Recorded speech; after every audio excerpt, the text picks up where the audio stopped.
opponent, Queen Aminata. It was all Mariah May throughout picture-in-picture, Taz. Yeah, no, it definitely was. She's been putting a heavy offense here on the Queen. Let's see if Aminata can get rolling. Mariah May comes up looking maybe for a Hurricane Rana, but Aminata pushes. Oh, Aminata coming back. Strong kick of her own, Tony. Yeah, she needs to fire back right now because you can better believe that Mariah May is going to be swinging at you. It's a pretty hard slap to the face right there. Aminata coming back. Aminata firing up. Fighting her way back into this match. Could Aminata be on the verge of upsetting debut of Mariah May? Good snapmare right there. What's next? Kick to the spine. Aminata firing on all cylinders here. How about the Queen now? Oh! Accelerates the ropes, the running knee strike. Don't count Aminata out yet. The Queen is looking great here. Yeah, don't scream, Queen. Go back to the attack. And Aminata closing distance. Big elbow strike. Smashing Mariah May in the corner. Now Aminata. Mariah May, she can't even defend herself. Yeah, Queen's got a real shot here winning this match. What an upset that we would have to assume it is. The big build-up for Mariah May's debut, and then could you imagine if she doesn't win? And Aminata not done yet, looking for another elbow in the corner. No! Oh, Mariah May explodes out in a sling blade. Yeah, one too many times for Queen Aminata that time. Yeah, Aminata maybe telegraphing that last one. Mariah May taking advantage. She's got that fireman's carry. She likes to sit out with it. She calls it Mayday, and that's what it is, Mayday. Center of the ring, 2 and 3. Wow. The winner of this match, Mariah May. Queen Aminata had a good outing here. She put up a hell of a fight. But right there, Mariah May, she got the victory, but a good match by both ladies. Just like that, Mariah May lands that Mayday, ends the night, ends the comeback of Queen Aminata. And I believe our colleague Renee Paquette is going to attempt to get a word with the debutante, Mariah May. That was a great win. That was a great performance for her first AEW match. Let's go down inside the ring to Renee Paquette. Mariah May, after much anticipation of your in-ring debut, congratulations! How does it feel to have your first win here in AEW? I can't believe it! I won my AEW debut!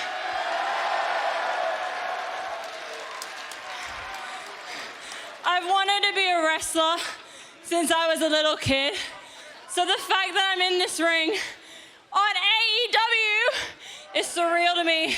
And I hope Miss Toni Storm, wherever she is watching, and she's proud because it's the first Dynamite of the new year, and it's all about Mariah.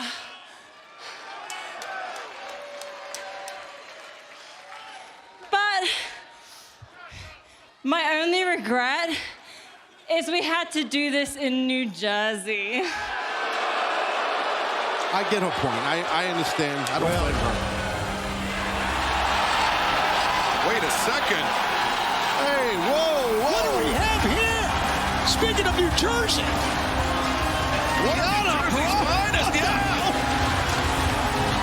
Diana Purrazzo, I mean, she's an internationally traveled athlete. I mean, she's faced off with some of AEW's greats, timeless Toni Storm, Willow Nightingale. She's a former Ring of Honor world champion. And a hometown hero here in Newark. Excuse me, former Ring of Honor women's world champion, but still nonetheless, Diana Purrazzo upstaging Mariah May. Wow. What a surprise here. Diana just taking the spotlight right from the debuting and victorious Mariah May.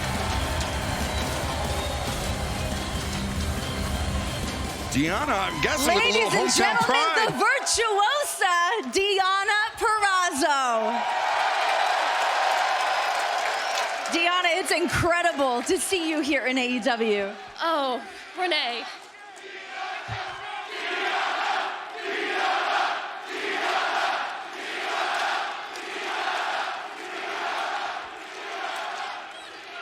Renee, I'm sure you know this, but I'm from New Jersey.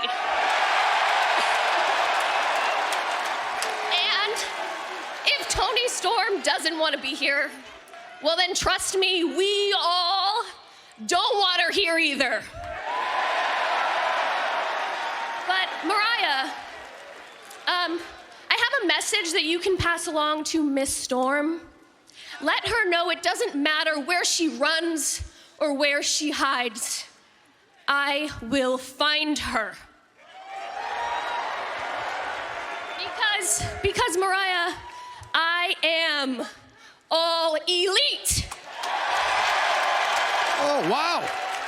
And we are in the age of the virtuosa.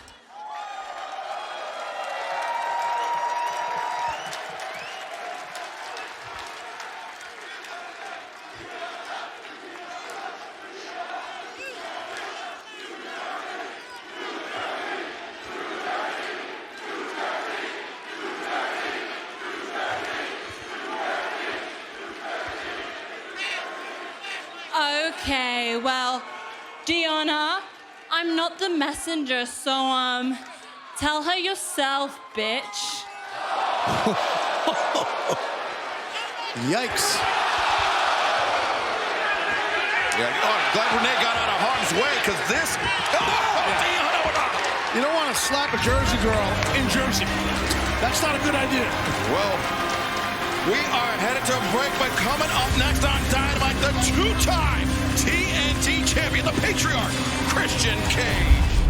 Joe years ago. Joe knew Hook when he was little, but Hook's not little anymore. Yeah, Hook's throwing a wild right hand, and he's got the champion on his hands and knees. And that can certainly be an advantage. I mean, Hook has grown as a professional wrestler. Watching Samoa Joe, watching him win titles, and who knows? Oh, as we take a look at the replay. You see the right hand there in front of our desk here. Samoa, watch out. And we're going for a T-bone here. Hook. Look at wait, watch out. Watch out here. Samoa Joe just spiked Hook on our announce desk with an Uranagi, and the announce desk has just shattered under Hook's weight.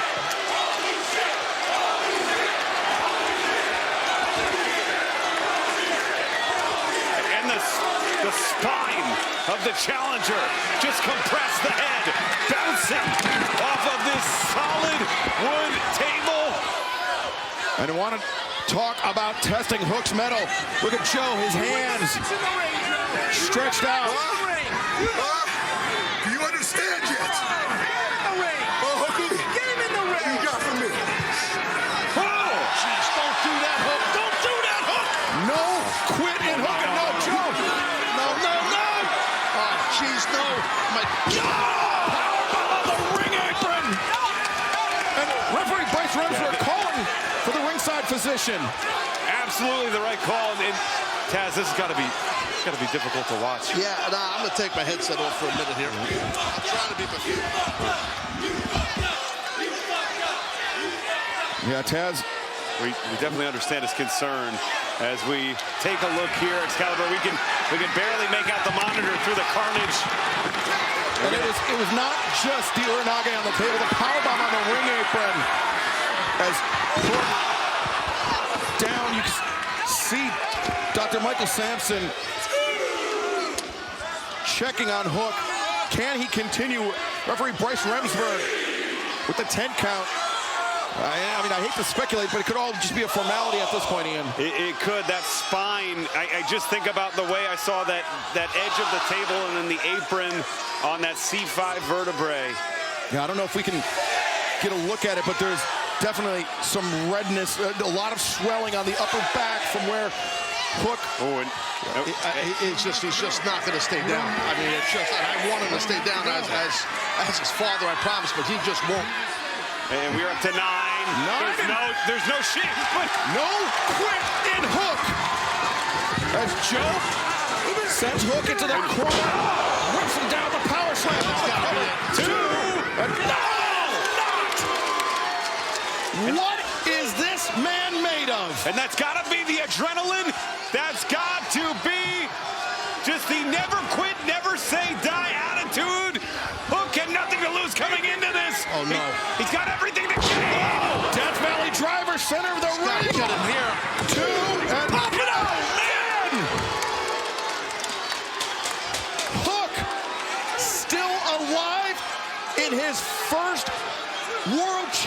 championship match. He has been through hell, Ian.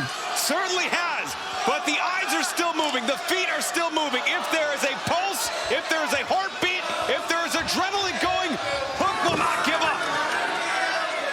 But at some point, Samoa Joe, he has to think, what is it going to take? And it may take the Muscle Buster. Yeah, I think this might be it. Unfortunately, Muscle Buster. Center of the ring. Joe. That's it. He's done. He put up a hell of a fight. I'm real proud of him. I mean, it's over. He's done.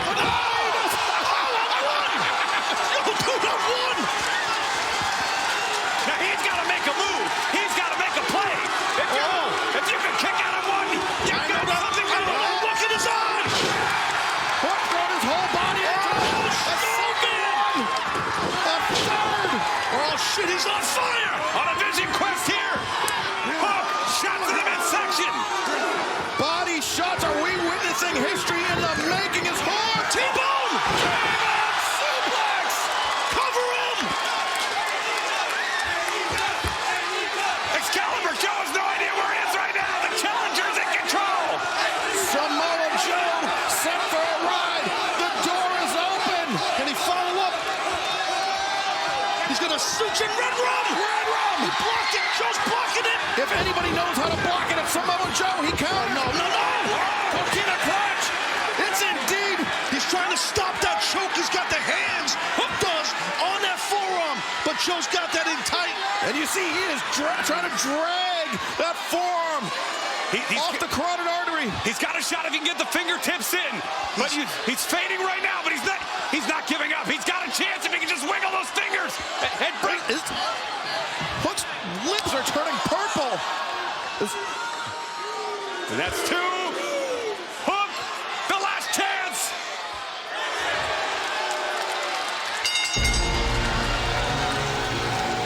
The winner of this match is All Elite Wrestling World Champion Samoa Joe. Samoa Joe remains AEW World Champion, but I don't think Joe thought he would have to work this hard to defeat his opponent here tonight. Hook wrestled the match of a lifetime. The good news for Hook is that this is only the beginning. Hook has quite a career ahead of him, and if he came this close tonight to defeating that man, Samoa Joe. You see Joe, look, wait, hold on. Hook's saying something. Hold on. What? Oh, no. Come on back from what he said. He won it. Got another muscle. No, come on. We don't need to. Joe doesn't need to do this.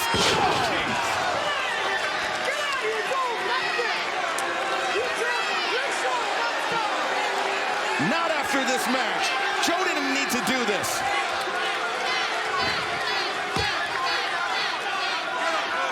Callous and cold-hearted. The effort from Hook hit Joe where it mattered most in his pride here tonight. And look at this. Hook undaunted. Back up to his feet again. Is Hook telling him to come back? I can't see this friggin' match. He's telling him to come back.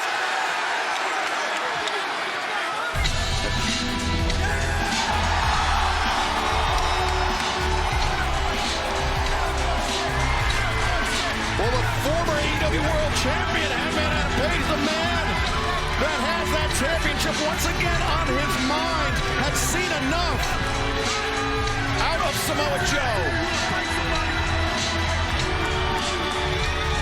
We heard the words earlier from Adam Page. The first climb was about the ascent. The second climb will be about, wait a minute, will be about legacy.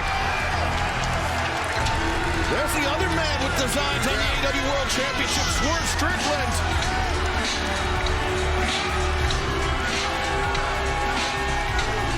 And Hook, the incredible effort he put forth in this match against Samoa Joe.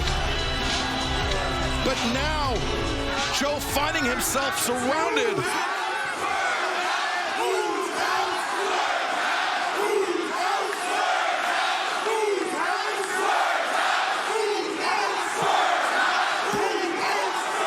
An incredible effort from Hook. two top challengers staking their claim. But Swerve Strickland, Hangman Adam Page, their personal issues. Could that threaten a potential AEW World Championship match in the future? Two combustible elements that could derail one another on each's quest to become AEW World Champion. And maybe that's how both men want it. Maybe that's where it needs to go for these two men. Well, Swerve, Taz, he said that he has nothing left to prove against Hangman Adam Page. He's beaten him twice. Yeah, he might have a good point there. And we're still in the ring here at Hook. And Hangman.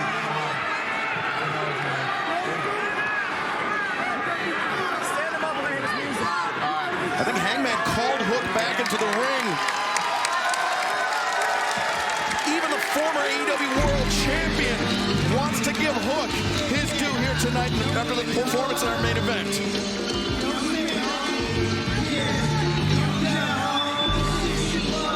Put up a hell of a fight. Came up short. That's all right. He will be a world champion. That will happen. Lot to be proud of here tonight, Taz. Great effort. Incredible night of action here on AEW Dynamite. And we have so much more ahead this Friday night on Rampage, this Saturday on Collision, Friday night on TNT, Saturday live 8/7 Central. The barricade. A lot of force and impact. You cannot explain the power in the glutes and the quads and the hamstrings of Van Dam. Back to live action here, though. Swerve Strickland gaining the advantage. Now dropping Rob Van Dam. Hold on now. Stay hard. Stay real hard. That's all you got to do. Swerve launches off the steps, and the kick connects with Rob Van Dam. Man, Strickland giving Van Dam a little bit of his own medicine right there. That was a great job by Strickland.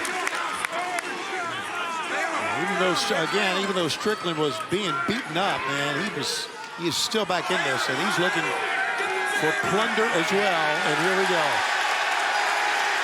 That table looks like it's seen better days. I'm not going to reconsider this one here. Stuff happens under the ring. Must be all those cardboard people under there. Yeah, it must be.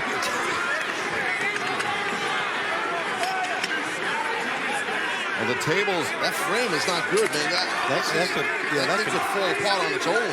Yeah, and it could cut somebody as well. Very, very sharp. Oh, aren't you conscientious about it? Yes, right out here in front of us. I'm conscientious. Swerve. Whoa. Oh, Van Dam slips free of Swerve. And right in front of us. Oh, in the face. That was well done. Yes, sir! In case you forgot. Thank you for the reminder. That one seemed to land a little sour, Joe. Yeah. A touch sour. Needed the midsection by Swerve. Trying to staunch this offensive onslaught by Rob Van Dam. Oh! Van Dam, chair edged, driven right into his ribs. He's got a wedge.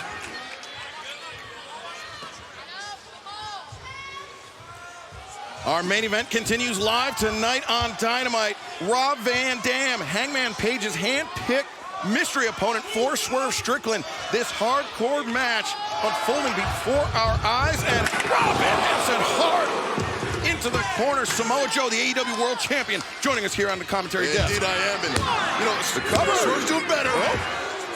But RVD, trust me, he's got this in the back. He knows what to do in these situations. Well, Rob Van Dam coming into this match, catching Swerve Strickland completely by surprise. And remember, Swerve Strickland, he's had 3 hard wins already this year, Taz. He's been firing on all cylinders. Absolutely. It's like I said earlier, nevertheless, it's hard enough to prepare for someone that you don't know who you're facing. And that's what Hangman did here with Strickland. Strickland had no idea. Nevertheless, it's a damn legend. And Van Dam was in great condition. But Swerve gaining the advantage on Rob Van Dam, but Rob... Not so fast.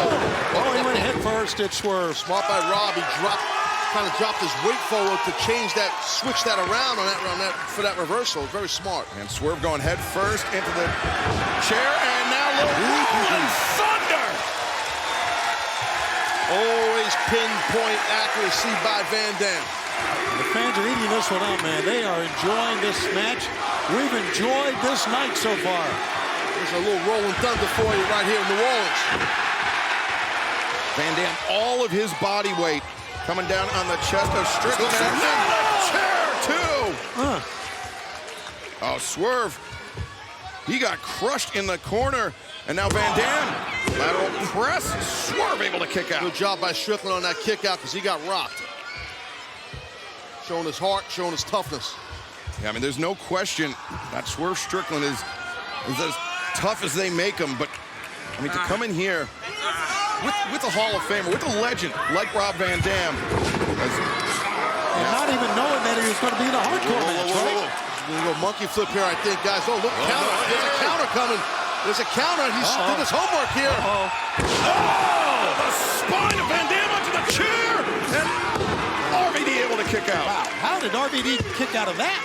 Yeah, that was a hard landing. Man, it was. I think Rob was looking to do a tomodanki, which is in pro wrestling called a monkey flip, right? And so I think Strickland realized, hey, I've seen Rob do this before. I'm going to counter it, and it was well done. And Joe, that is not easy to do with a man, his legs as powerful as RVD. Absolutely not, but let's face here. Rob Van Dam's a black belt. He's dealing with the blue belt. He's got this in the bag, I'm telling you. RVD puts on the brakes, putting those powerful legs to use. And now looking to counter Swerve. Right hands exchanged by both men, with RVD the precision striking. Oh, nicely done by Strickland. Swerve, the fluidity. Now, RVD maneuver Swerve into the ropes, deposits him on the top. Van Dam, the kick. I think that was just a toe kick to the chest. I think it definitely was hit the sternum region for sure. Oh, watch out, watch out. Gonna fly here. Wait, what the hell was that? Brian Cage. What is this? Brian Cage. Illegal hardcore match. Hardcore match. Oh, the Mogul Embassy. Oh, wait. Hey. Bring in Hook. The cold-hearted Hazel. There you go, you little Brooklyn Savage. Yeah, get him. Get him. Done. Oh!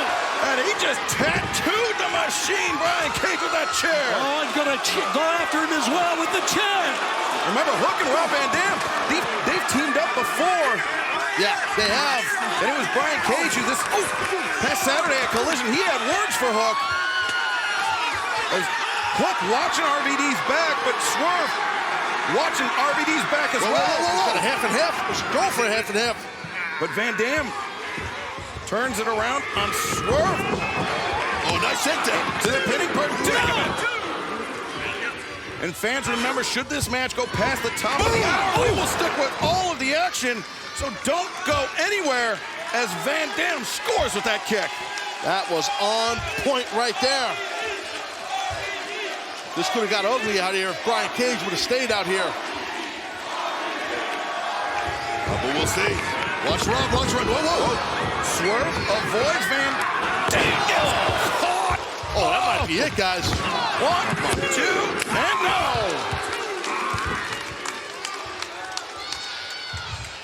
What a great match, man. I'm telling you, Swerve has survived the onslaught at the beginning. What a great match. What a great night we've had. Amazing night.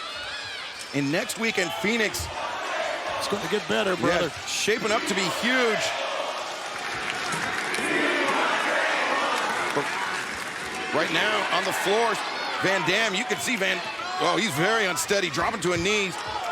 Swerve at the... Swerve set that chair up. That's bad news for both men. Big right hand, Van Dam. Yeah, Van Dam looks to be rocked here. Yeah, he is very unsteady. Not sure he knows where he is. Oh, kick. Backs Van Dam into the chair. And now Swerve. Oh, my God. Rob's in trouble here. Yeah, and the steel steps are behind him. Oh, the stomp. Van Dam, he was stuck in that chair, left with nowhere to go. I think the back of his head hit those steps, guys. You could see Wait. Let's get some medical personnel out here. Let's check on Rob. I think take a look at the stomp from Swerve. I'm sure this is legal. It's a hardcore match. Of course it is. As our AEW World Champion Samoa Joe growing increasingly concerned as Swerve has been stringing together some offense here in our main event. Listen, I'm just tired of these pretenders. I want Rob to come out here and expose these frauds for who they are. Swerve, maybe thinking Swerve stomp. No, just like that. Just like that. Yes, sir. Yes, sir. Swerve crashing off the top rope through the table that he himself set up at ringside. Good night, Irene. It's over. Let's take another look here, guys. We're done. Watch this. There it is, the chair, and boom. Yeah, the back and the head. And Rob Van Dam, he can put an end to all of Swerve Strickland's momentum here in one fell swoop.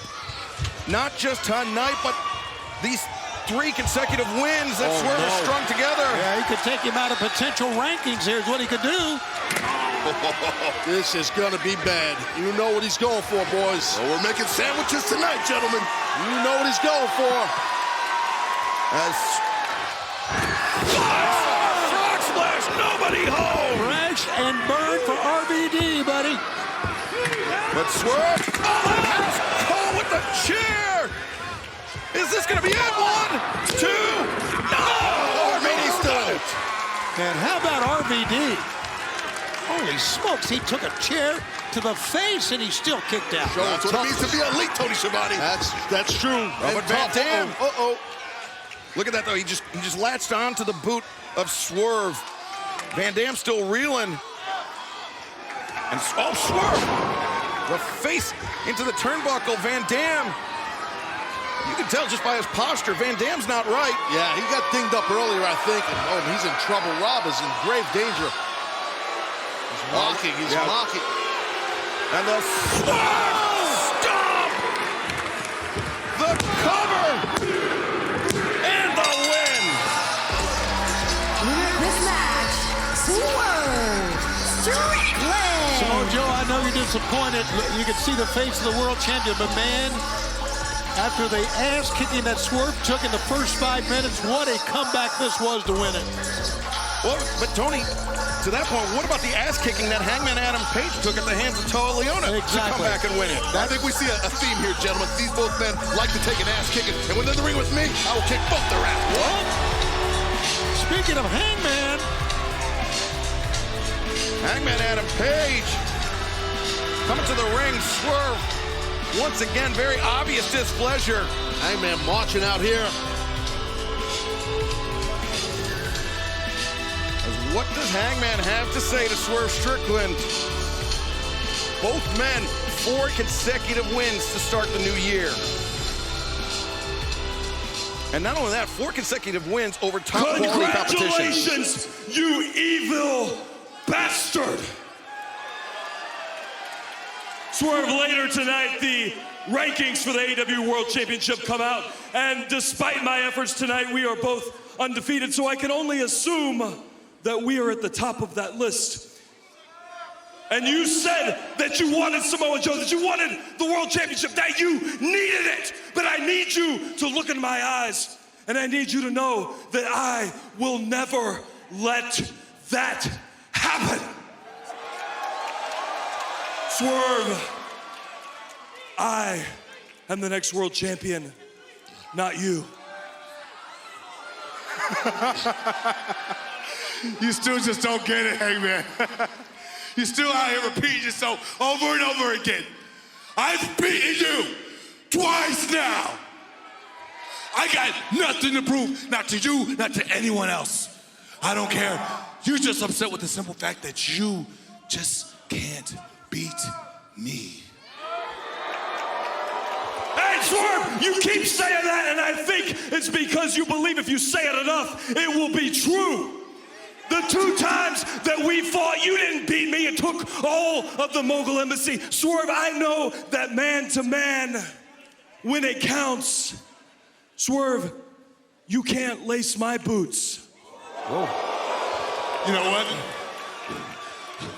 You must be a masochist. You must want suffering or something. But guess what? I'll give you what you want. Me and you, one more time. This is the third time, and after that, we are done. After I move past you, all I care about and all I'm focused on and I'm going for is that AEW World Championship.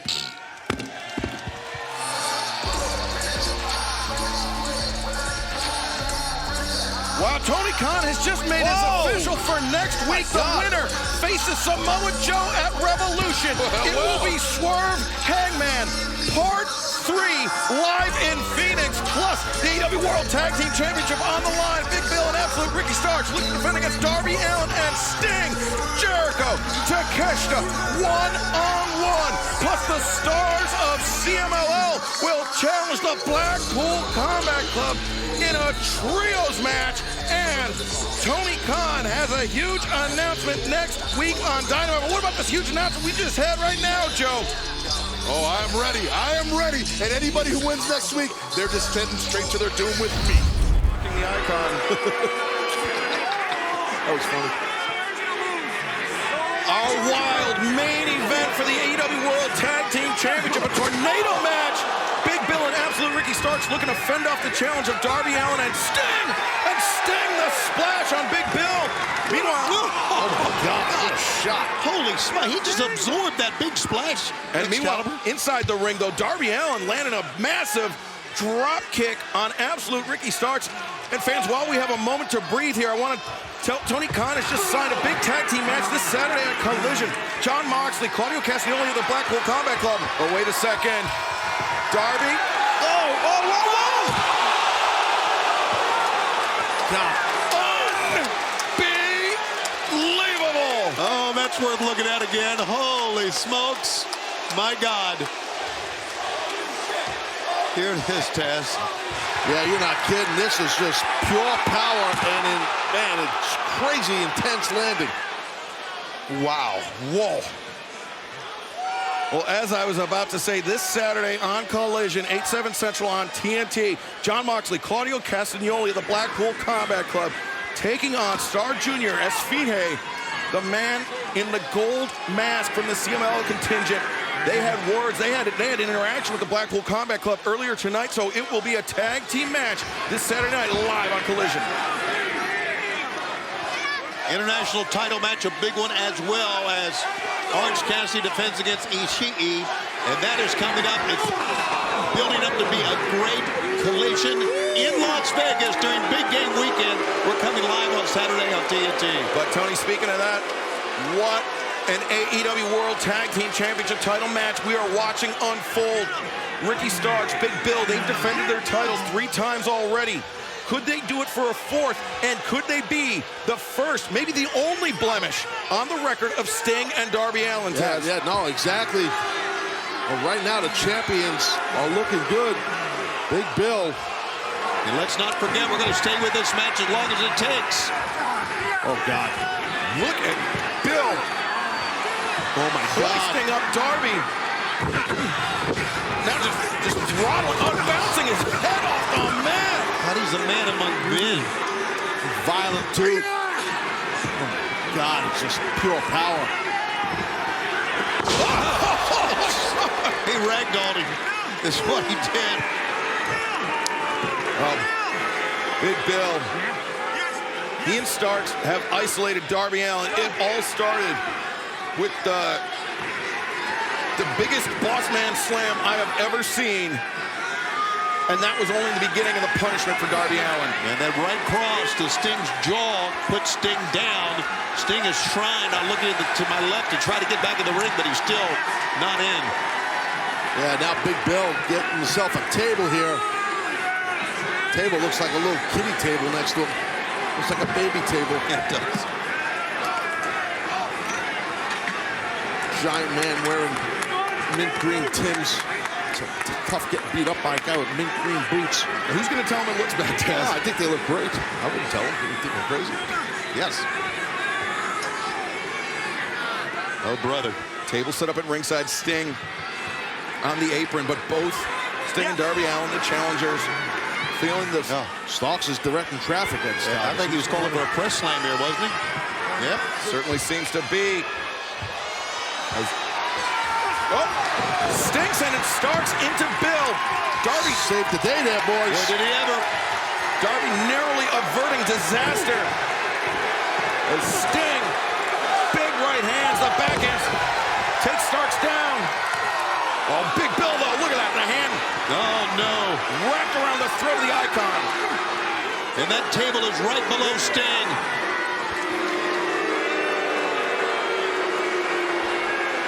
Yes. Oh! Well, Sting dodges out of the way. Go for the ride. It's not a good one. And, oh wait, Ricky Starks. Look at Starks. Oh, Scorpion death drop. Oh, no, look at this. Ricky's got him. 1, 2. No, Darby there to break it up. Great save by Darby Allin. Man, but Starks was so close. And now Starks and Darby, I was going to say they're going punch for punch. Darby got the better of him there for a second. You're talking about two guys who have had problems with each other in the past. Darby Allin and Ricky Starks. Oh, wow. Tough landing on the ankle there. Starks might have buckled his ankle. And there's the matches we were talking about this Saturday on Collision. What a hard landing. But right now, Darby, pocket splash in that corner. Stinger splash! Oh, here comes Darby. And here comes Sting. Sting and Darby, they know how tough Big Bill is. It's not going to take one shot to drop him. Hard ride! That was impressive by Darby. Darby's not done, guys. Oh, this is where Darby loves it. Coffin drop! In the ring here. Yeah. His back was turned. Sting's back was turned. And Starks got him. Missed the drop kick, though. Oh, the drop kick. And now Sting. The Scorpion Deathlock. If he turns it, Starks might be done. Might have new champions. But look at this. Big Bill is carrying Darby Allin as Ricky Starks blocks it. He's trying to step across the top rope with Darby on his back. Look at Darby gouging the eyes of Big Bill. Oh, God. Oh! Driven through the table. Ricky's close. And he made it. There's no rope break. It's tornado tag. You're right. That's exactly what Bryce is telling. The referee, exactly. Referee Bryce Rensburg is telling Starks it don't matter. Oh, and Starks, he was able to pull his body far enough under the ropes that Sting lost his grip. Both Big Bill and Darby landed really bad through that table, especially Big Bill. As we said, don't forget. Oh, buckle! He moved the buckle pad out the way. We're going to take it as long as we can. The Stinger splash in the corner, but the sternum of Sting collided with the buckle. And Ricky Starks, he said he was going to end the career. Wait, no. Oh, look. He's having second. Yeah, he almost doesn't want to do it. He knows he's got Sting dead to rights. Oh, wait a minute. He's got him. Ricky's got him. No! I don't blame Ricky. For a second, he didn't want to do it. But then once he saw Sting G'ing up, he's like, the hell with this. I got to win this match and defend my title. So close to ending the undefeated run of Sting and Darby Allin. The respect for Sting is universal, not just in the AEW locker room. It is universal around the world. Ricky Starks is no exception. But Taz, you hit it. This is about the AEW World Tag Team Championship. He caught the spear and tap. Scorpion death drop. Cover it. 1, 2, 3.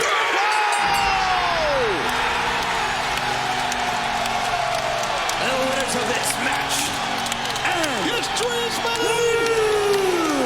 AEW World Tag Team believe this. Champions, Darby Allin and the Icon, Sting. The family loves it for all the titles he has won throughout his enormous, incredible, wonderful career. This may be the most satisfying. And Taz, did you catch the facial expression on Sting's sons? They never doubted their father for a second. No, they know him. They get it. Man, what an amazing turn of events. We got new tag team champions, Darby Allin and Sting. But Sting's fixing to retire. Like, what the hell? All credit to Big Bill and Absolute Ricky Starks. No question. Great champions. They've done great. Sting over to help Darby Allin up, but hand him his gold, for God's sakes. He deserves it. And now for The first time, look at Sting waving to his sons. Come in the ring, share this moment with me. You see Ricky's disappointed in what happened there. I mean, it happens. That's the great timing of a great legendary veteran like Sting. And his sons are highly impressed. Yeah, what they should be. Taz, Excalibur, what a moment this is. Amazing. There you go. He's got gold again.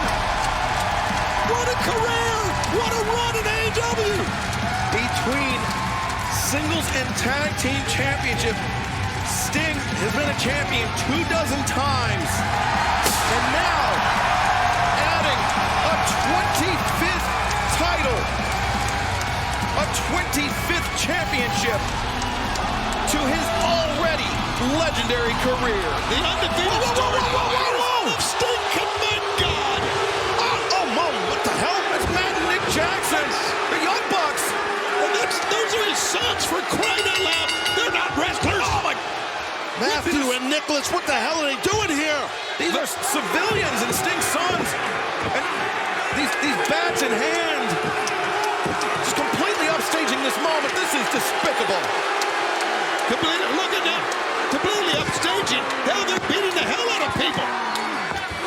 Stole the spotlight and putting the beat down on the brand new tag team champions. Darby is split open, by the way. And that is Darby's blood all over that white jacket. I've never seen this kind of violence out of Matthew and Nicholas Jackson here, which they like to be called now, a.k.a. the Young Bucks are just wearing out the brand new tag team champions. They are the worst. I don't give a damn if they are EVPs of this company. They're the worst. Oh, wait a second. Yeah, you can put that BTE trigger on a man. No, Tony. Matthew, he called me into his office earlier today. Oh, brother. He said, very pointedly, it's no longer the BTE trigger, it's the EVP trigger. The EVP trigger. I had no... Wow, look at this. They are just... This was... Now they're going to put Sting... Oh, watch out! No. God. A completely premeditated assault by Matthew and Nicholas Jackson. And who can stop these guys? These guys are their bosses, they're EVPs, and they're just wearing everybody out here. Oh my God. Just a running punt to the head of one half of the AEW World Tag Team Champions.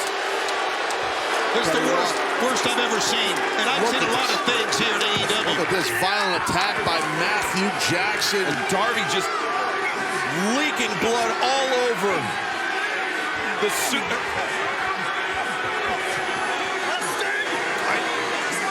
So these are EVPs, right?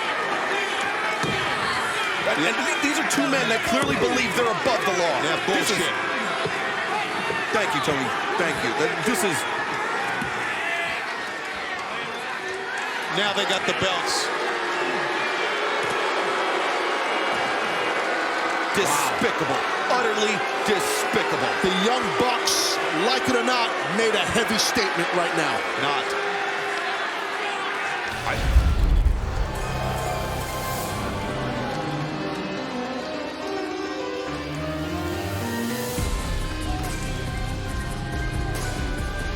Ladies and gentlemen, the Executive Vice Presidents of All Elite Wrestling, Nicholas and Matthew Jackson, the Young Bucks.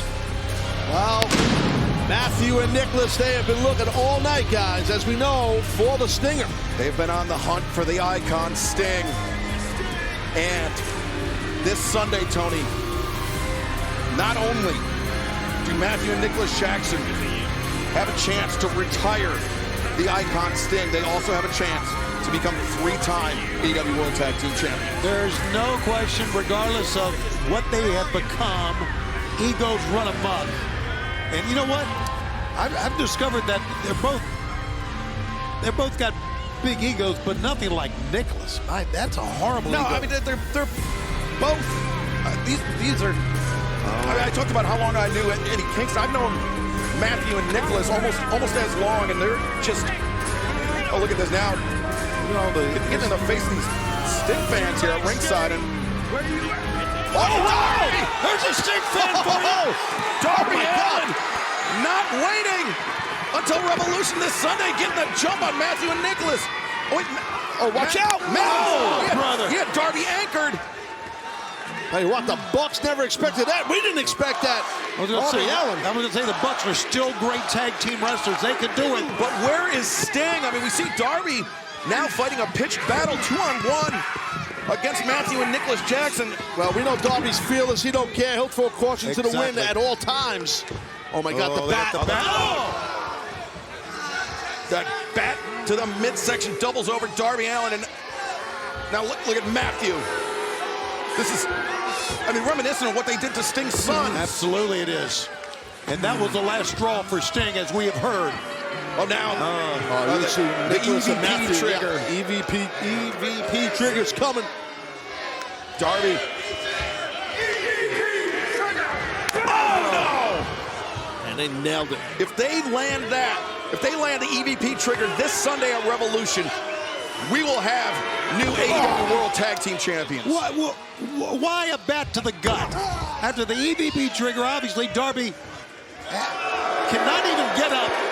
And then a bat to the gut by Matthew. Well, Darby is basically the best friend of Sting. Look, waving at the ramp. Ric Flair, but we saw that meeting, right? When he went to the meeting, to the room of the Bucks. They're calling Ric Flair out. Look at the big smile on his face. Well, you heard Ric Flair. Look, how egocentric is Ric Flair? You heard from him last week, Tony, saying that he thought he'd be more involved in Sting's retirement. Yeah. He thought this would be more about Ric Flair. No, this is about Sting. Of course it is. And you know what? I've known Ric Flair my entire wrestling career. Massive ego. He wanted to be the center of attention, and now look at him come out, thumbs up to our EVP. But Shivani, as you know, Ric Flair is also the dirtiest player in the game. Yes, he is. So he obviously did some kind of a Turner-Ruski on Darby and Sting. I think maybe Matthew and Nicholas, they convinced the Nature Boy that they can give him the spotlight that he so desperately craves. Oh, my God, look at this. Well, Flair loves the money. EVPs have the money. Oh, what the hell? Nicholas. Oh, right hand to Matthew. So much for that.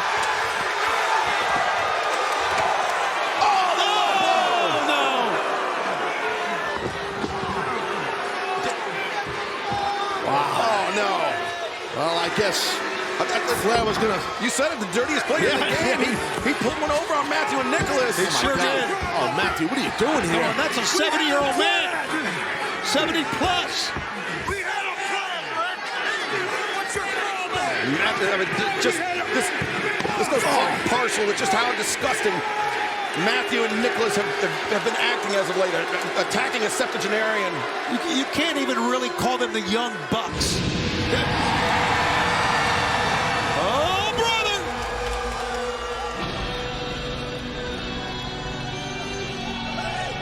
They're now waiting for Sting to come down the ramp. They're going to meet him with bats in hand.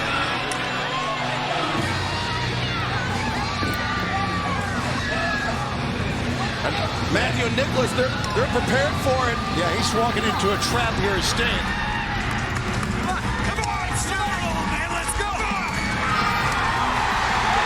Oh, my God, look at this! It's Sting! And he's not walking into a trap! My God! Look at this! The Young Bucks have no clue!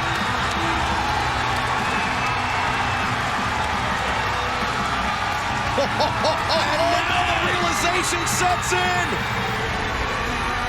In the words of good old JR, business just picked up! Oh, what memories have been coming down, repelling from the top! And Sting turning the tables on Matt and Nick Jackson, the equalizer! Look at Darby! Darby! A coffin drop! What an iconic moment in the short history of AEW Dynamite! Sting descending from the rafters! And listen to this crowd, it has come unglued! Unbelievable!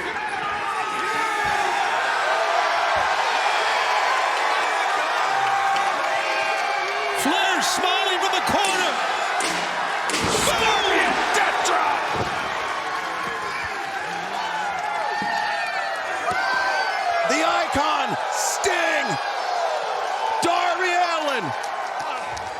face Matthew and Nicholas Jackson this Sunday, live at Revolution on pay-per-view. They were looking all day for Sting. They needed to look up in the rafters. Well, Sting found them. Sting exploded on the scene right here live on Dynamite. Oh, what an unbelievable moment, guys. Can't wait for Revolution. And Matthew and Nicholas Jackson may be rethinking things now. Maybe have to come up with a new game plan for Revolution this Sunday when they face Darby Allin and Sting for the AEW World Tag Team Championship in Sting's final professional wrestling match. Careful here going blow for blow. Will Ospreay, he's a heavy hitter.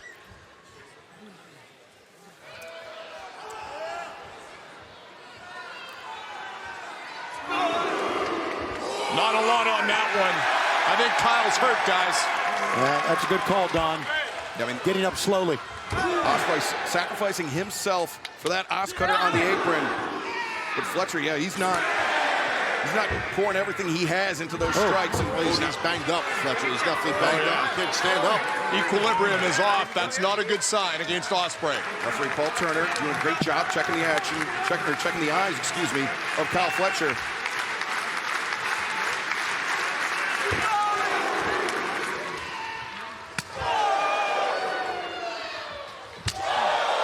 Our main event is live on Dynamite.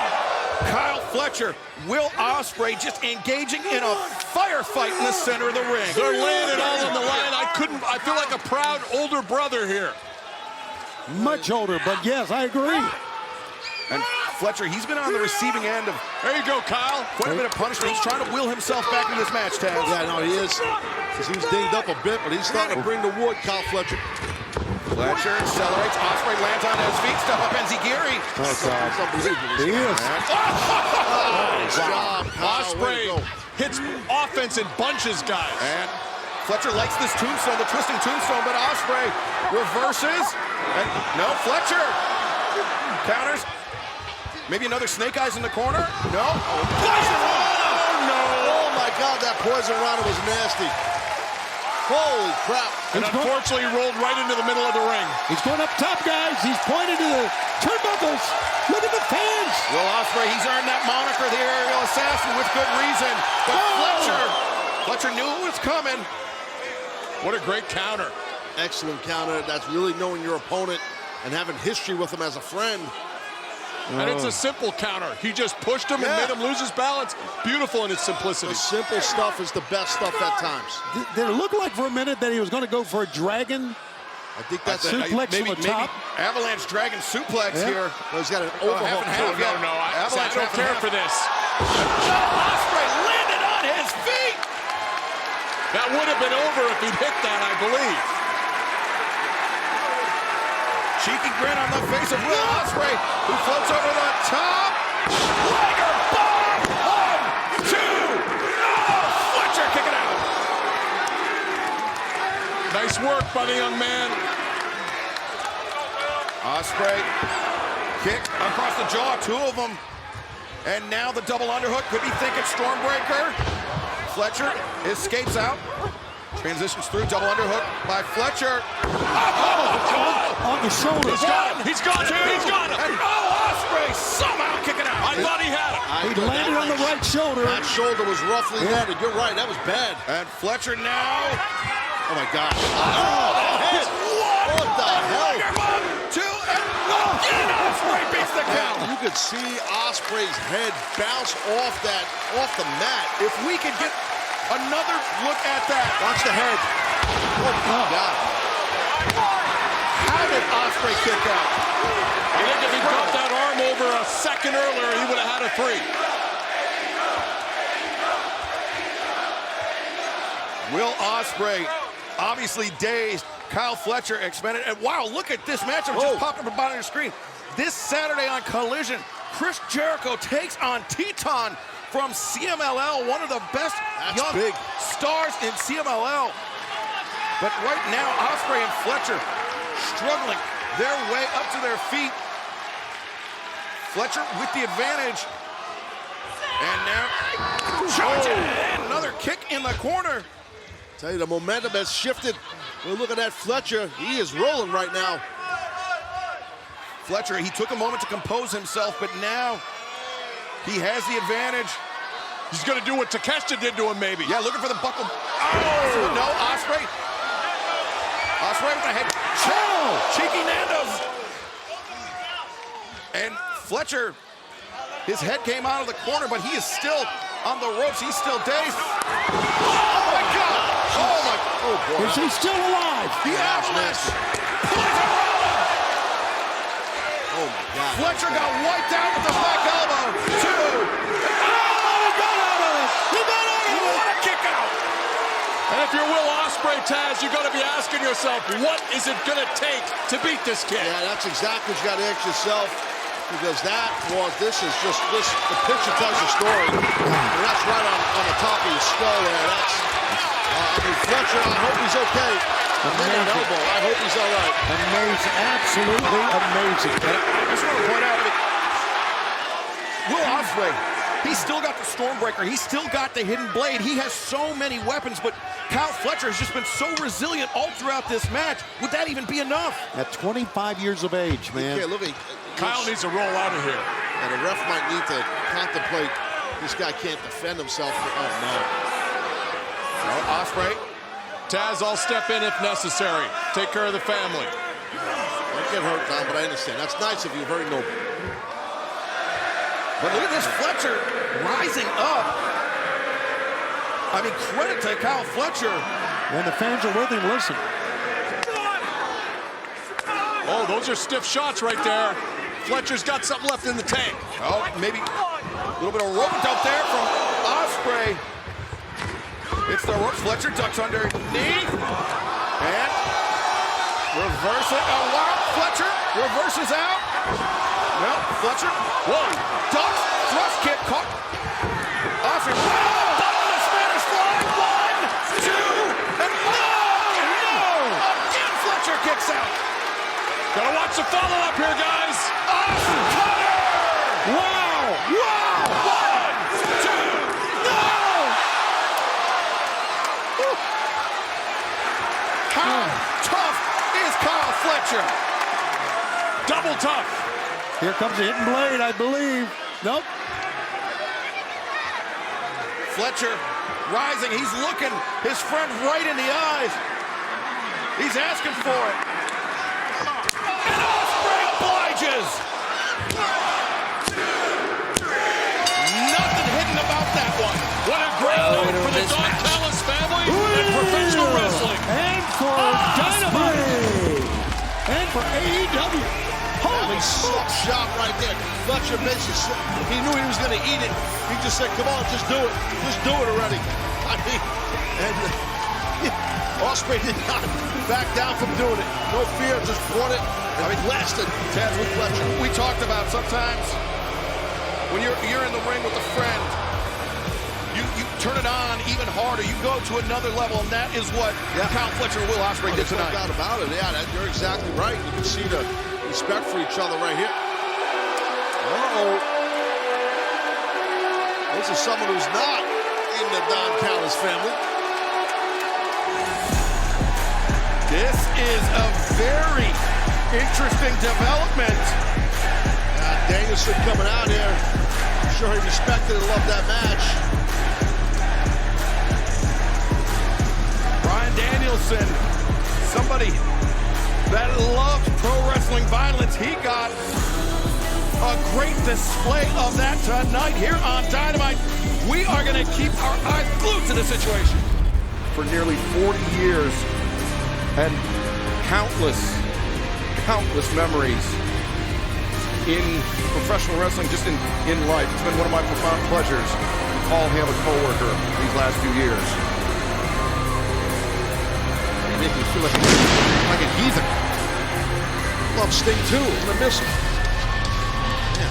Well, I mean, you're just sucking up to the EVPs, Matthew and Nicholas Jackson. I have a respect for Matthew and Nicholas Jackson. All the EVPs, they got a lot of pyro. It's a lot of pyro. It's a lot of pyro, but you know what? As executive vice presidents, Matthew and Nicholas, they wouldn't mind if I took this moment to do something that's good for AEW, for our collective business. And that's to remind fans that until through next Wednesday, you can get the Upper Deck AEW Sting Final Encounter card at upperdeckepack.com. Take that, Matthew and Nicholas. All right.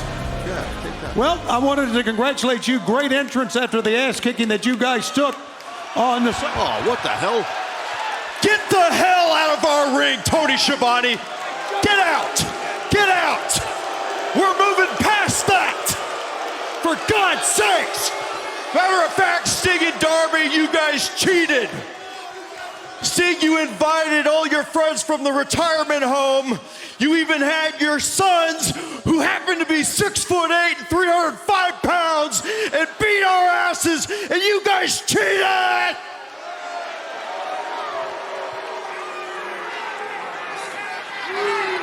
Matthew brings up a good point. There's something you can't take away from us, your EVPs. We ended Sting's career forever! In my mind, Sting ended up And there's a AEW tag tournament coming up, and guess who is entering themselves in it? We're getting those tag titles back now! Okay, on to today's agenda. We've got 2 items to discuss. 2 huge announcements. First, though, the first item, it's a little bit of housekeeping. And this is really tough, actually, now that I'm thinking about it, now that we're out here. Because it pertains to 2 of our dear friends. But we are EVPs, damn it, and we take these jobs serious, and we gotta make the tough decisions. So in an effort to show no favoritism, no bias in the back of that locker room, our hands are forced here. Hangman Adam Page, you put your hands on 2 AEW officials at the pay-per-view on Sunday, and you cross the line. God, do I gotta say it? So unfortunately, Hanger, we have to suspend you indefinitely from the Elite without pay. The Elite got paid? And then there's the next one. I don't even know how I'm gonna say this one. Oh my God. Okay, I can do it. Okay. Kenny Omega. Our dear friend. Kenny, it's like you disappeared off of the face of the earth or something. You haven't made any of your dates for no good reason, too. I can't figure it out. Not with illness. The hell? What's wrong with these guys? As far as your association goes with the Elite, Ken, you're fired. Whoa, man, that's massive. I mean, I agree with the Hangman Adam Page Listen, decision, we're sorry. We love you guys. And I also apologize if you had to find that out on live television, because I know that you did. But listen, light up the group chat. We're free all weekend, I think. Maybe we're not. But anyway, item number 2. We're actually really excited about this one. And I know that you're going to love this one, too.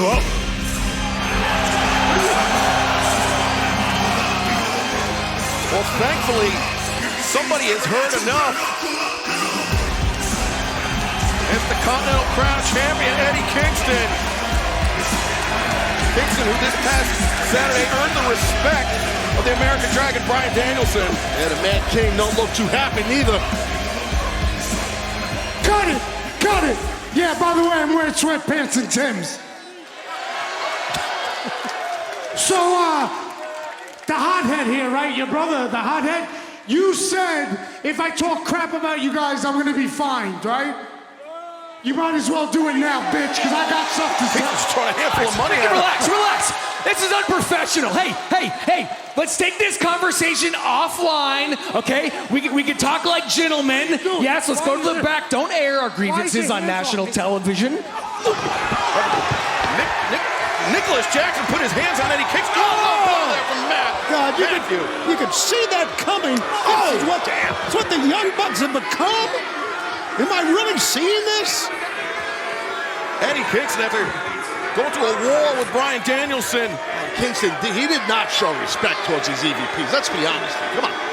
And I love Eddie, but he didn't. What the?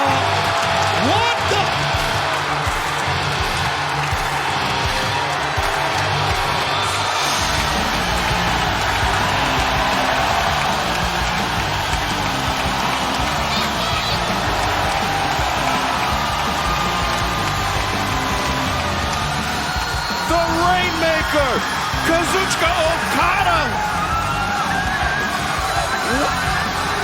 I can't believe what I'm seeing here, guys. What is he doing here? This place has come unglued.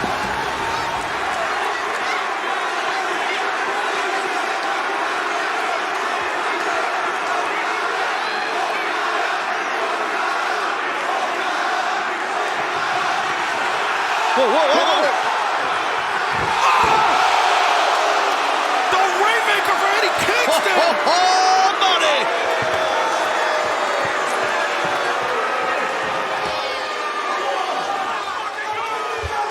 Forgot to make the newest member of the Elite. Oh my God! The Rainmaker, Kazuchika Okada. What a blindside deal. Shocking moment. Kazuchika Okada is all elite and the newest business partner of the Elite. Omega is out. Okada is in. I can't believe it. And Okada gesturing at Eddie Kingston. The hand around the waist. Is Okada targeting the Continental Crown? Well, the EVPs, Matthew Nicholas Jackson, and they are just one step ahead of anyone. I mean, it's scraping up that money, too. But yeah, they're one step ahead of everybody with their power, their political power, and their money, guys. I mean, and now Okada. I agree with the decision to suspend Hangman Adam Page. He attacked two AEW officials, but Kenny Omega's out with illness. He's medically disqualified from even traveling. And they fired him. And then look at this. Okada puts on the brakes. The grip of Kingston. And then the Rainmaker. Kingston thought Okada was in his corner. Of course he did. One of the more shocking things that we've ever witnessed. Would you guys agree? In the years we've been doing Dynamite. That was explosivity at its best. Okada, part of the Elite. Man, that is huge. I mean, we said it was a new season, a new era of Dynamite tonight. And Matthew and Nicholas Jackson making that the most literal statement possible. Kazuchika Okada, the Rainmaker, is all elite, and he's a member of the Elite. What a shocking turn of events. Striding confidently to the ring, and the women's division here in All Elite Wrestling. I think everything here in All Elite Wrestling has just gotten a lot more interesting. Well, you can just see the smile on Mercedes' face. How happy she is to be right here in AEW.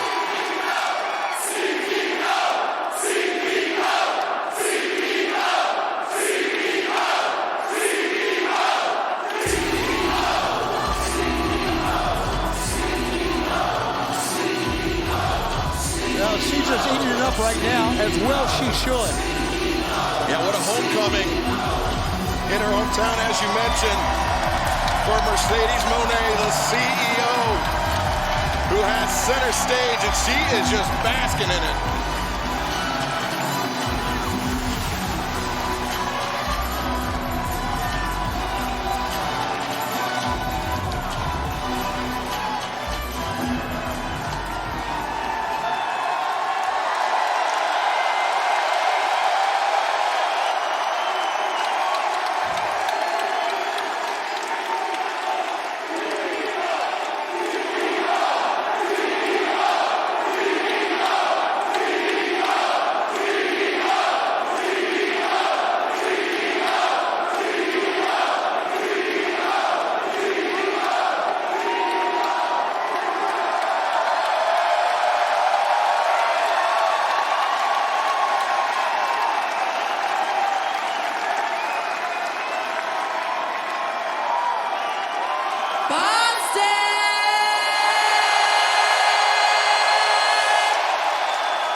first and foremost, that's the first thing I want to say is thank you. Thank you for having my back these past 2 years. Thank you for giving me the courage and the strength to be here.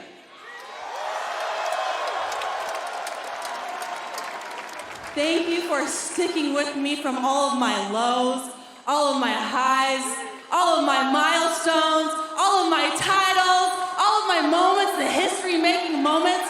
Thank you.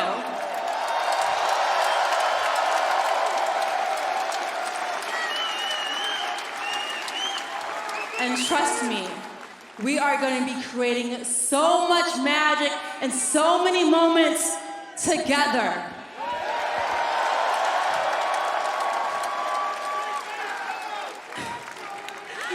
Because every single one of you, you are the reason that I am here.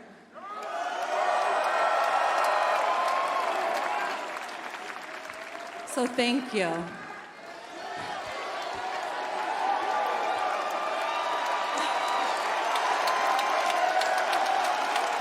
I love you.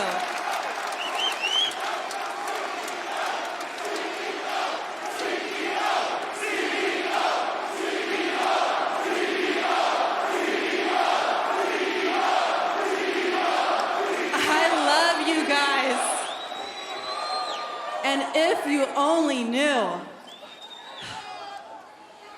only knew how much tonight means to me, how much this means to me, how much wrestling means to me. You see, in so many ways, wrestling has changed and saved my life.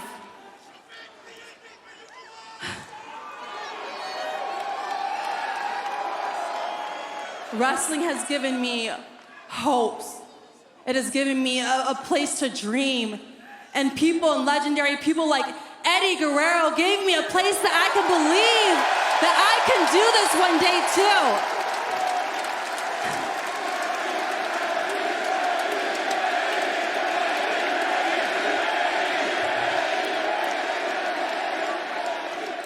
Thank you, Eddie.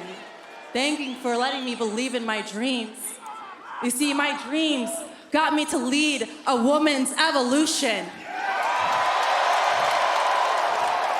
My dreams made me become the first ever woman to main event at pay-per-view in this very building.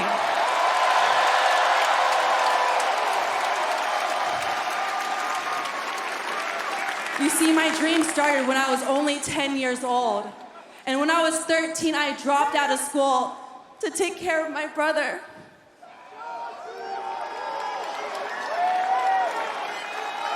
I love you, Joshua. And then those dreams at 18 years old and only 90 pounds took me to North Andover, Massachusetts, to a place called Chaotic Wrestling, where I began my dream. And that dream to become the greatest women's wrestler of all time.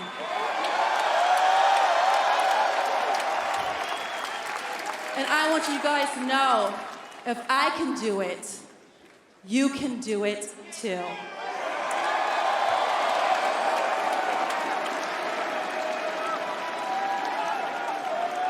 So let's get down to business, huh?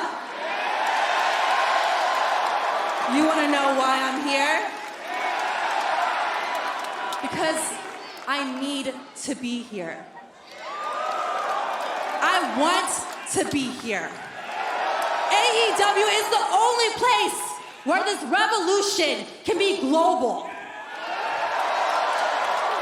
And we are going to make that happen.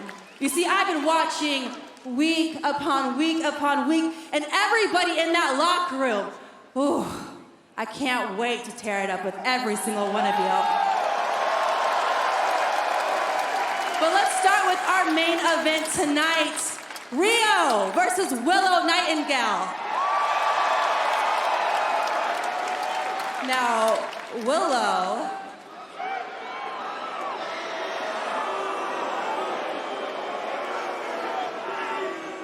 you and I have a lot of unfinished business. But right now, at Big Business, Mercedes Moné is all elite.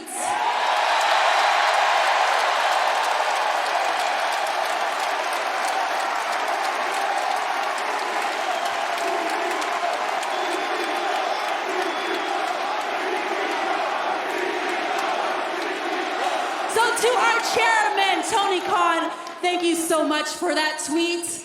To all of the AEW fans out there and watching at home, please say hello to your new CEO.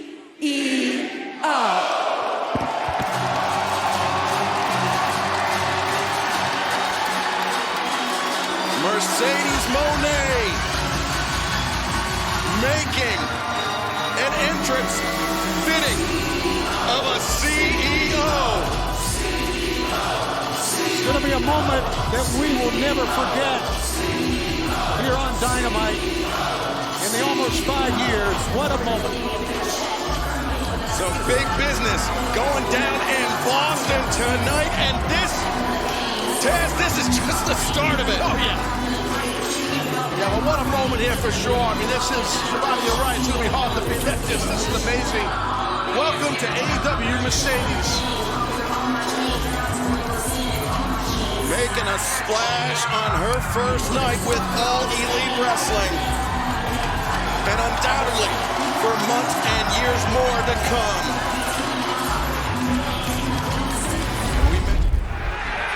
Oh! Adam Copeland just launched Christian Cage off the stage here in Toronto as our main event, the I Quit match, continues live. No! Now that was Christian Cage screaming no, but you know, he could have busted an ankle or a foot that time, Taz. Yeah, he definitely could have. Referee Bryce Sternberg did ask him, like you said, you heard Christian Cage scream no. And fans remember Rampage immediately following our broadcast live on TBS. The AEW World Tag Team Championship title tournament continues tonight. Orange Cassidy and Trent Beretta and Katsuyori Shibata will be in action tonight. Plus, Rocky Romero takes on Konosuke Takeshita. You heard Takeshita and Swerve Strickland is official for Dynamite 1 week from tonight. And our Rampage main event coming up live is the street fight. Chris Stanton under Willow Nightingale versus Sky Blue and the TBS champion, Julia Hart. Open that goal that time. No goalie. That's right, no keeper. There was no keeper. As Christian Cage struggling to his feet. Copeland pursuing Christian Cage back towards the ring.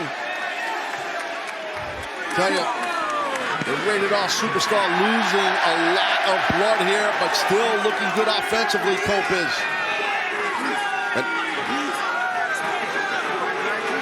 Is Christian Cage ready to quit? Whoa, what behind? What's behind? What the hell? Who is that? Oh, it's Shayna Wayne! Oh! God! Wow. Reminiscent of the first time these two men met. It was Shayna Wayne that was Mother Wayne that played the pivotal role. Wow. Mama Wayne. You know, she doesn't come out here with him, but you had to know. What do you say? No. Man, wow, that was And nasty. now, Christian Cage with a hockey stick and handing, cracking it across the back of Copeland. You'll feel that for a while.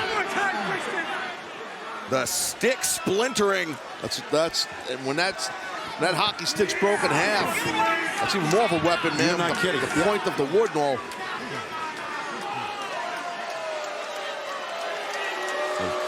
Mother Wayne once again playing the difference maker for Christian Cage in his defense of the TNT Championship. Christian Cage right there. A little invisible slap shot, kind of slow motion. Oh, that's not slow motion. Now using the heel of that stick. Don't they call this slashing? It's more of a violent slash for sure. Yeah. Using it like an axe or a hatchet to chop away at his former friend, the rated R superstar, Adam Copeland. You can see the confidence is there for Christian Cage. Oh, Now look at this. Copeland!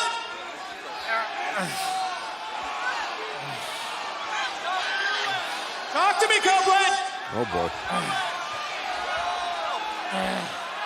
Copeland. He's going to give. He's fading away, guys. Jabbed in his throat. You didn't say it, though. Did not quit. And the match continues. You're right about that stick, Taz, when it was broken. Yeah, it's more of a weapon. It's dangerous. Of course.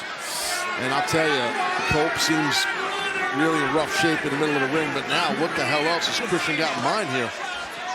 Christian looking for, I mean, anything's a weapon if you're sadistic enough, and there's his preferred weapon. That steel chair. I mean, he put Copeland out of action with that concerto. Yeah, boy, and that's what he's trying to do here. Or is he? He dropped that chair. I don't know what that was about.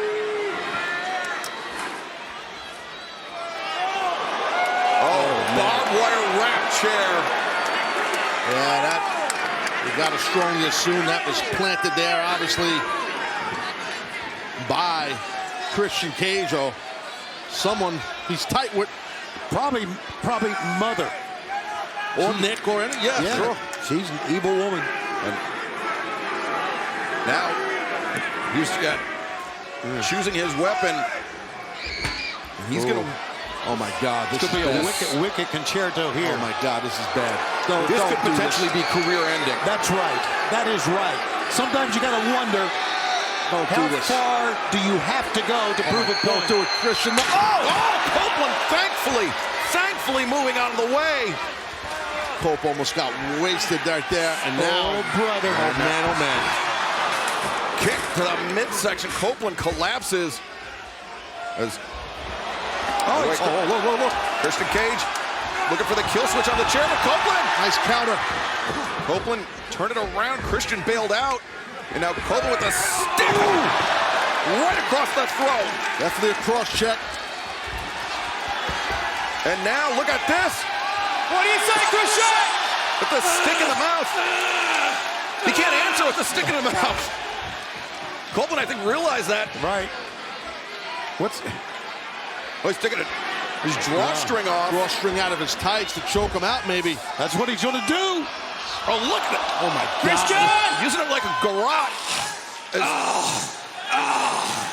is dangerous. Oh, man. Look at the color that Christian Cage's face is turning on. Wait, what was that? Nick Wayne and kill switch. Again, all legal. Right, and they came in at a very important moment because he was being choked out, guys. What about Christian Cage saying that he's going to be waiting alone for Adam Copeland? Right. We all know. Oh, here comes the woman. There's nothing that the referee can do right now. There's no disqualification or not quit match. Mother Wayne slapping, disrespecting Cope right in the face. Oh, wait a second. That's Daddy Magic, Matt Menard, and Daniel Garcia. Oh, here to save the day for sure. Absolutely. Come in, guys. Even in the odds for Adam Copeland. As Garcia, look at this, hopping on the back of kill switch. Trying to slow down the big man. Oh, no! And Impaler on the barbed wire chair. Thanks for coming right there. And now, Daddy Magic. I think Nick is next. Daniel Garcia with Nick Wayne. Sending him to a high clip. Inadvertently just kicked kill switch in the head. Damn, that had to hurt. Wait a second, look at Copeland. Copeland climbing this ladder. Getting some help. Oh my God. Oh my God. Copeland soaring above Toronto. The odds have been evened in a big way.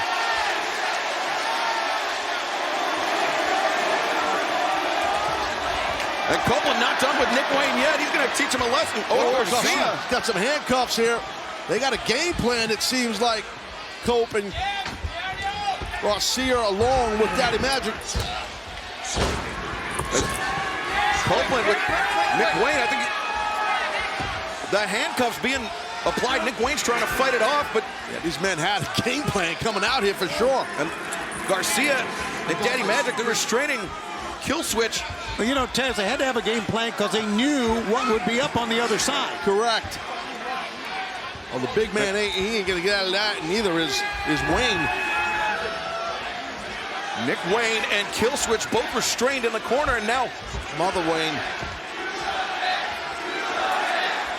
Boy, she is surrounded and nowhere for the... Oh, brother. Oh, she's just running away. Handcuffs and she's gone. That was the smartest thing she could do. I don't blame her. And now, Christian Cage left all alone. Nowhere to go.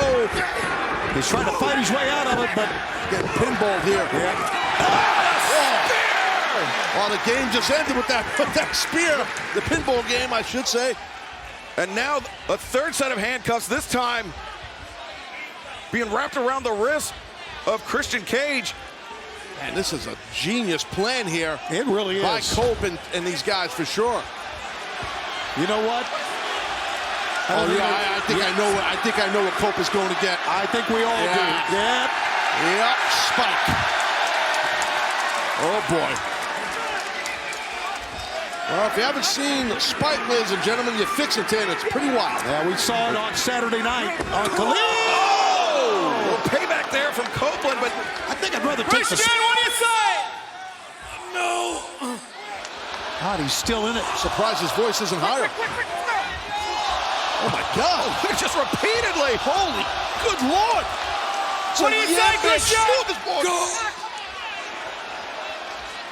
And now the case being opened. Oh no! Don't take out Spike. Oh my God!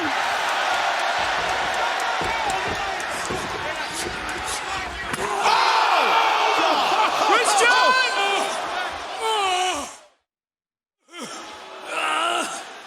We are still live. Thanks for joining us on Rampage. No. Christian! He's going to do it. He's going to do it. Spike in hand. He's going to go to the head.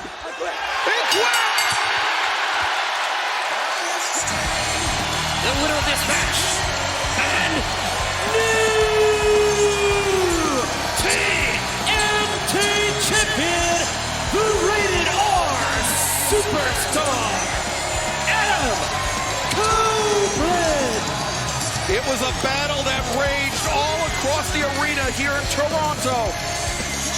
And a battle that ended when Christian Cage said those two words, I quit. As Adam Copeland was going to hit him in the head with Spike. He was going to hit him right in the head with Spike, and that's why he said, I quit. But I mean, think about why Copeland would have done that. And after he was going to go through a table, instead, look at him. Yeah, he looks like a slinky. Hung up, or was hung up in the ropes over the apron.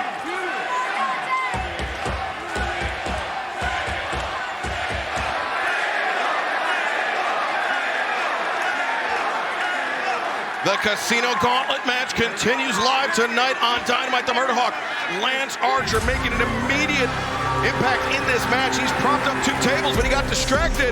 Now Commander's out here. Next, Commander. What a concept this is, guys. We didn't even know this match was happening. A lot of times we know all the matches. We had no idea this was going on. Oh, but what a concept it was. Oh my God, poor Commander. Oh! Holy cow. Commander reversing the powerbomb attempt by Lance Archer into a Hurricane Rana and sending Archer through a set of tables. And remember, the only thing we know for certain about this match is the first man to score a pinfall or submission, Tony, will earn a shot at Roderick Strong in the International Championship. That's one of the reasons it's such a fantastic idea. And really, oh, look at this. I just think it's wild that the guy with the least size took out the guy with the most size. Oh, Commander, though, ducked under the Enziguri attempt. Goes off the back of Will Ospreay. And now coming through Deja Vu. No, DDT by Commander. You know, we're so amazed. Cover here. 2-0. I'm going to say we're so amazed at what Ospreay can do, but how about that by Commander, guys? Look at the Shiranagi. Jay White spiked Commander, center of the ring. The legs hook deep, and Commander able to kick out. Just to reiterate, it's sudden death, first pinfall or submission. Every man for himself. Yeah. First pinfall submission, the match is over. This match will keep going. More people will be coming out, raising the stakes as look at that, the Blade Runner countered by by Will Ospreay. Liger bomb, 2, and so close. You can tell there's a sense of urgency because they all know fresh bodies are going to keep coming in. And of course, the winner goes on to Double or Nothing. You're right, Shivani. For the international title. He's going hidden blade jump. Wait a minute. Oh, hidden blade, no. Brother. Introducing next, Jay Lethal. Lethal a bit tentative. You know you're open when you come into the ring, so Lethal very cautious upon entering, but that's a veteran. Lethal's smart. That's right. And remember, it'll be 5 years of Double or Nothing coming up on Sunday, May 26th, as Lethal. Picture perfect accuracy with that dropkick and the lethal combination. Turn around. Well, he turned around a bit too late. Penta landed that shot. It's a bit low. Yeah. Lethal hobbled by that one. Sent into the ropes. Sunset flip. No. Penta rolls through. Lethal ducks under. Lethal injection. Oh, he got it. Watch Jay White. To look at Jay White. He's in here. Jay White realized it now. Blade Runner. Lethal. Oh, that sleeper suplex from Jay White. Remember these two guys crossing paths in the Continental Classic. Jay White, Jay Lethal, and Dante Martin, though, doesn't care about history. He cares about Double or Nothing. He cares about the shot at Roderick Strong. And he broke up the Blade Runner that time with that dropkick from the top. Yeah, it's just bodies everywhere. We don't know if any more wrestlers are coming out or not. Who the hell knows? Big elbow strike. Ospreay intercepts the lariat attempt. Could be up to 21 wrestlers, we understand, in the backstage area that could be a part of this. Well, Ospreay landed 2 shots to the face of Kyle O'Reilly, floats over. O'Reilly, though, lands on his feet. Rolling elbow. And how about that? Will Ospreay ate it and came right back. Oh, and he comes across. 1, 2. Oh, no. Great kick out right there by Kyle O'Reilly. Again, winner gets a match for the International Championship at Double or Nothing. He called for the Ox Cutter, but no, he's called for the Stormbreaker. But oh no, he's called for the Tiger Driver 91. But remember, after he injured Danielson, he said he's going to retire that move. All right. And that momentary indecision cost Ospreay. Yeah, the hesitation. Gatame now. Juji Gatame locked in. Wait a second, Commander. Let's see it. No! Commander! 1, 2, no! Ospreay, the hidden blade on Commander! Ospreay just nailed Commander. 1, 2, 3! Will Ospreay! It's Will Ospreay! Here is your winner, the aerial assassin, Will Ospreay! And that match was like a blender on 150 miles an hour. That was insane. It was tremendous. Love it. Even after the second thoughts on using that Tiger Driver 91, Ospreay vowed to retire that move. He was still able to adapt and succeed, and now we know. Sunday, May 26th, live on pay-per-view, the MGM Grand Garden Arena. The home of the first Double or Nothing. Hang on. Will be the home of the 5th Double or Nothing, but we may be on the verge of hearing from the AEW International Champion himself, Roderick Strong. Roddy Strong out here showing Ospreay, I'm the guy you got to beat come Vegas. Yeah, the guys behind me are the guys you got to worry about as well. Yeah, you've got Mike Bennett, Matt Taven, Wardlow, and Adam Cole, the Undisputed Kingdom, all backing up the AEW International Champion, Roderick Strong. Well, I'm telling you, coming up at Double or Nothing on Sunday, May 26th, Will Ospreay's got to contend with more than one man, and that's very apparent right there. Yeah, but that Roddy Strong is no joke, man. He is a heavy hitter.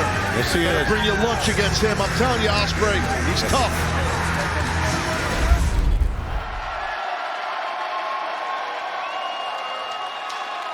Jack Perry, his future with AEW was completely uncertain, Taz. He tore up his contract. He seemed to join the roster of New Japan Pro Wrestling. I thought his AEW days were behind him. Yeah, I thought so too. And recently we saw the Young Bucks, Matthew and Nicholas Jackson, put out the footage of confrontation from Wembley way back.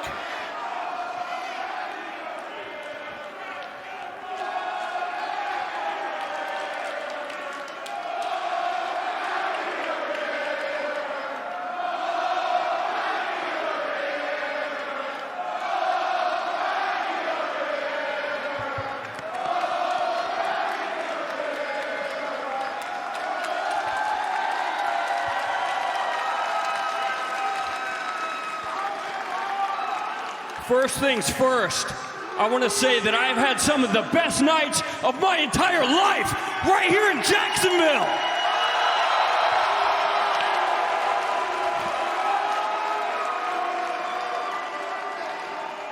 But tonight, we have business to handle. And I want to handle it right here, right now, face to face with Tony Khan.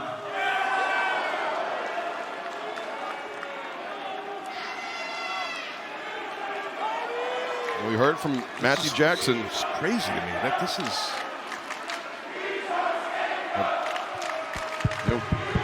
After All In London, Jack, I mean, he just dropped off the map here in AEW, and where's the boss right there, yeah, Tony Khan? That is Tony Khan, the founder, the president of All Elite Wrestling, who's agreed to meet with Jack Perry face to face in the center of the ring. Man, it's been a long road. Almost 5 years ago was the very first Double or Nothing. And since then, AEW has gone on to change the world.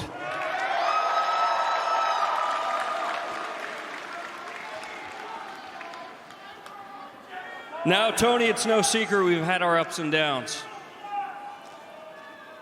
We haven't always seen eye to eye, but I want to tell you this right now. From the bottom of my heart, I swear to God, the only thing that I have ever wanted is what's best for AEW.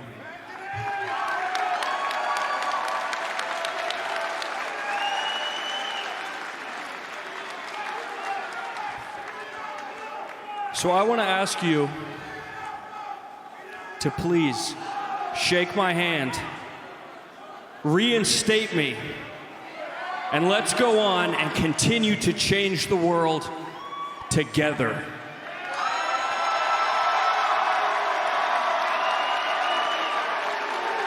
Well, sometimes you have to leave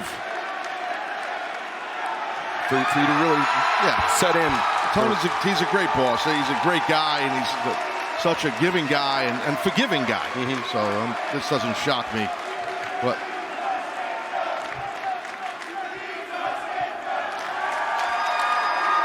Jack Perry back on the scene here in All Elite Wrestling. We can only assume that's what that handshake, that embrace meant. Absolutely. Tony smiled. Oh my God! What the?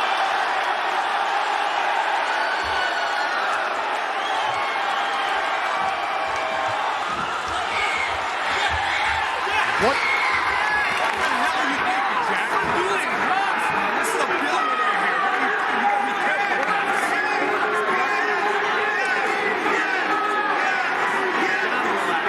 I can't believe Jack just did that. What the frick is wrong with him? I don't. The Young Bucks are checking here on. Yeah, thankfully. Cooler heads will prevail.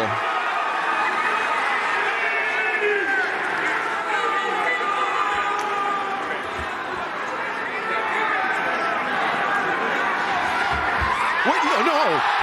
What the fuck? No, not this, no.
gonna change the world, baby.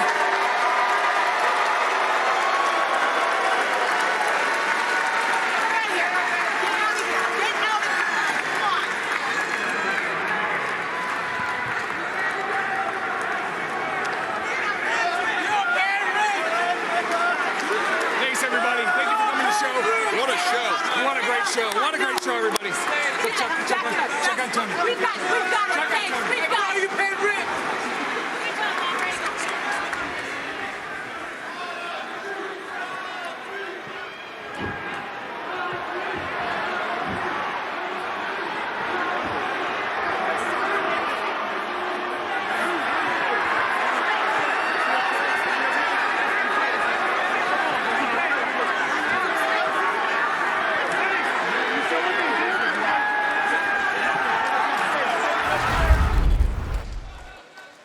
It's been a striking battle between two great kickboxers, Kyle O'Reilly and Malachi Black. O'Reilly had the Juji Gatame locked in. Malachi Black able to counter out of it. Now with the waist lock, Taz. Yeah, waist lock and right there, a double wrist lock again, counter on that wrist to break the grip by O'Reilly. I love that counter. But he lost the grip. He lost the double wrist lock. Uh-oh. O'Reilly comes back. Maybe telegraphed it back over there by Malachi Black. And now Malik, oh, wow. Needle ahead there. Yes, sir. Boy, I'm loving what I'm seeing from both guys here. Yeah, and Kyle O'Reilly, I mean, with such respect for Adam Copeland, just, I mean, disgusted by the lengths that the House of Black have gone to. And really, I mean, challenging, calling out Malachi Black because of that respect for him, Tony. Yeah, I think Copeland, I think the wedding ring thing was just too much. And I mean, the House of Black saying it holds Copeland back. Look at O'Reilly though, snapping off that quick German suplex. Stop the rolling elbow strike. Malachi goes down. O'Reilly, the leg hooked, and Malachi able to kick out. Yeah, strong kick out by a tough son of a gun right there, Malachi, but heck of a comeback mounted by Kyle O'Reilly. I mean, heck of a comeback in this match, but I mean, a heck of a comeback in life, in just being able to compete again, coming back from that neck fusion. Absolutely. As O'Reilly now probing with those kicks. Almost 2 complete years he was out, and you would think you'd be gun shy after that, but boy, he has come in full bore here since his return. Man, right to the side of the rib area, kidney region with that kick by O'Reilly. And remember, this Sunday it'll be Malachi Black locked inside a barbed wire steel cage against the rated R superstar Adam Copeland. The TNT Championship defended inside a barbed wire steel cage for the first time ever this Sunday, live at Double or Nothing, as O'Reilly and Malachi Black. A lot of uppercuts, forearms, low round kicks. Yeah, body shots by Malachi. Nice double leg there. Sprawled in a mount position here. Palm strikes, forearms, everything. And Malachi covering up as O'Reilly once again going for that Juji Gatame, the cross arm breaker. Good block with the S grip by Malachi. He doesn't want his arm extended. That'll tear a bicep. And now look at that transition by O'Reilly to an ankle lock. O'Reilly, great submission wrestling, perhaps more dangerous with the submission holds than Malachi Black is, but that's not to take anything away from Malachi Black, but now this is a test for Malachi. How much pain can he endure? What a great competitive match we are seeing. But there's Malachi Black. You know there's something devious always on his mind. He's on the verge of tapping out as Malachi, but O'Reilly hanging on to that leg doggedly, but now Malachi hammering down the elbow strike. Coming up with the knee. He dazed O'Reilly once with that. Now the brain buster, Malachi, the cover, 2, and O'Reilly, wow. Last possible moment. That's a veteran kick out. O'Reilly's a veteran in this industry. As an athlete, to kick out after that amount of striking and offense put on you, that's toughness by O'Reilly. And was that a glimmer of frustration on the face of Malachi Black, Tony? Yes, it was. Absolutely it is. And he's still frustrated. Look, shaking his head, looking at the referee here. But Taz, Malachi Black, he knew that coming into this match, O'Reilly, he's got a point to prove, not only because of his return to action, but also, you know, because of his respect for Adam Copeland. Absolutely, and there's a high respect for Cope from O'Reilly, for sure. Oh, Oh, man. Spinning back elbow there. Yeah, Malachi absorbed that blow, that kick in the back of the head to come right back up. But he's staggered now. Both men exchanging round. End. He is so freaking quick. The fake, the end, the cover, and the win.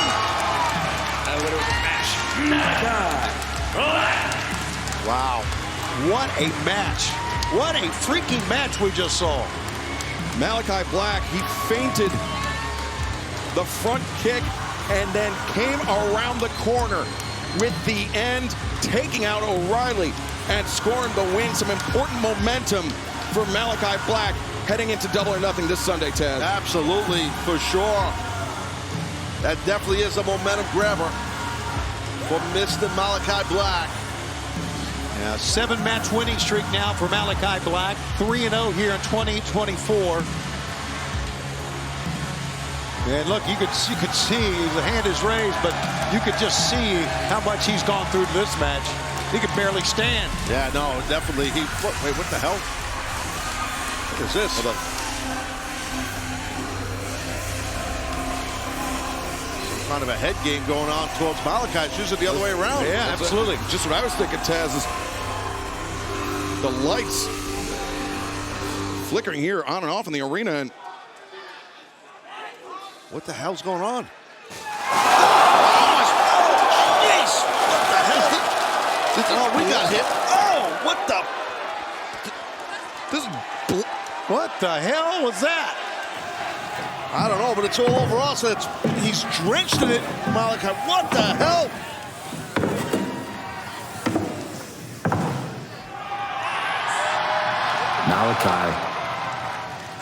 Malachi, up here. Be careful what you wish for.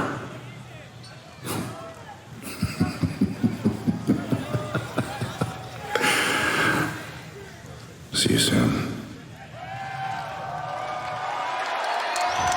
Holy hell. Man, he is drenched in whatever the blood, whatever it is, and so are we. Look at that, man. What looks like a crime scene in the ring. Double or Nothing cannot get here soon enough. Copeland, Black, TNT Championship, barbed wire steel cage this Sunday. The newly crowned TBS champion, the CEO Mercedes Moné, looking to make the first defense of her championship reign, but Sky Blue is not making it easy, Tony. 2 title matches for Mercedes. One is challenger, one is champion within less than a week. And here on TBS, Mercedes for the first time ever. Oh, Mercedes, a couple shots to Sky Blue as she was charging into the corner. Mercedes. Whoa, nice. That was nicely done. You are right, Taz. Now sunset flip. Mercedes, no, not a sunset flip. Instead, using the knee strike. The legs are hooked, or the one leg was hooked. If she had gotten both legs, Taz, if that momentum had carried her through into a pinning predicament, that could have been for Sky Blue with a backstabber. I think you're right, but here's another cover. The far leg hooked this time, and Sky able to kick out. Yeah, our fans of Palm Springs will be there tomorrow for Collision. 7 o'clock bell time. And then 1 week from tonight, our debut in Loveland, Colorado, just outside of Denver. As Mercedes Moné climbing up to the ropes. Sky Blue, though. Sky Blue right there, realized it. She stopped. Oh, look at this. She's trapping her head in that buckle. Kick!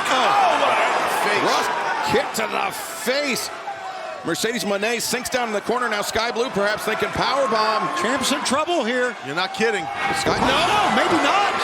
What a great counter move that was. Mercedes reverses, but you can see just by the body language how dazed Mercedes Moné is as Sky comes out looking for that full Nelson.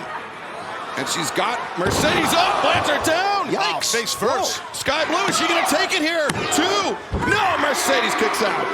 That's a big-time kick out right there by the brand new TBS champion, and you can see the frustration in Blue. Sky Blue had to realize what she was getting into. I understand taking the attacks, but she's wrestling one of the great women of all time here. That's right. The wrestling resume of Mercedes Moné is not exactly a secret. She has traveled the world. She's won championships all over the world. As Sky Blue ducks underneath the boot. No, the knee strike there from Mercedes, but the thrust kick from Sky. Well, she told Sky Blue to bring it, and Sky Blue brought it. And Sky looking for the code blue. No, Mercedes shrugs her off. Up on the shoulders. Oh, boy. Moneymaker, center of the ring. That might be it. 1, 2, 3. Here is your winner and still TBS champion, the CEO, Mercedes Moné. The little things, are everything. She went for the cover, Mercedes did.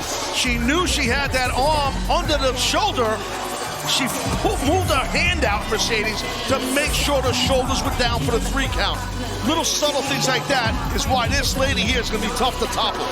Very high wrestling IQ for the CEO, for the TBS champion, Mercedes Moné. And wait a second, what is this? Hang on here, hang on. Stephanie Vaquer from CMLL, the New Japan Strong Women's Champion, could potentially, Tony, be looking to add some other gold to her collection. Raising up that strong belt. Mercedes raises up the TBS title. Love to see this. Love to be able to see this. Yeah, no doubt about it. I agree, Shivani. So unpredictable during Forbidden Door season. You love to see it, and you love to see Renee.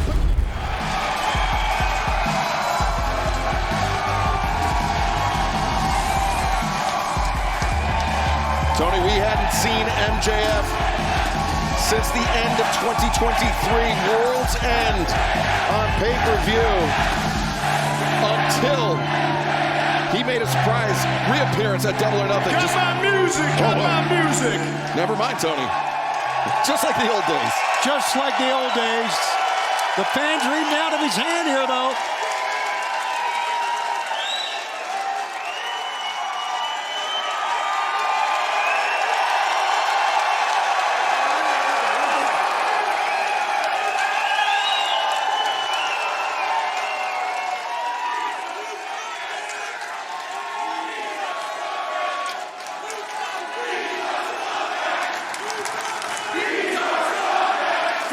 Watching at home, if you're wondering why my eyes look a little bloodshot and squinty, just in case you didn't get the memo, we're in Colorado, baby.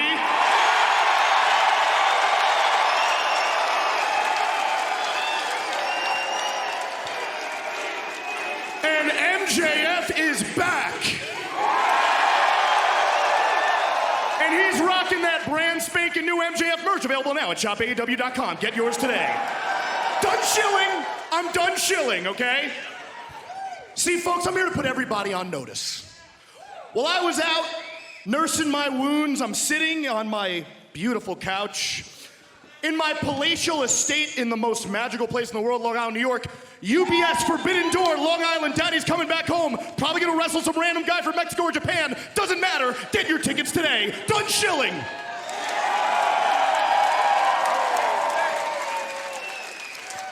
So I'm sitting at home, you know, and I'm watching a bunch of children make a ton of bold claims on my show.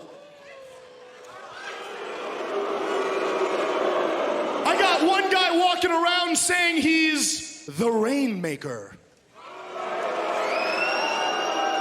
Make a lot of money there. Hey, Chief, that's interesting because every time I look at his physique, it seems pretty apparent to me that the guy can't even afford a gym membership.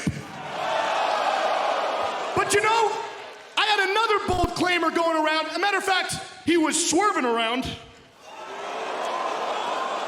And he was claiming he was the leader of the Mogul Embassy. Hell of a leader, pal. Your entire group turned on you and whooped you. But that's not the part that offended me, folks. It's not. The part that offended me, Swerve, was you referring to yourself as a business mogul? Interesting. Swerverino, Shano, last time I checked, business moguls tend to go to business school. And if you did, I guess you must have skipped your public speaking course. But that was not the most egregious claim, folks. The most egregious claim was from a Cockney cockhead. Walking around saying, "Oi, I'm the best in the world, bruv."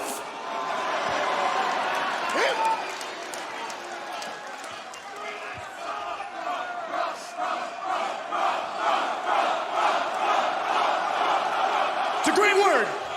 So, that's really interesting, Willie, because last time I checked, you ain't Chris Jericho, you ain't John Moxley, you ain't Cody Rhodes, you ain't Samoa Joe, you ain't Bryan Danielson, you ain't Kenny Omega, you ain't Adam Cole, you ain't Hiroshi Tanahashi. But you know who managed to beat every single one of the individuals on that list?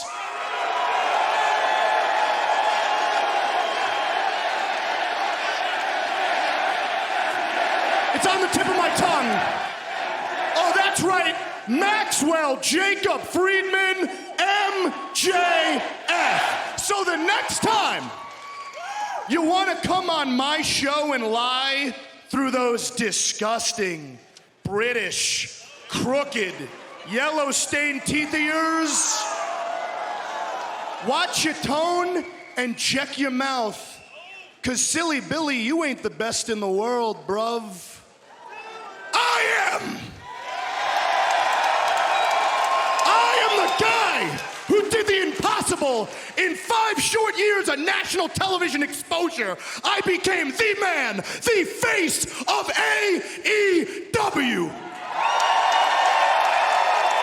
I created some of the greatest matches, moments, memories, and interviews in the history of this sport. I became the most hated man walking this planet, only to become the most beloved.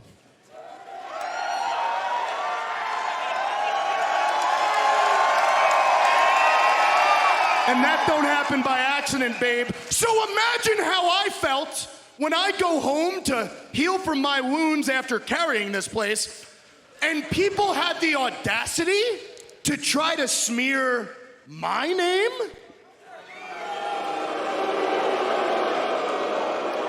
Revisionists trying to revise my history, revise my legacy, revise my name.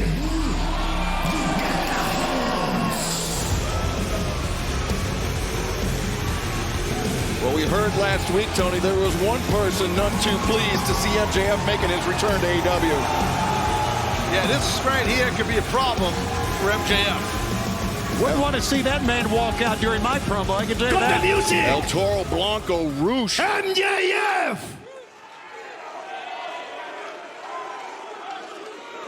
Much like all these stupid, filthy, ugly Americans, you never ever shut up!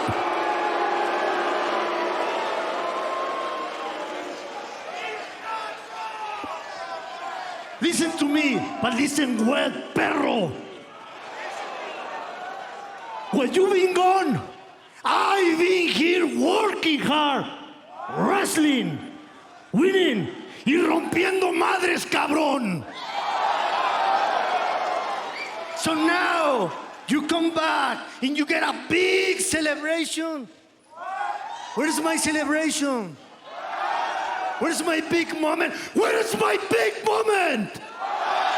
I didn't sell you a spot, so now I'm gonna take it. Because when you mess with the bull, you get the horse. Okay. Listen, Roosh, I didn't get any of that, okay?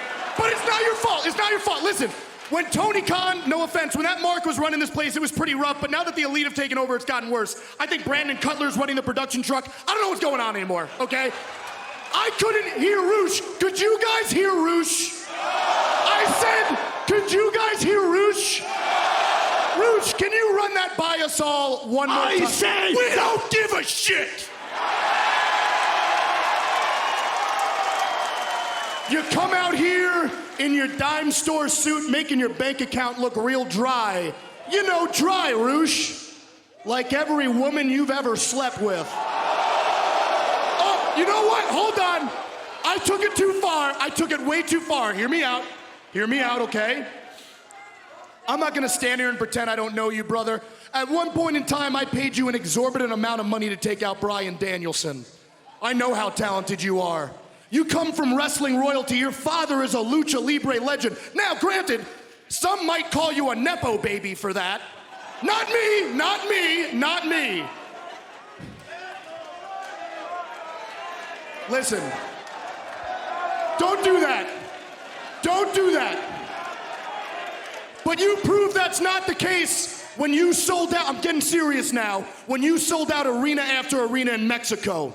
You proved you were an international superstar.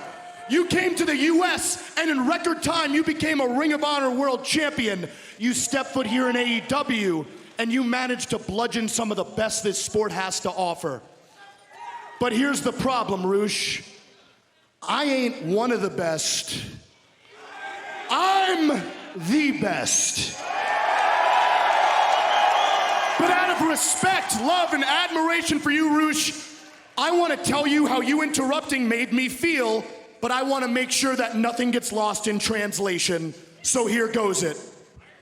¡Eh, cabrón! ¡Chinga tu madre! Me llamo Maxwell Jacob Freeman, and I'm better than you, and you know. Enough, and now Roosh and MJF squaring off center of the ring. We need some security to separate these two men. Yeah, these guys are going blow for blow, Shivani. I knew it wouldn't take long, Taz, and here comes Christopher Daniels and security. Security flooding the ring. Christopher Daniels, the interim executive vice president. You hear this crowd in Loveland, Colorado, just outside of Denver, saying, "Let them go." And there goes Roosh. I'm surprised Roosh didn't jump in before then. I mean, he has a temper that sometimes is out of control, like it is right now.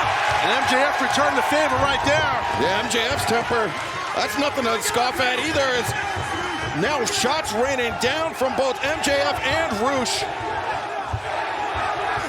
Look how many men it is taking to separate Roosh and Maxwell Jacob Friedman. A lot of bad blood, a lot of trash talking. We got AEW security. We've got elite security out as well. Referees. Christopher Daniels. I will bring you down. Max, you're gonna calm down. Not here, not now. Not now.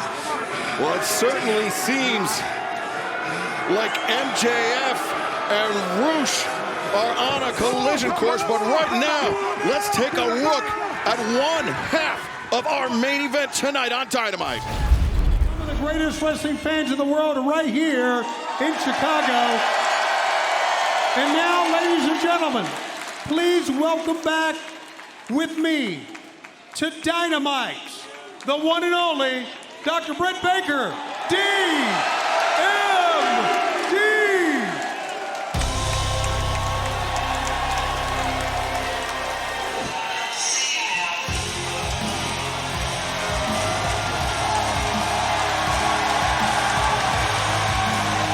Taz, what a moment it was this past Sunday night at Forbidden Door. Mercedes Moné successfully became double champion, the TBS champion, New Japan Strong Women's champion, but did not have long to celebrate as Dr. Britt Baker, DMD, returning on the scene. Yeah, Britt made her presence known directly in the face of Mercedes for sure, in Mercedes' moment. But that's how the good doctor does it. She picks her spots. Haven't seen her in a while, and it's great for us to see her again here. Our old friend, Tony Schiavone, keywords old. You beat me to it. Well, that's what I do. All right, see you later, Tone. Take care, Schiavone. Bye-bye.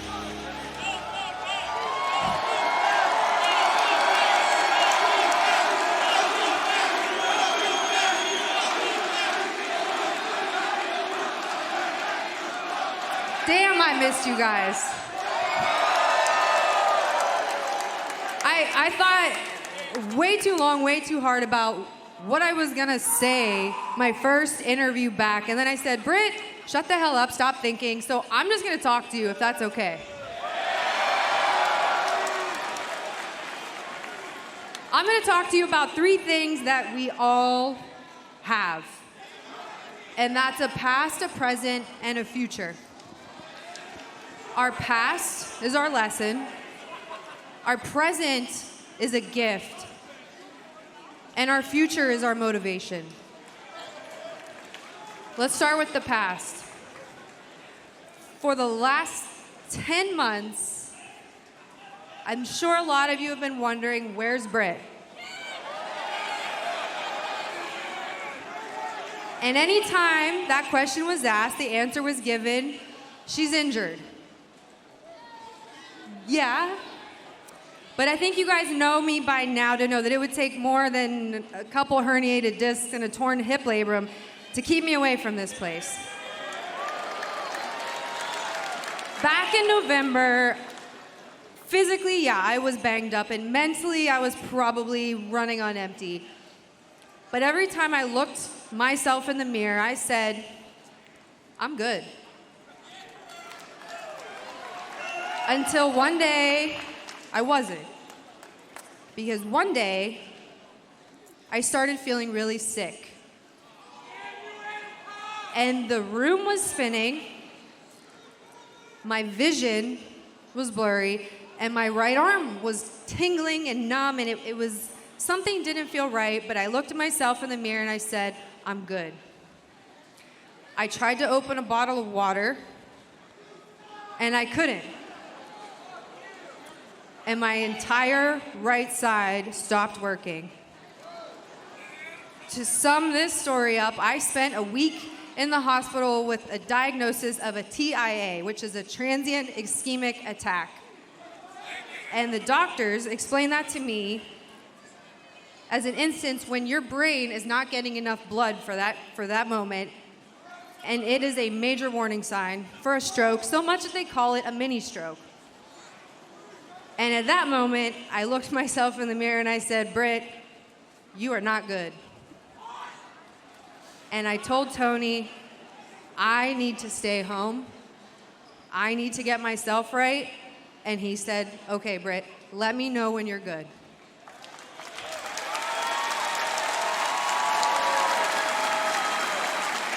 Let's jump to the present. I'm here, I'm cleared, and I'm healthy.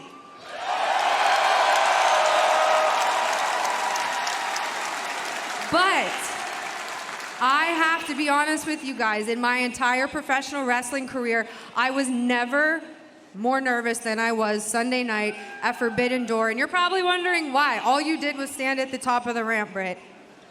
But I was never more unsure of myself. I never doubted myself more, because I didn't know if anyone was gonna give a damn that I was about to walk through that tunnel.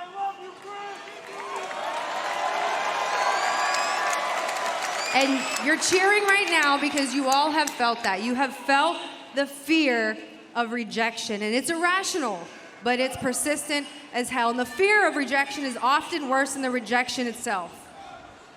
But vulnerability is showing up even when we have no control over what's gonna happen.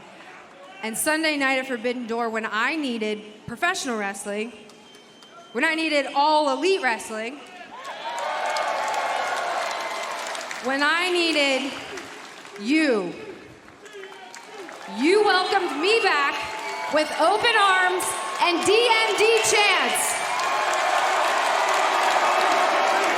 And for that, I will always be in your corner.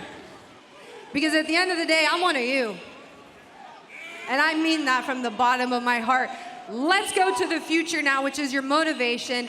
And I'm gonna leave you with this. When you are going through a hard time, go through that shit. Be present and feel all of it, because if you do, it's gonna make it that much better when you get to the other side. And you will. We all will. Because we all possess the impulse to be elite. And speaking of elite, I have to bring this up because I heard we have a new female face of All Elite Wrestling. And it must be so rewarding for her to be able to call herself that after shedding blood, sweat, and tears in this very ring and building this company from the ground up. That must feel great for her, right?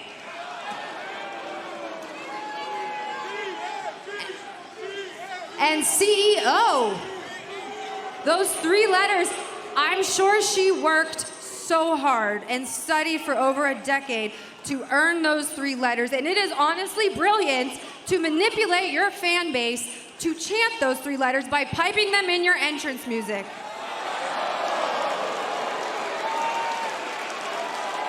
But guys,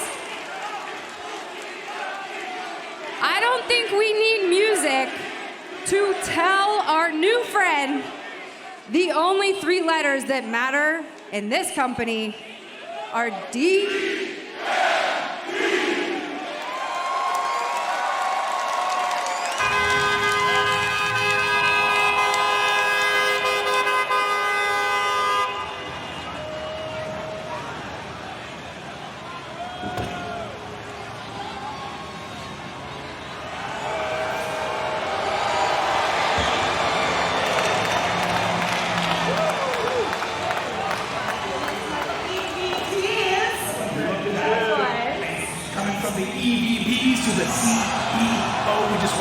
Congratulations, double champion! You're a CEO that we could actually get behind. How about that, huh? Hey, your championship celebration is ready. Ooh, let's go. Go get a champion. All right, guys, get the ring ready. Get the props going. Let's go. Come on. Keep it up. Get to work. Let's go. Keep the action going. Keep the energy, everybody. Let's go. Let's have a great show. All right. Wow, where would we be without Matthew and Nicholas Jackson? I'm looking off the monitor here, and I think that's what's happening. They're bringing out the balloons and the... Now, with somebody's in the ring, come on now. The championship celebration apparently is going to begin while Britt Baker is still in the ring. This is bogus, but this is typical EVP stuff. Yeah, it's definitely disrespectful to our returning Britt Baker, who a former AEW Women's World Champion. She's an original here, an AEW Foundation Tournament winner. Day 1. Britt. Yeah. And who not that long ago, her career was in jeopardy, as you heard. Well, there is Mercedes. That's not to take anything away from Mercedes Moné, who this past Sunday at Forbidden Door had an incredible battle with Stephanie Vac-Burr. And there you see Mercedes as the TBS champion and the New Japan Strong Women's champion. And you know what I like about this, Excalibur? Britt's not moving. She's holding her ground through all of this. And I guess Mercedes thought she would just leave and give the ring to Mercedes. Yeah, that's not how Britt is. She's feisty, but so is Mercedes. So let's see how this thing evolves.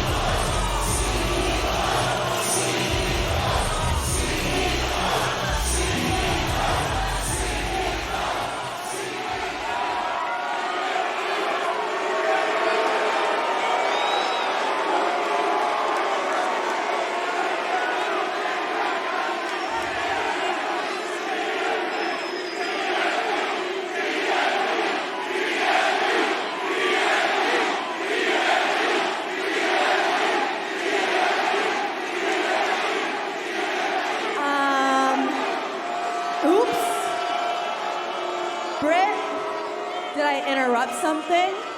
Because Chicago! It's time to celebrate with your double champion, Mercedes Moné.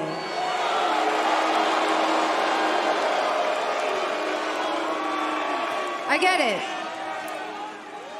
I outshined your moment at Forbidden Door, so now you're trying to outshine mine. Britt, what you do is so irrelevant to me. But if you want to talk about Forbidden Door, let's talk about it. The place, the pay-per-view I made famous when I became a double champion. You know, Britt, I should have known you would try to come out here and steal my spotlight.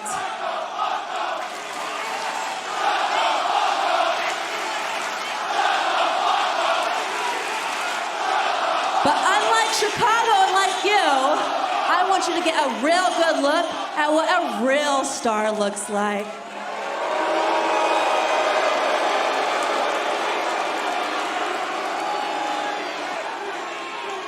All in. All in, Mercedes. I wrestled at the first All In right here in Chicago. I was the first female to go all in on All Elite Wrestling by signing my name on that contract. I wrestled at All In last year at Wembley Stadium when your ass was looking like a broken bitch with a broken leg in the stands. Damn. So I want to face you at All In.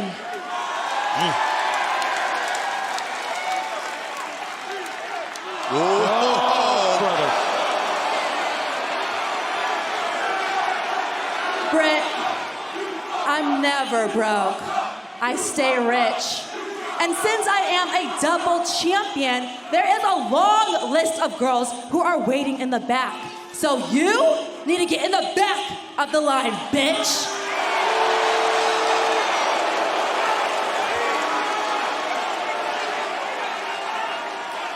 Bitch, what line?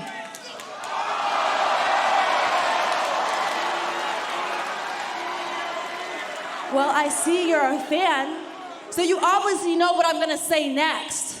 There's a price to pay when you mess with Mercedes money.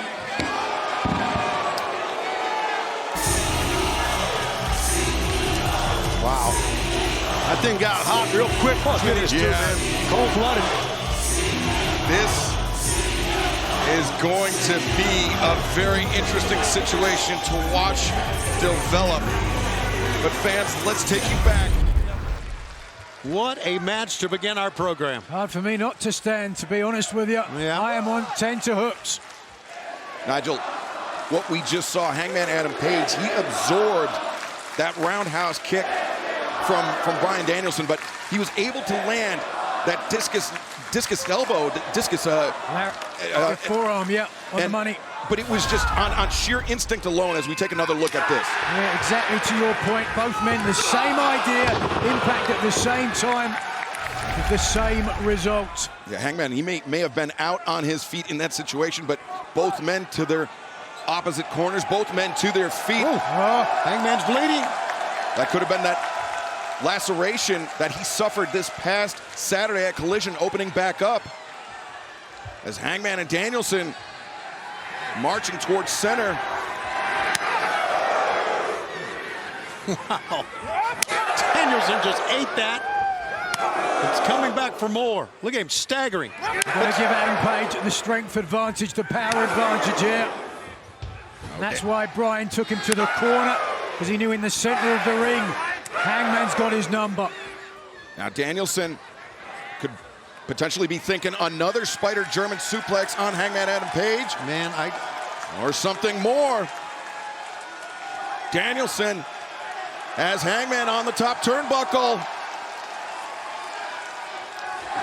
The final match in the Owen Hart Foundation men's tournament continues. Bryan Danielson in charge of Hangman Adam Page. Danielson raining down elbow strikes on the top rope. Danielson needs to be careful here, I can tell you that right now. Danielson could be thinking back suplex. Yeah, but Danielson's going to hit hard as well if he connects. Probably not a smart decision then to go up there in the first place. Oh, look at that. He pulled that leather cover off the top turnbuckle and drove Danielson's head into it. That is a steel turnbuckle, linking the post and the ropes. You know what they say, I mean, God closes the door, opens a window. Well, Hangman Adam Page on the middle rope, moonsault and into, no, counter, tombstone pile driver. That is it. Hangman Page, no! Danielson able to kick out. Incredible. And you see Hangman Adam Page, he was busted open as well due to that laceration he suffered this past Saturday, he hit the cement floor on Collision. I mean, that's exactly why we have those pads at ringside, Tony.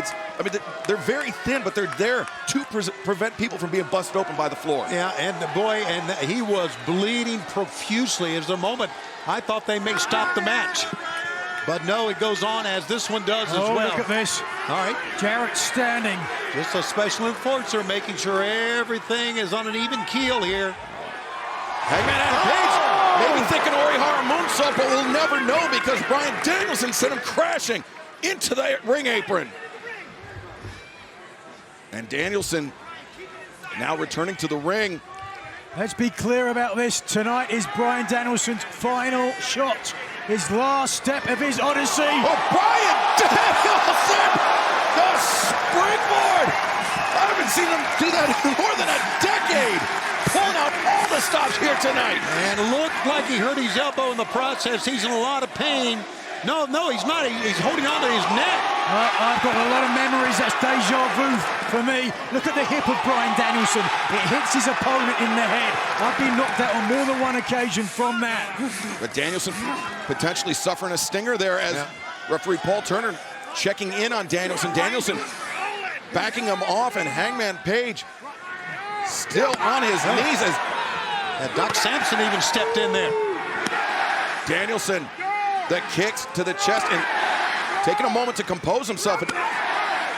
Danielson looking very unsteady even as he delivers these kicks.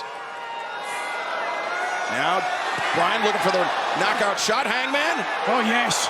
Oh, the pile driver on the floor. Second pile driver in about 3 minutes. And now Dr. Michael Sampson checking in on Danielson. This could be the end. Yeah, he may not be able to continue, and that would be heartbreaking. What's Jeff Jarrett doing down there? What's he got to do with this? I mean, obviously, Jarrett is a human being. He's concerned about Bryan Danielson, but Hangman Adam Page may move on to Wembley Stadium by forfeit. I agree. They could. Oh. Okay, that's enough. Glad you're not a special enforcer. Oh, Hangman. Oh, my God. Doc Sampson and Jeff Jarrett trying to.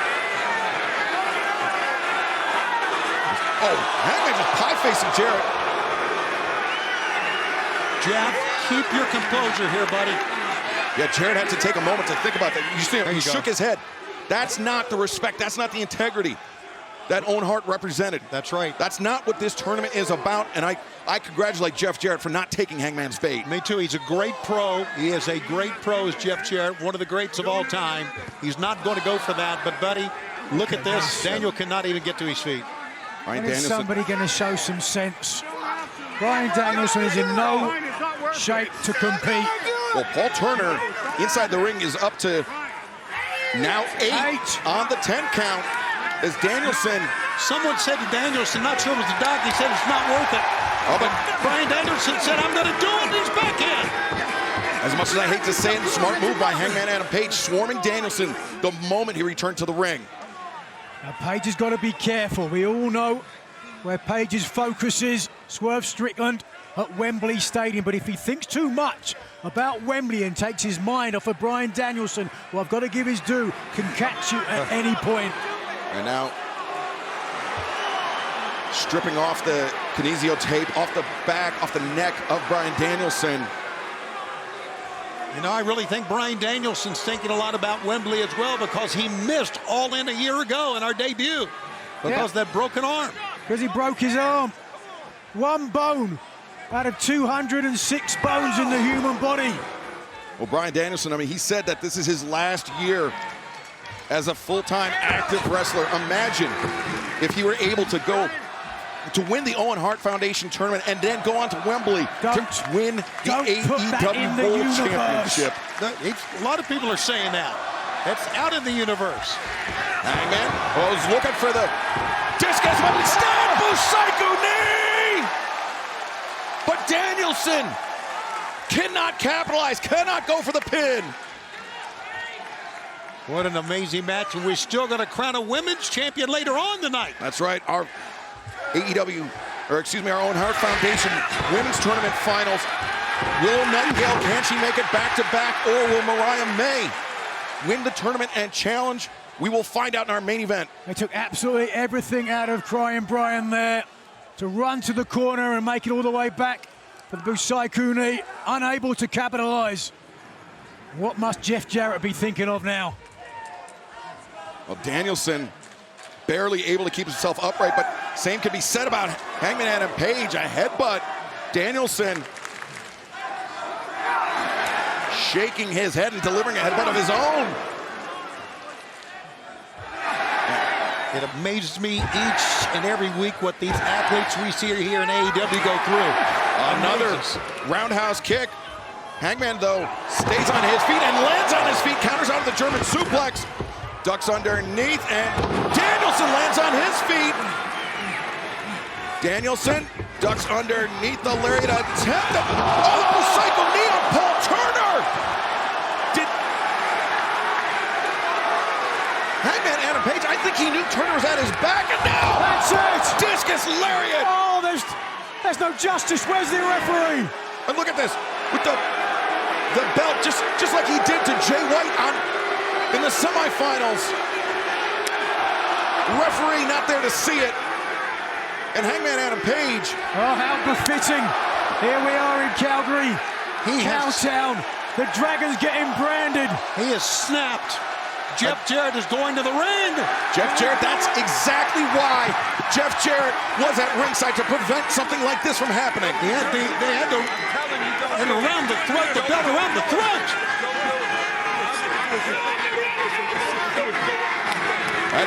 Well, Hangman now shoving the special enforcer, Jeff Jarrett, to the mat. And this is really testing Jeff Jarrett. Oh, what is this? No! Jeff Jarrett's a referee! Roll it by Danielson! Not like this! 1, 2, no! Hangman breaks free. And now, Danielson looking for the lapel lock, even with Hangman's belt still around Danielson's neck. Don't you dare, Jarrett. You better call this fair. The lapel lock escaped. Oh, Hangman, I think he may have over-rotated. No, he didn't. He's looking for Deadeye. Deadeye center of the ring. Count it. 1, 2, and no! Danielson able to kick out. What a freaking match. Holy smokes. Twists and turns here tonight in Calgary, and we're not done yet. This'll do it. Hangman, buckshot lariat to the back. Oh, brother, he's going for the kill here. Danielson being checked on by Jeff Jarrett. Hangman Adam Page sizing him up for a second buckshot. Hangman, the buckshot, no, Danielson. Rolls him up, reverses the bridge back. 1, 2, no. And now Hangman, the crossface. With the belt around the neck as well. How apropos. Oh, look, digging the fingers, trying to adjust his grip. Hangman Adam Page on the crossface. Danielson trying to make a desperate lunge to the ropes to force the break. Can he do it? Pain edged across his face, shooting down his spine. Surely, he's going out. He's going out. Danielson tried to reverse, but he couldn't. And now, there you go. Danielson, though, he's going out. Hangman Page. It. He's not moving. Is Jeff Jarrett going to stop this match? Is Hangman Page going to go on to Wembley? He's out. Raise the arm, Jeff. What is left? There you go. Check the arm. Oh, no, the hand. He's not out. Look at the face of Hangman. The hand did not drop. Danielson, can he force the break? Can he survive? Danielson, no counters. He's got Hangman hook tied. 1, 2, 3. Yes, yes. The winner of this match and the winner of the Owen Hart Foundation Men's Tournament, the American Dragon, Bryan Danielson. We are all stunned. Hangman Adam Page is stunned. Bryan Danielson will compete for the AEW World Championship at All in London and Wembley Stadium. I think we can all say that Danielson dragoned up here tonight. He certainly did. look at Hangman Adam Page storming out. I mean, he's leaving the ring. There is no God. With a sense of purpose, but Bryan Danielson will compete for the AEW World Championship at Wembley Stadium. And Nigel, I couldn't have been happier to be seated next to you for this tournament final. It's a great place to be. As there we see Dr. Martha Hart, the embrace of Jeff Jarrett. And now Jarrett. What a travesty this is. It's a great moment. What a facade. It's a great moment. A smile on Jarrett's face as well. Come on, it's a great moment in pro wrestling to see Dr. Hart walk to the ring with Jeff Jarrett. They're carrying the cup behind, and a well-deserved American Dragon wins the men's tournament. Dr. Martha Hart, of course, founding member of the Owen Hart Foundation, which provides opportunities for hardworking people that have limited resources and unlimited potential. You can learn more about the Owen Hart Foundation at owenhartfoundation.org. As the trophy, the Owen Hart Foundation Cup. Oh, Dr. Martha Hart has the stage. It's great to be back in the Saddle Dome during Stampede Week. In Owen Hart's hometown.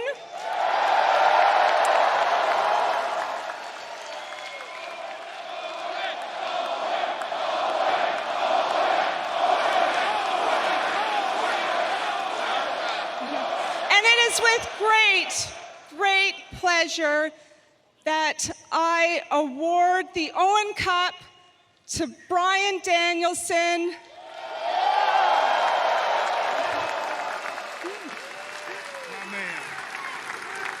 Bryan.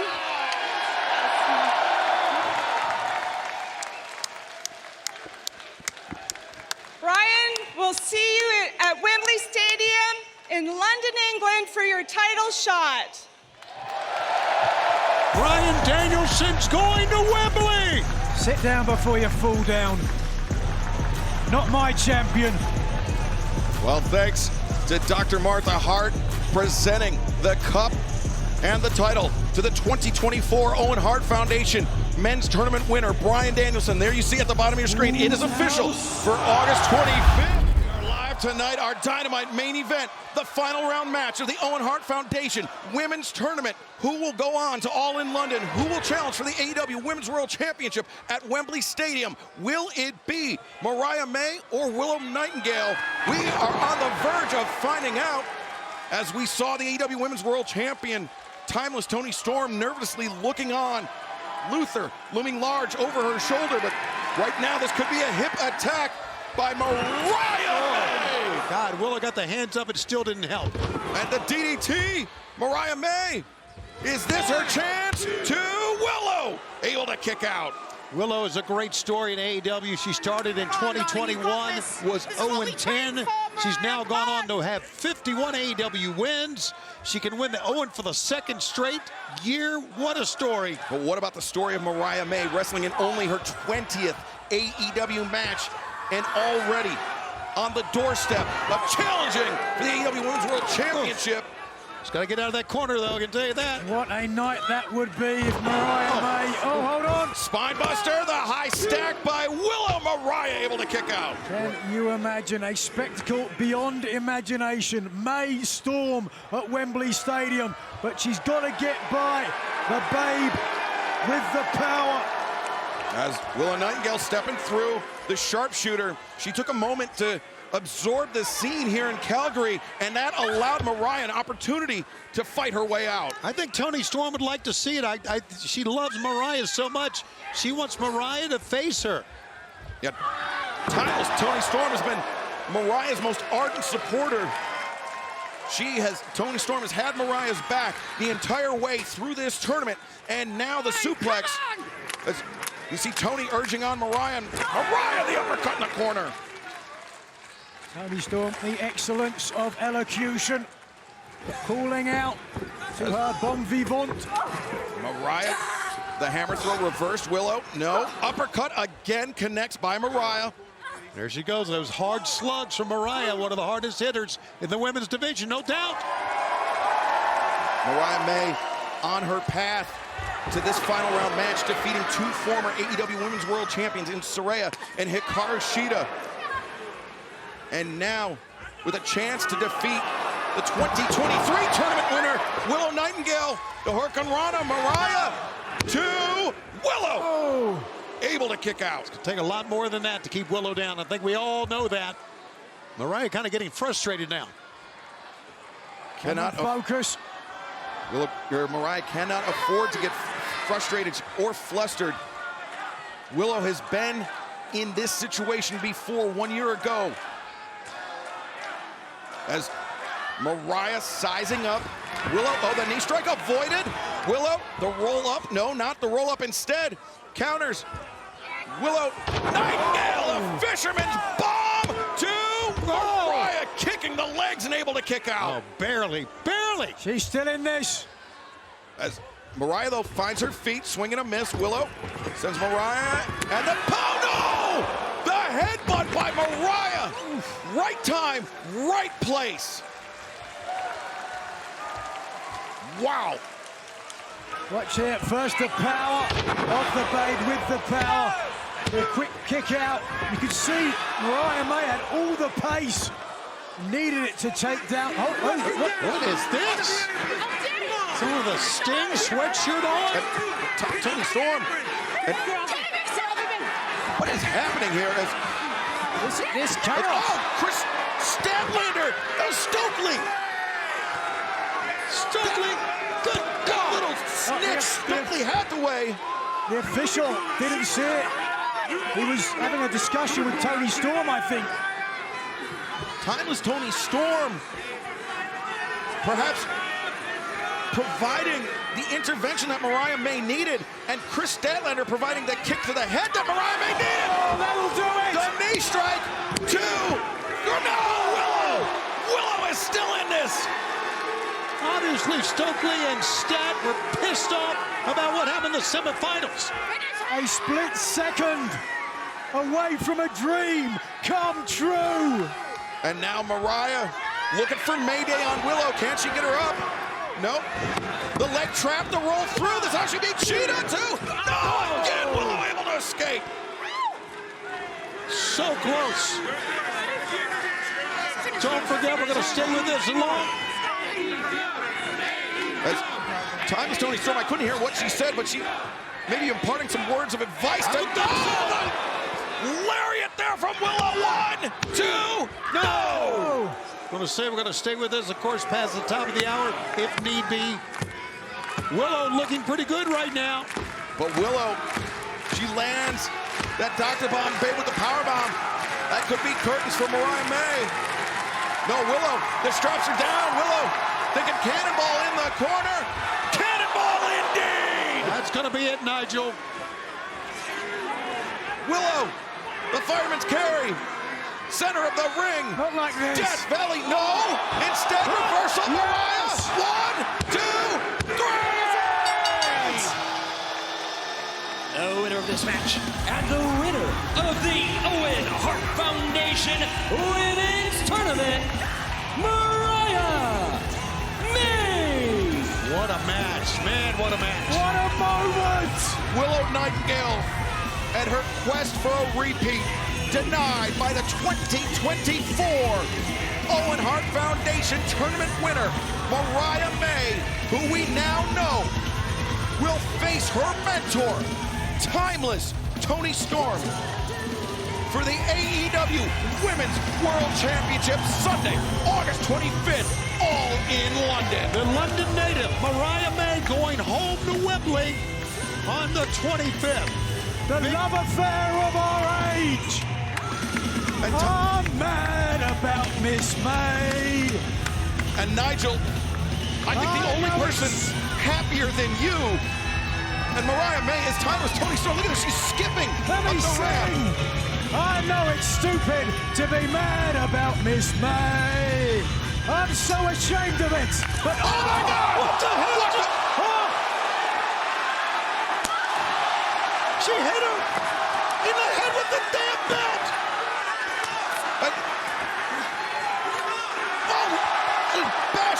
with it. What the hell is wrong with Mariah May? She has snapped. Has she snapped or has she been planning this all along? This is her mentor. Oh my God. Oh, but Toni Storm's been busted open. Mariah May just wreaking havoc. Oh God, Luther. Luther sent sprawling Toni Storm. A bloody mess, and Mariah May, the cause of it all. Nigel, what do you got to say about this, for God's sake? What about this woman? Oh my God, watch for the shoe. Oh no! Oh my God! Somebody needs to stop this woman.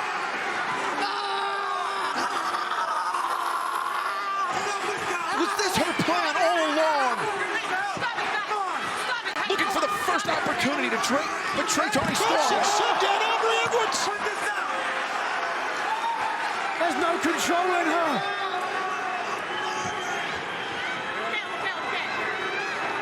Mariah May.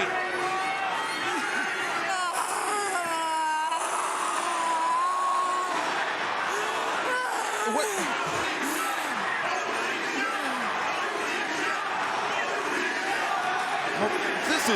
She's a psycho. It's the end of an affair. I can't believe what we just witnessed. Mariah May, Toni Storm, official for Wembley Stadium, but this is despicable. Ungodly. 250 live here tonight on TBS. Will Ospreay, MJF, the AEW International Championship hanging in the balance as MJF gouging the eyes, but Ospreay comes in there. Back elbow, 1, 2, no! Beautiful back elbow there. And pretty good stat, too. During picture-in-picture, in case you missed it, Will Ospreay was being attended to by our ringside physician, Dr. Michael Sampson, who appeared to reset Will Ospreay's left shoulder to pull it back into socket. That's exactly what happened. He's looking for the Os cutter here, guys. Os cutter, no. MJF counters. Great counter. Gonna get that tombstone he wanted earlier. Yes, center of the ring. Tombstone pile driver. MJF collapses into a gun, and Ospreay able to kick out. So close from crowning a new international champion. Every time MJF hits one, I think of Garcia. Of course, that went off the ropes, that one, but that was on target as well. Watch Ospreay, his shoulders here. I'm sorry, you're talking about the shoulder by Dr. Michael. Yeah, this is Dr. Michael Sampson. Here it is. In the picture-in-picture break.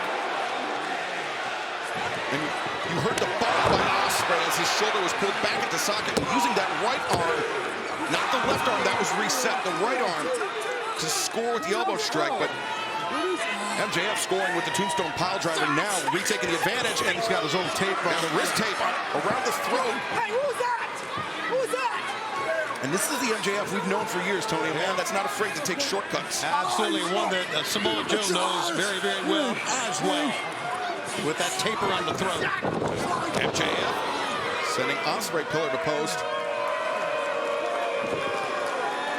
You see that grin on Max's face. He realizes he might be back in the driver's seat here, full throttle.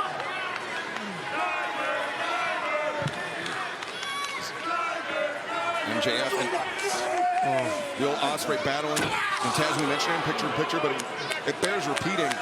This match, not only a battle between MJF and Will Ospreay, champion and challenger, but also it's a battle against the elements, the humidity. The longer this match goes, the more the humidity, the environment becomes a factor. Absolutely. You can see how much sweat is coming off of both these athletes, especially on MJF, but man, we're just at that like 45-minute-ish mark here, and these guys are still battling, so it's very difficult to do that. And shot to the chest. MJF hurting his back on those turnbuckles. Swing and a miss by Ospreay. Oh! MJF blocks the shot. Oh, God. And it was the left arm chop that he blocked, and then he wrenched the arm of Ospreay down, and Ospreay went shoulder first into the mat. He was just one step ahead of Ospreay there, was the challenger, MJF. Backdrop. Oh, MJF, awkward landing on the outside. That's how you blow a knee out. He also glanced off of that LED board. And that's hard as the dickens. You know what I mean? Know what you mean. Here we go. That's Ospreay. Face first. Looking maybe for an acai moonsault. But MJF anticipated and countered. I'm the smartest wrestler in the entire world. Hidden blade. Yes, that not the smarts went up in his ass is what it did. And that camera shot was great. Right on MJF's face, and his head got rocked. That's why I'm the smartest wrestler. Boom! Ospreay coming out of the ring into the living room. Ospreay wiped him out with the hidden blade. But crucially, Ospreay unable to capitalize once again. Bryce Remsburg up to the 4 on the 10 count. Ospreay electing to return MJF to the ring. I don't know about that, Taz. Maybe could have gotten the count out. Could have walked away with the victory. Could have, yeah. Forearm shiver right to the back of the head off the top. Ospreay covers the far leg. Hooked it. And you know what, Tony? Something, I mean, I mentioned to Ospreay. He could have elected to take the count out victory, but that's not who Will Ospreay is. Of course it's not. And Taz, here it is again, man. You can't see it coming. Those hurt the worst. Look up. Big Robin flying into a large-headed individual on the porch in Long Island. It's happened to me. I got hit in the back of the head with a bird. Was it humid? It was very humid. Okay. Again! Tough landing there. Again, Ospreay gets his legs swept out from underneath him on the ropes. What's MJF thinking? What's he thinking? He's set, and I'm telling you, MJF's thinking right now. He's got something in mind. I'm thinking, Hurricanrana off the ropes. He was, but look at this, Ospreay with one arm. Now, how the hell Ospreay's doing that? That's arm strength. That's core strength. Oh, no. Oh, my God. Oh, my God. This is... Everyone's on their feet on this one. Look at this is an Allen Styles clash from Will Ospreay. Covering for crying out loud. Got to try to get that, turn him, shoot a half or something, get Max on his back. But in the ropes, Ospreay trying to pull MJF away. 1, 2, and MJF. Too close. That's smart with good mat sense by MJF. He knew where he was, even though he's beaten down, he's exhausted. Both these men, you could see it. Watch this, off the top, this Styles clash. Avalanche Jones, look at this. Man, he had him. If he could have just covered him sooner. MJF back in live action, just grabbed the wrist of Ospreay, dropped to the floor with the arm draped over the ropes, and now the heat seeker on the... I'm not sure if Ospreay's head hit the apron, but did you see there was a nasty torque of the neck of Ospreay? It was, right. And sometimes your head don't have to hit, and his shoulders all screwed up, as we know. Uh-oh, here we go. Guys, I'm going to say it. Episode number 250. And I've been around for all of them. I have never seen a match this good. It's one of the best matches we've ever had. Ever. Well, we've had a lot of great matches here at AEW. Yes, we have. This is up there. Now, what the hell is this? I see Max, that's a great way to start Dynamite 250. Max took the cushion off the top turnbuckle so his foot don't slip off the cushion. Very smart by Max. He's going to fly, man. And a drops the elbow on Ospreay. Unbelievable. And it was insane. It was amazing and horrible and for the body of Ospreay. Two men are pushing each other to the absolute limit. But Taz, did you see how Ospreay's left arm was quaking right there before he let out that agonized scream. And the key, and we saw it on the replay, the key is he took that cushion off the metal turnbuckle that connects the rope to the post. And what happens is your foot won't slip off that cushion. He's going off steel. That was smart by Max. MJF, Will Ospreay fans, this match for the AEW International Championship will continue picture in picture.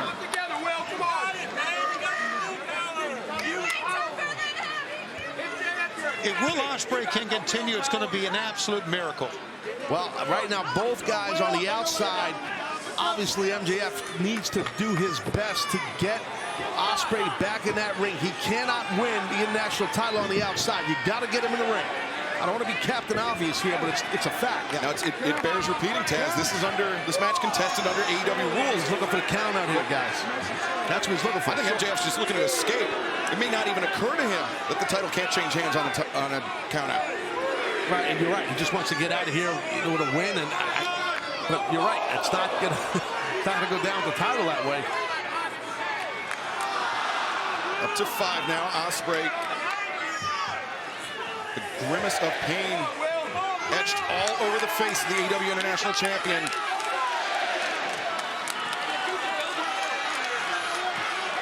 Now MJF, now maybe the realization setting in. Or maybe just wanted to buy himself a little time. I think the latter. I mean, listen, guys, we're at like 50 minutes here. This is tough.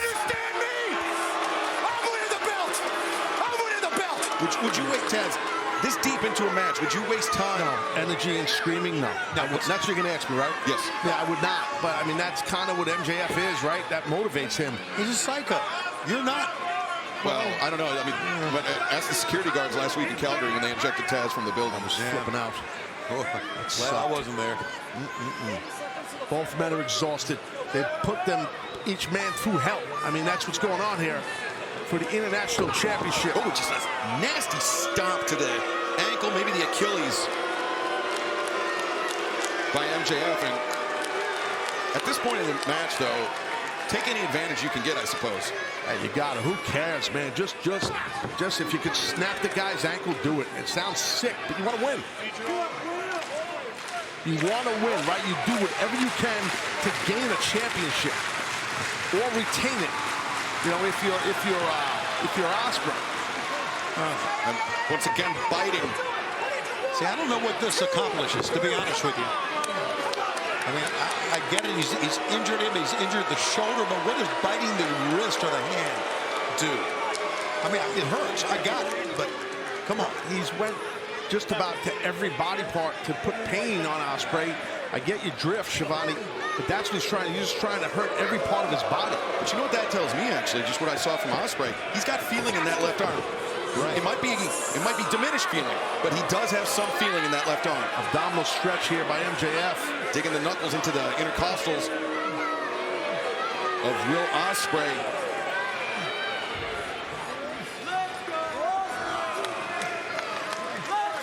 Our opening contest, AEW Dynamite, continues still.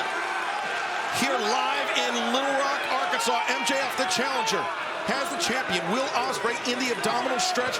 MJF has been punishing that left shoulder of Will Ospreay for the better part of this match and continues to do so. Yet, Tony Schiavone, Will Ospreay still in this fight. An amazing night, an absolutely amazing night so far, and I know they've got to be spent. You can see it because, hell, I'm spent just watching and calling this thing. Who's going to win it? These men are over 50 minutes, and that abdominal stretch is brutal to tear apart your rotator cuff, your AC joint, tear your bicep. Max again going to use that top rope for some leverage. And MJF, his body, and Will Ospreay's body had been obstructing the referee's vision, but now gets caught red-handed. Well, MJF was trying to plead his case. Nice counter with a hip toss. But Ospreay, and we can only speculate, Taz, but from our vantage point, seems like suffering some numbness in that left arm. Yeah, because he's not putting his left arm down on the mat to hold his weight up. He's using his right arm. Now he's doing it a little. Oh, the inside cradle. Small package. 1, 2. MJF breaks free. Maybe telegraph that. Ospreay rolls him up. MJF kicking out again. The backslide here. Underneath the backslide from Ospreay. MJF able to kick out, side headlock takeover into a pinning predicament, head scissors counter. A lot of near falls. The 2 count, Ospreay. I'm telling you, it's tough to kick out of these near falls this late in the match. Backslide again, up on the tippy toes is Ospreay. This is how you lose a match that's long, these little quick pinfalls. The hammer throw, Ospreay. Attempting, oh my God. Attempting the work and run of MJF. He's got it. He's got it. Counter, but no. That was right. Taz, that was right across the lower part of the back. The spine, that lower spine, tailbone area. Oof. What a battle these two guys are putting themselves through. Episode 250 on Dynamite. These two cats leaving it all in the ring here. Yes, sir. Go get them, guys. Let's go. Get us a winner. As we've mentioned, the last 6 months the contrast between the activity of Will Ospreay and MJF. What about the last year? Will Ospreay, this is his 58th match in the last 12 months. A trip to the semifinals in New Japan's G1 Climax tournament. A victory over Chris Jericho all in London, joining the AEW roster. Winning his first 14 straight matches, back-to-back Casino Gauntlet matches, the AEW International Championship. That's what Will Ospreay has done in the last 12 months. He's a big match guy, hence why he got that International Championship. But is it in danger right now?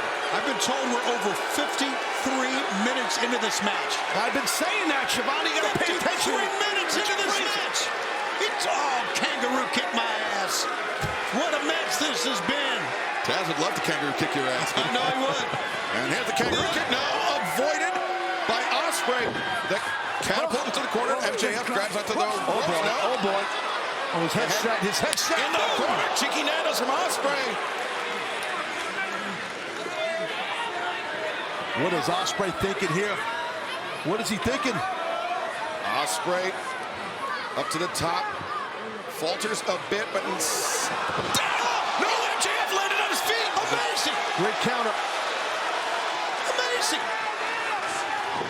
And now MJF the lariat in the corner. Sometimes a good old-fashioned clothesline in the corner can get the trick done, but now what? Was that all Ospreay had left?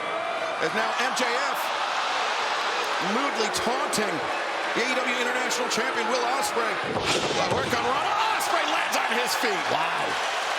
This is unbelievable. Anything you can do, I can do better, says Ospreay. Well, Max heard the people. He knows. I don't think he landed the way I wanted him to land. This is an all-timer. It really is. And Taz, the last 12 months of MJF, losing the Ring of Honor Tag Team Championship, losing the AEW World Tag Team Championship, suffering potentially a torn labrum, and then working himself back into health. Oh my God. MJF smashing the face of Ospreay with the elbow strike. Rolling elbow that time, Ospreay. The right arm lariat chopped down. Ospreay finds his feet. Oh, knee strike to the jaw. MJF comes in. Ospreay falls off the chest. Step up Enziguri. MJF may have been out on his feet as Ospreay. Wow. Floats over. Can he get him up? Couldn't get him with the knee. No, instead, but he gets the sunset flip. Two. MJF counters. Ospreay reverses. MJF reverses. Wow, this is rough here. This is how you get pinned. Two. Oh, so close. That was wonderful. Game of inches between Ospreay and MJF. Counter the Oscutter. Brainbuster. No! Again, Stun Dog Millionaire. MJF. Oh, reverse work on Ronda. Second time in this match. Who in the hell's going to win this thing? And now Ospreay going for the Stormbreaker. No, MJF. Just a clubbing blow. Blind side shot. Oh, Spanish fly. Two. Got it. No, MJF able to kick out. Didn't have that left shoulder cover. Was able to shoot it up in the air. Whoa, look at the fans.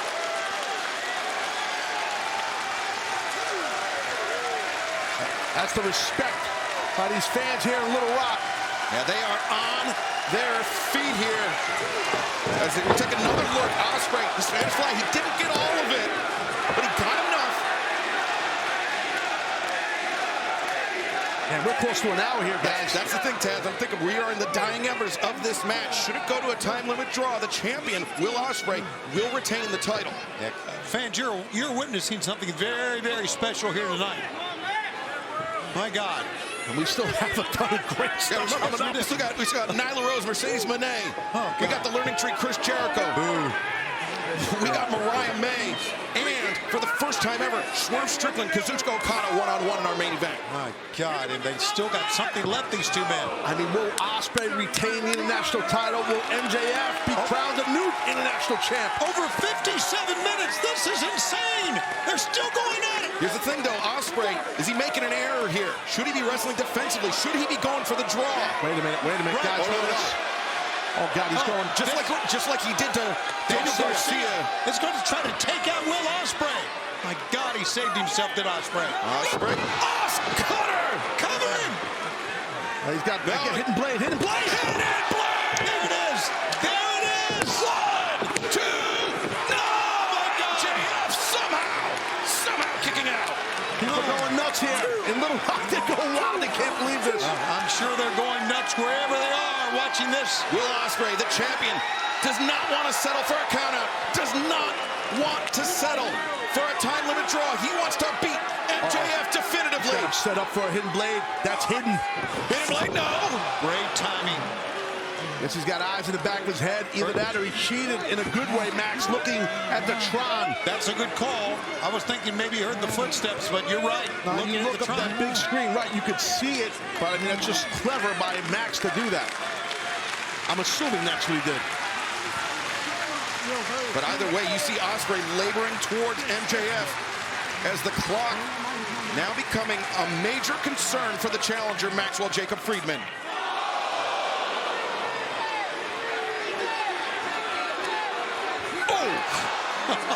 Ospreay stares square in the eyes.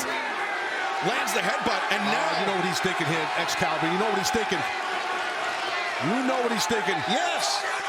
It's not the Stormbreaker. 1 minute remaining in this match. 1 minute. 1 minute remains. Tiger Driver. But Ospreay, he vowed to retire this. He vowed never to use this hold again. Come on, do it! Tiger Driver, do it! Yes! Ospreay, he's got him lost. Can he do it, though? He's got him. Can he bring himself to do it? He's got. Look at the face. Look at the face of Ospreay. He's conflicted. He vowed never to do it. Wow. He almost ended Bryan Danielson's career with that. He said, I can't do it. Here's the thing. 30 seconds remain. What the hell's going to happen? Oh! Ospreay thrown into the referee, Bryce Remsburg.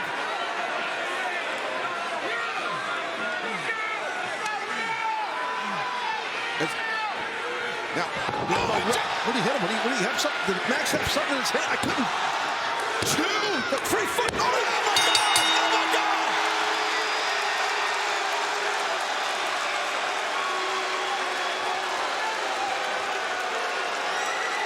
Did that just happen here? Like, what?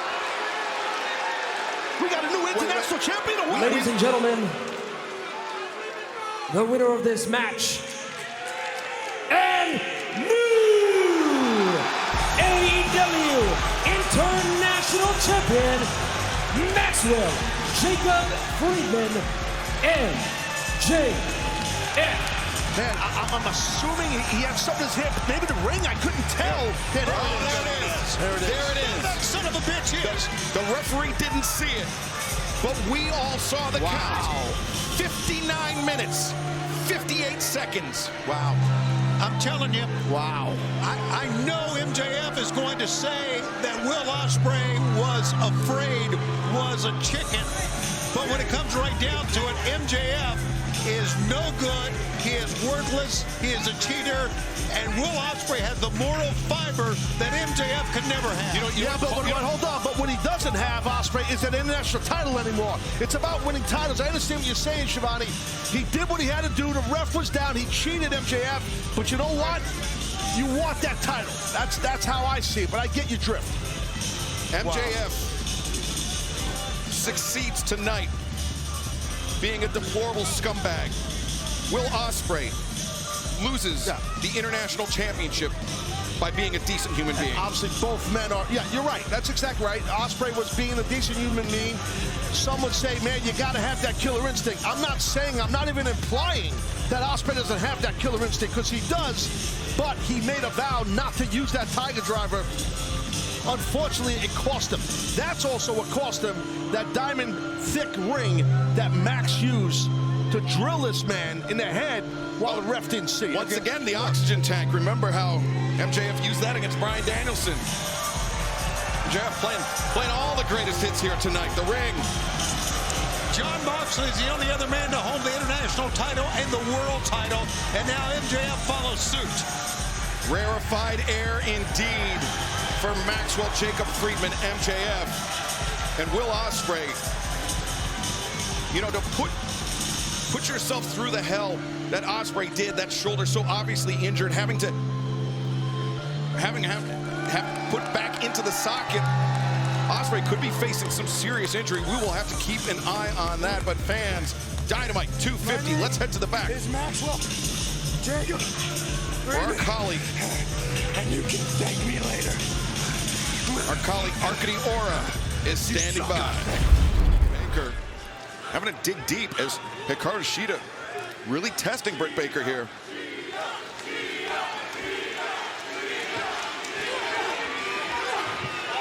Britt trying to mount some sort of a comeback, putting the boots right there to Shida. These people are very confused here in Nashville. They don't know who to cheer for. They're all over the map. All over the map, I'm telling you. You could say they don't know if they're coming or going. Well, going or coming. Shida able to block the suplex attempt and turn it around on Britt Baker in the corner.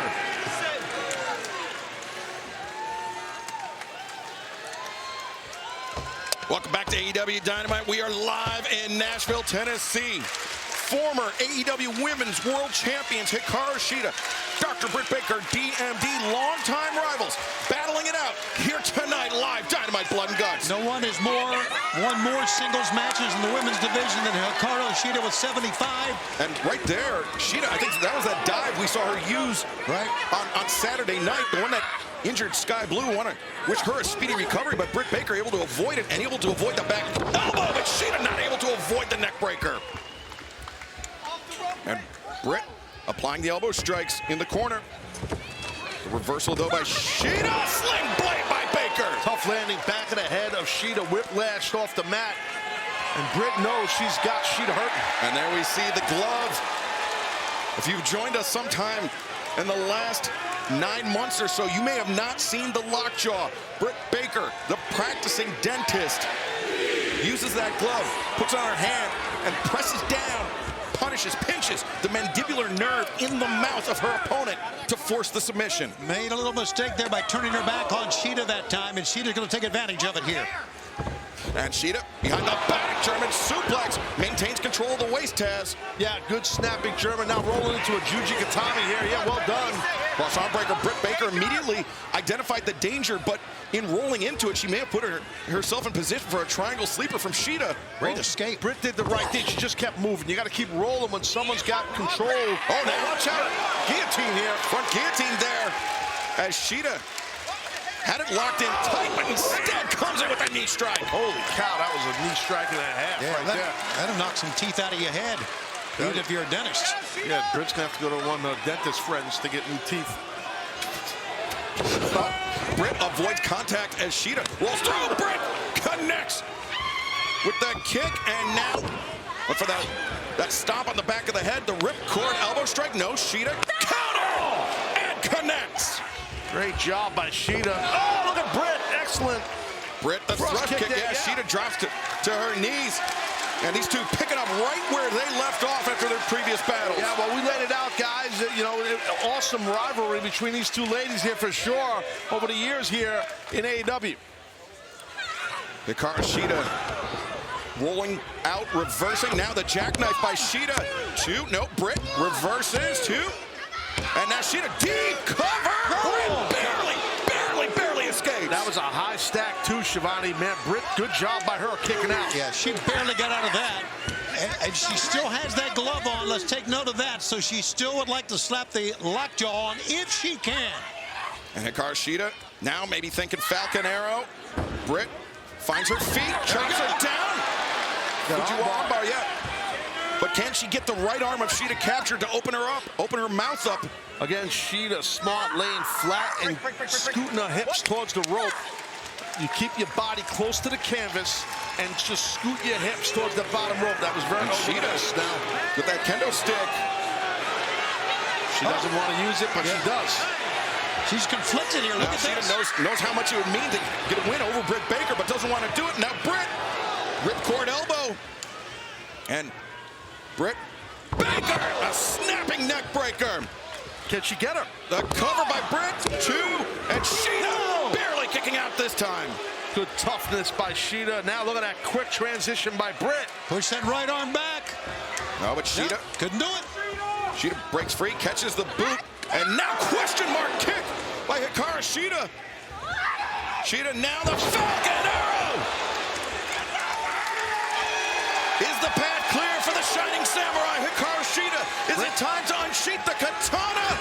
No, Britt countered, rolls through, flattens Shida out. Here it comes, get it on. Shida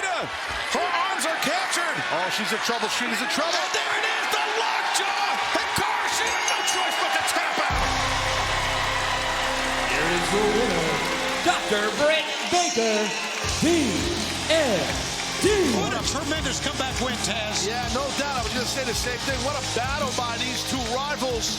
And what a way for Dr. Britt Baker to come back on the scene here after 10 months of out of action and injuries. Yeah, Britt, hold on. She earned every bit of it, but right now, Mercedes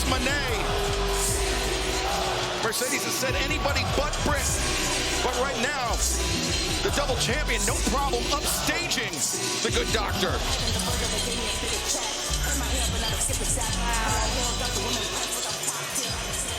Britt, that was very impressive.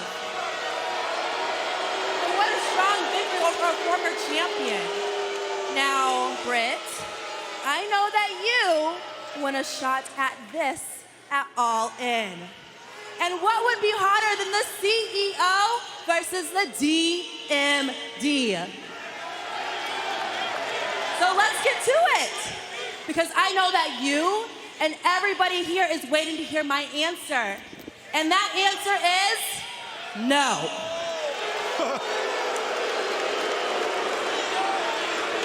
Well, the Mercedes Moné, the CEO, not leaving much time for suspense. Wait a second. Oh, wait a minute.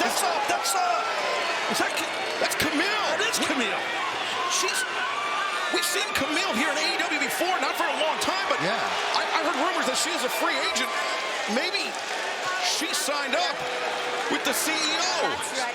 She's one of the most dangerous women in all pro wrestling.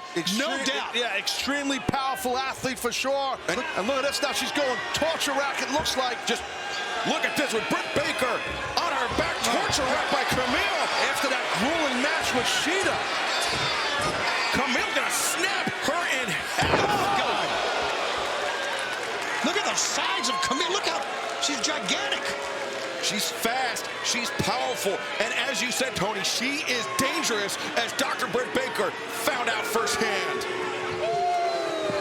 Wow. I mean, I did not expect this. What a shocker. Great job, in my opinion, by Mercedes recruiting and pairing up here with this dangerous Camille. Mercedes Moné, the CEO, making some big business moves here tonight, evidently bringing in some reinforcements, and fans still to come tonight. Our main event, Team AEW, Team Elite, Blood and Guts. Well, Strickland's, I mean, that's going to give the Team AEW the man advantage, obviously. Absolutely it is. But look at Bowens, he's wrapping the barbed wire around his leg. But if Hangman doesn't enter this match, can it officially begin? That is a hell of a point, and I don't know the answer to that. I think Bowens is going scissoring timbers here, and that pain of that barbed wire in his quad. Oh, the barbed wire scissoring timbers! Yeah, big Yahtzee City right there. After what Bowens went through, it's amazing he can still even get up on the ropes there. And you got to be careful if you're Nicholas, you can have a rupture. All right, well, it's time for the world champ, I guess. Last man standing, right?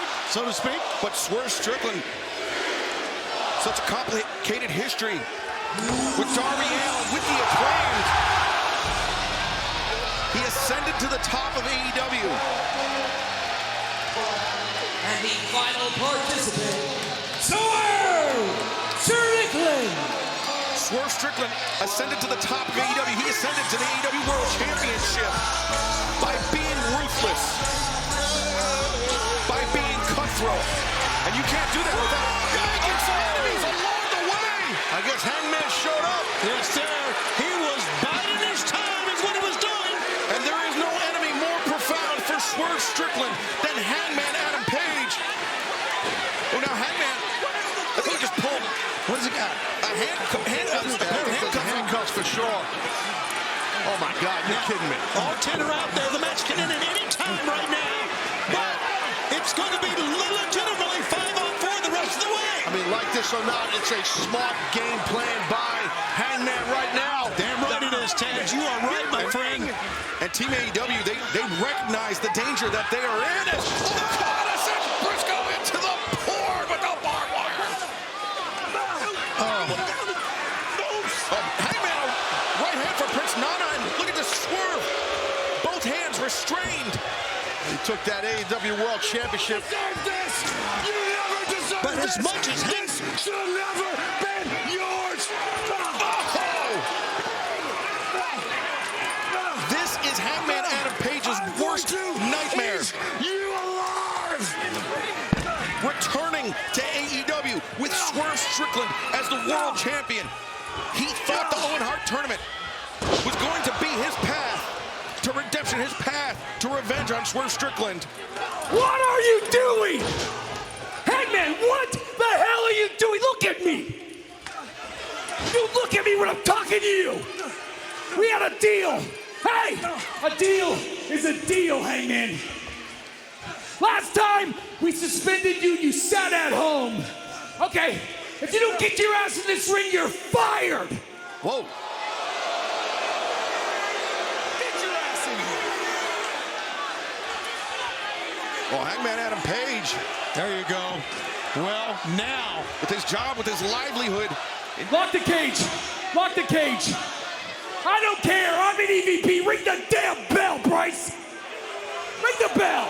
Ladies and gentlemen, Blood and Guts has officially begun. All 10 men. Him. I get him. All 10 men near the ring, I would say. Now I want to say in the rings. But Hangman Adam Page, it's clear his sole focus is on Swerve Strickland, and now dissension. Teammates, yeah. Yeah, and AEW is taking full advantage of this, even though they're a man down. You have to. It's 5-on-4 as Briscoe hammers down on Matthew Jackson. Blood and Guts has officially begun, and we're going to stick with it all in picture-in-picture.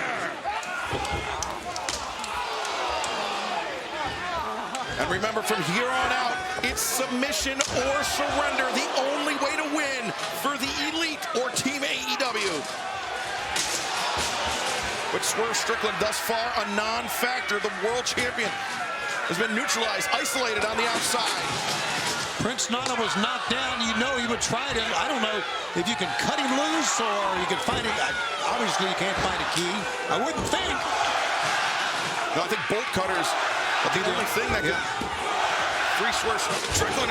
Yeah, you know, you're not getting out of those handcuffs. I don't know how the hell he would, meaning Strickland. And the fans here in Nashville trying their best to urge on the AEW World Champion. Just trying to get Swerve Strickland into the ring to even up the odds, but Swerve, look at Swerve on the outside looking in as the tag team champions taunt him. Trying to throw a crutch at Okada. Think he hit him right in the head, maybe. As Briscoe throwing right hands into Hangman Adam Page. And Death Valley Driver. I can't tell if that's Hangman's blood or Mark Briscoe's, but I guess at this point it really doesn't matter. Yeah, Briscoe's been bleeding for a while badly.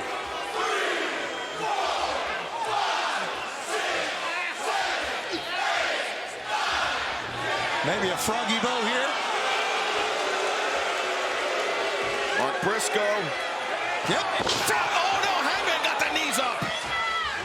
Right into the ribs, the elbow of Mark Briscoe. Took Briscoe a while to balance himself, lost some blood, he wasn't steady, and it cost him. And I feel the frustration for Strickland. He's trying to get out of those handcuffs we saw a moment ago out on the outside. He can't help his team. Caster elevates Nicholas and Matthew over the top of double enziguris by the Young Bucks. Here comes Okada. Okada brings Caster to the center and the neck breaker as Perry, Jack Perry, a splash off the top.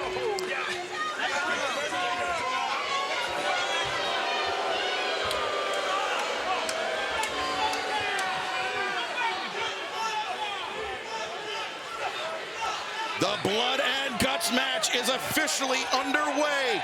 All 10 men have entered the ring, but there you see Swerve Strickland restrained, shackled to the cage on the outside.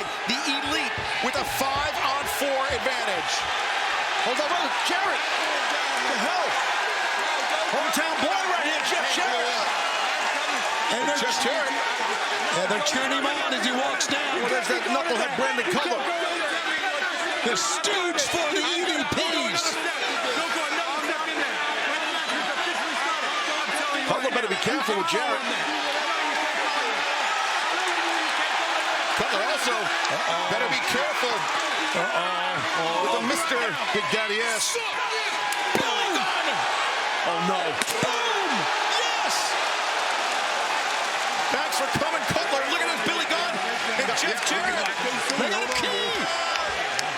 They got the key, and they're coming to the aid of Team AEW. Jeff Jarrett and Billy Gunn uniting to do the right thing here. Yeah, Hangman Adam Page, if you're just joining us, he cuffed Strickland, and now Prince Nana, he's got some kind of bolt cutters or pliers or whatever he's got there. Ratchet set, I don't know what it is. Maybe not a ratchet set. As Jarrett working to free Swerve Strickland from the cage. Did he have a key? Was it a key? I couldn't tell what it was, but the Elite, you can see very nervously looking at what's happening outside the ring. He's out. Strickland's out. He's got to get through the cage, though, because they locked him. You're right. The cage has been locked, and what is Swerve Strickland? Look how the Elite keep nervously glancing in the direction of the AEW World Champions. Cut it open. Cut the cage open. And Swerve. Swerve Strickland. He's been chopped out the bit on the outside. I don't blame Strickland, the world champ, going off right now. And he's obviously low because he was handcuffed. He's the freshest of all the men. Well, he was beaten down by Hangman Page, too. He was hitting the head with the AEW World Championship as Swerve, though, taking out all of his frustrations on the Elite. As now Jack Perry being reminded of whose house it is. And that's 4 of the Elite. AEW World Champ set the tone, but now look at this. Look at these two men here. Their eyes are locked in on each other. Hangman and Swerve. Talk about history. And listen to the fans.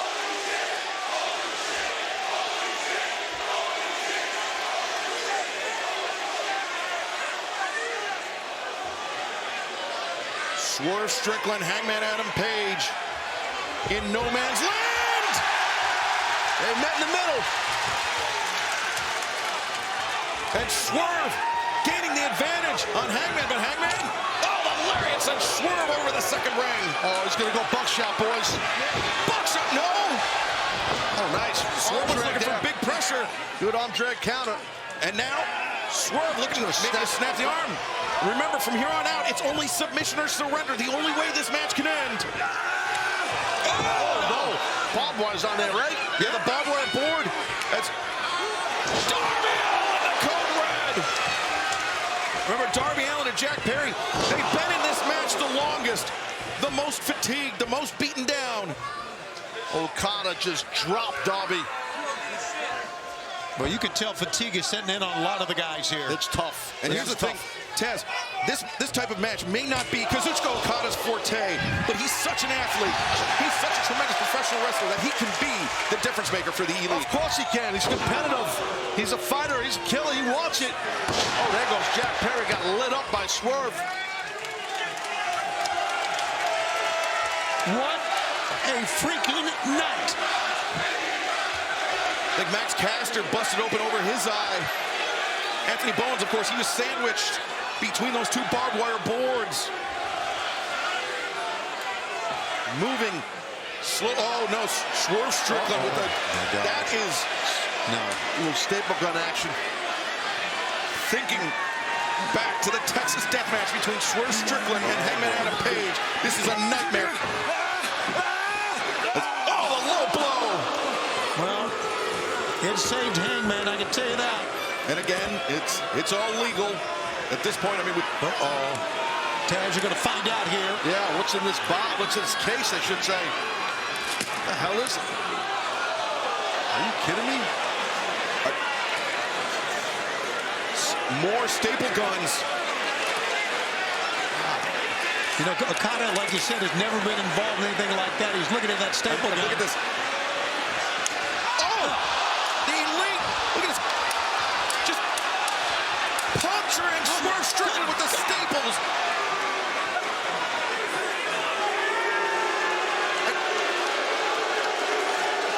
sadistic act by the Elite.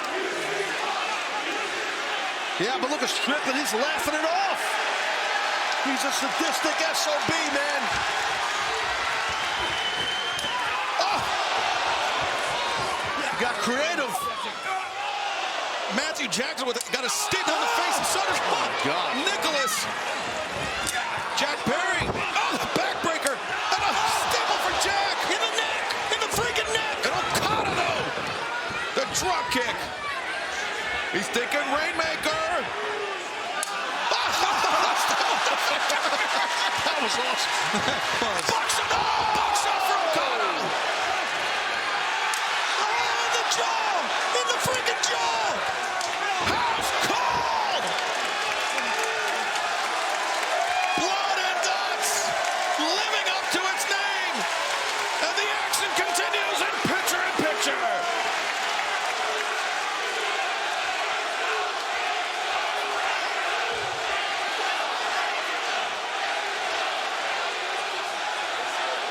Swerve Strickland to the top. Swerve stomp avoided. And you know, for the dissension in the ranks of Team AEW that we were seeing earlier, Swerve Strickland, he has come up clutch. Yes, he has. That's a great call. But of course, it goes back to his rival, his hated rival. Yeah, these two guys definitely a lot of disdain. Now he's got himself going for a real choke, possibly. Strickland is on Hangman. What the hell? Swerve. Oh, Swerve and Hangman off the side of the stage. Hit the side staging area there. They're not moving. Well, now, obviously each team down a man here. And Anthony Bowens limping, understandably so, in pursuit of Matthew Jackson. The cage being cut open is at a brand new dimension to this. No, that's a great observation, Tony, and you're right. I didn't even think of that, but you're exactly right. Because normally they'd be locked in. That's right. I got so sucked into the moments here, the physicality, that didn't dawn on me. As now Matthew and Nicholas Jackson. Matthew and Nicholas with that pair of tables. Well, they are brothers. So two. Brothers, what do they have, a moving company? Well, they, two brothers, two tables, two. Okay. There will be some moving done.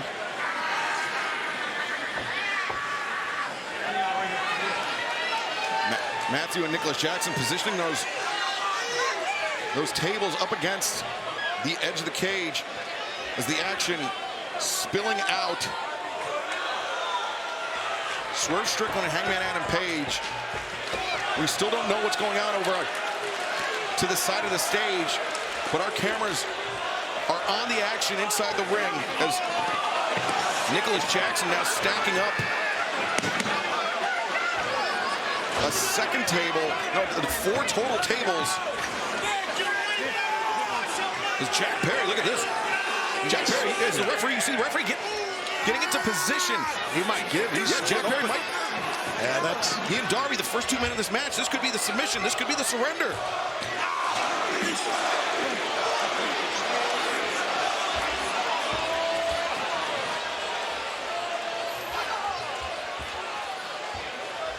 We are live, and blood and guts continues here tonight on Dynamite. Matthew and Nicholas Jackson, the Young Bucks, they've stacked 4 tables. Anthony Bowens sandwiched in between as Nicholas Jackson ascends to the top of the cage. But Max Caster, it's been nuts, it's been wild. They call it Nashville Smashville. Well, it's Smashville, all right. And fans, during picture-in-picture, Swerve Strickland and Hangman Adam Page, they crashed through the side staging area. Side of the staging area, they have been effectively eliminated from this match. We have not gotten any movement, but Bowens right now. Oh, God. Anthony, be careful here. As Nicholas Jackson setting Bowens' head. Once the side of the cage. Oh, no! God. Bowens driven into that 8 tons of steel. Yeah, Mike Posey now checking in. Once the side of the cage was cut, everybody escaped. And Bowens, there you see the free fall through the tables. And there's tables up in the ring too, guys. Jay Driller by Briscoe. See the Briscoe. Now, Jay Driller on Matthew.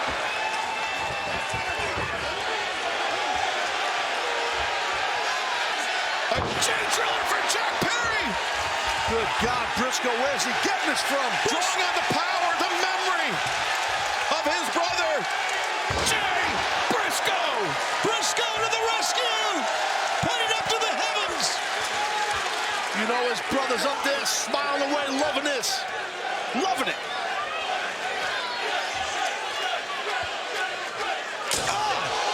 We are live on Dynamite with blood and guts. The Elite versus Team AEW, and Mark Briscoe just delivered a thunderous froggy bow through the table. I think Darby, yeah, he's climbing that crust on the side. He's going to... Jack Perry's laying there. Look at this, my God! Monkey Boss Jones. What are we watching? Look at this. This late into this match, Darby Allin. He's gonna go coffin drop. Drop by Darby! I can't believe what I just saw. Man, that was hard. That was impressive how Darby did that.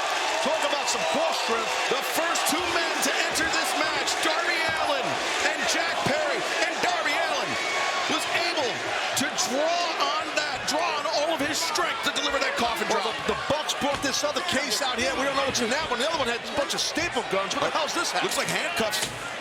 That's Caster. The handcuffs. And remember, this match can only end in submission or surrender, Tony. But who is it going to be? Right now, it seems like advantage Team AEW. But as you know, Taz, in one of these battles, anything can turn quickly. Absolutely. Jack Perry, the scapegoat, the TNT champion. Now the Elite doing to, or Team AEW doing to Jack Perry what Hangman Adam Page did to Swerve Strickland moments ago.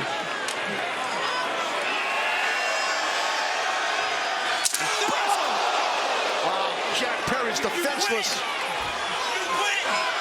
You heard Mark Briscoe asking, does Jack Perry quit? But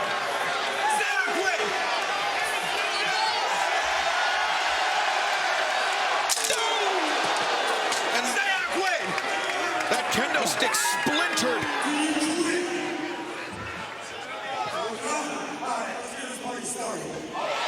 It's a party started. What the hell? What? Darby, what is he looking for? I'm scared to even guess. I mean, we saw the lengths that Darby went to at the Anarchy in the Arena. As Mark Briscoe at that. Oh my God. That's not good.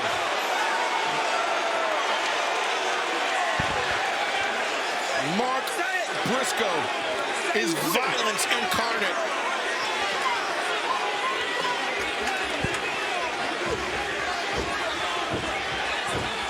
And what does Darby have in his hand?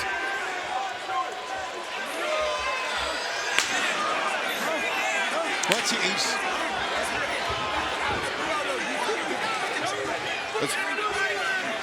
Matthew Jackson trying to talk. At this point, he's trying to talk. I have a conversation with Mark Briscoe after everything we've witnessed. Probably threatening to fire him. Wait a minute. Oh, Darby.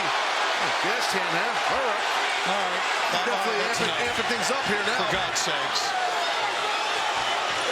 I mean, Darby.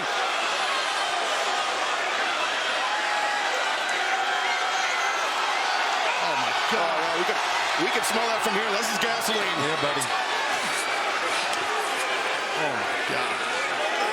Jack Perry's got doused in gasoline. Put the guy on fire, really, Darby? Is that what you're going to do here? He used the flamethrower. He used the flamethrower at Anarchy in the Arena. And what is Darby Allin thinking? Jack Perry doused in gasoline. On the other side, Darby's laughing maniacally.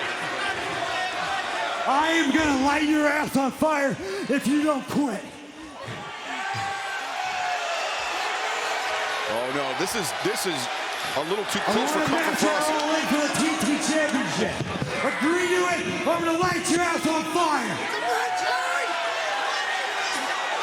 But Jack Perry defiant, spitting at Darby Allin.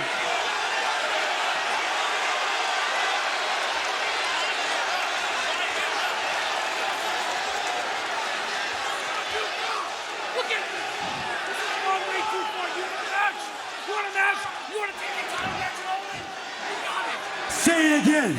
You want the match? You want the title match against Jack Perry? All in. TT Championship insurance. You got it. Now stop. This has gone too far. This is ridiculous.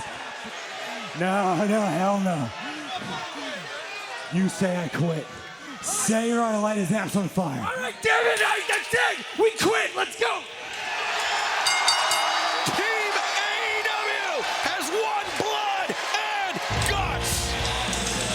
Ladies and gentlemen, here are your winners, Team AEW. There was not a doubt in my mind that Darby Allin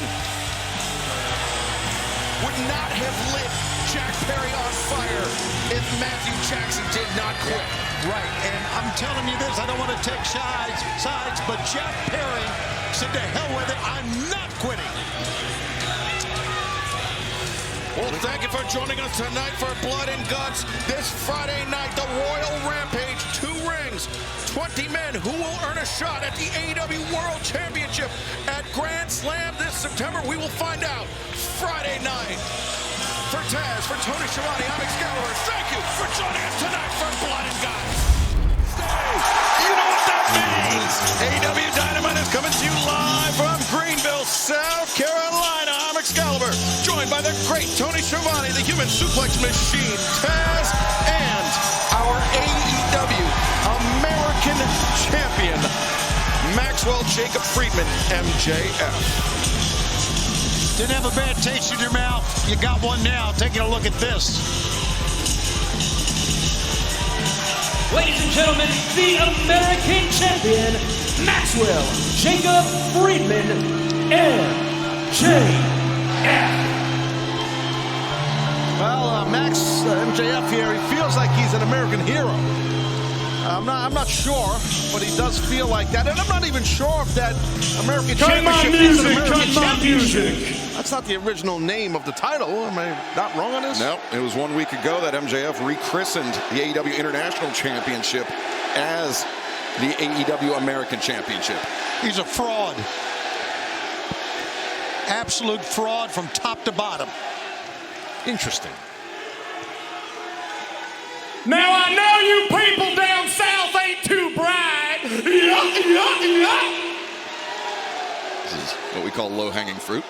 But when the holder of the most important title in the world is talking about USA, he damn sure ain't talking about the trailer park trash capital of the world, known as South Carolina.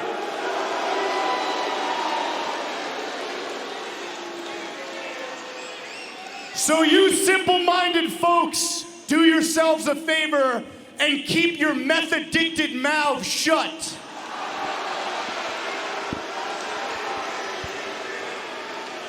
I'll be busy talking to real America. Thanks.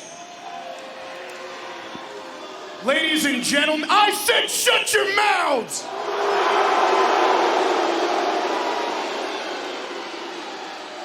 No class down south, no class. You are looking at the man who single-handedly defeated with ease that redcoat terrorist Will Ospreay and brought gold back home to our great nation. The same man who will be a one-man militia and I will walk into enemy territory Sunday, August 25th, all in London, and I will beat Will Ospreay again.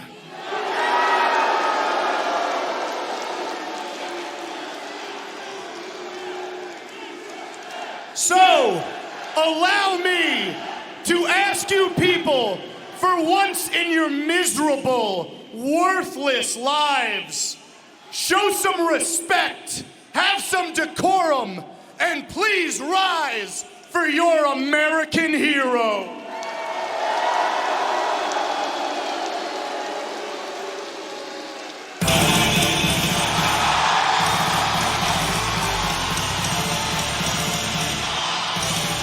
Will Ospreay making a beeline straight for the ring, and MJF.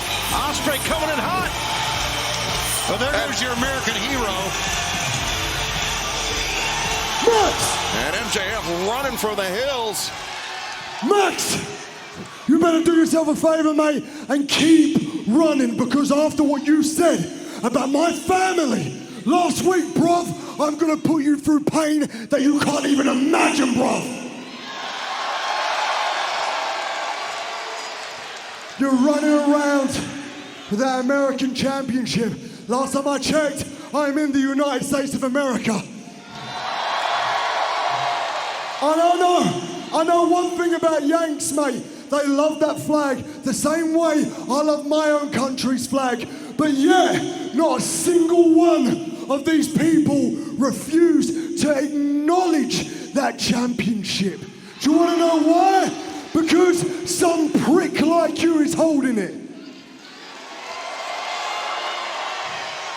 But the main reason, Max, the main reason that no one is acknowledging that championship is because what you done last week when you took the international championship and you threw it in the trash like it was a piece of garbage. Let me tell you something, Max. Men have worked hard to make that championship have legacy and lineage. Men like Pac, Orange Cassidy, John Moxley, Ray Phoenix, Roderick Strong, and myself. All of us have no problem week in, week out, performing like our life is on the line for all of these people. You, Max, you do not fit that criteria. Max, it isn't that the international championship isn't worth anything to MJF. Nah, son, you aren't worthy of holding the international championship.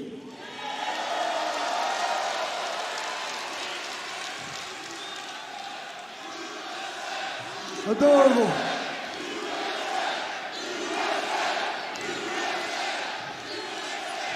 Listen, guys, I get it. Home pride, I understand, but when you've got someone like that trying to represent you guys, he does not represent the American spirit, the American work ethic, mate. Trust me when I say this. When you come over to London at Wembley Stadium, home turf, I will restore honor to the international championship. Are you people like Will Ospreay, huh? You're disgusting turncoats. That's what each and every single one of you are. Let me explain something to you, Will. I'm an American hero, pal. I've got morals. I'm not gonna stand in the middle of the ring and talk smack like you do. I let my action do the talking, pal. And at Wembley Stadium, I am going to annihilate you in front of all your crooked teeth countrymen. But tonight, I've got a feeling, after what happens to you, you ain't gonna make it to Wembley, bruv. Because tonight, in this shithole South Carolina, everybody dies. Uh-oh. I know what that means. Absolutely. And so does Will. Murder Hawk Monster. Not a man you want to cross. Except for one ball with a 20-minute time limit. Introducing Will Ospreay's opponent from Hearn, Texas, weighing 273 pounds, the Murder Hawk Monster, Lance Archer. Well, Tony Schiavone, we found out this past Saturday at Collision, it will be Ospreay and Archer one-on-one. This is our opening contest tonight on Dynamite, but this is a road, as we found out, that Will Ospreay has traveled down in the past against Lance Archer. What is going on with Moxley? We're going to have to find out at some later time, because right now the stage belongs to the newly crowned AEW World Champion, the American Dragon, Bryan Danielson. Ladies and gentlemen, your new All Elite Wrestling World Champion, the American Dragon, Bryan Danielson. Excalibur and Taz, I've seen a lot of great matches and called a lot of great matches. I don't know if I've seen one any more emotionally charged than what we saw Sunday night. I was so proud to be a part of that. So happy for Bryan Danielson and his family. Yeah, Taz, it was one of the greatest main events in AEW history. Yeah, it was awesome. There's no doubt about that. And like Schiavone said, Excalibur, the emotion involved in that, it really was. I mean, Bryan's family ringside, Strickland just battling to try to retain his title. And if you missed All in London, you can catch the replay on BR In Demand, Triller TV, YouTube, PPV.com, and DAZN. Danielson said at the beginning of the year, this may be my last year. I will not go quietly into the night. So what does the future hold for the world champion?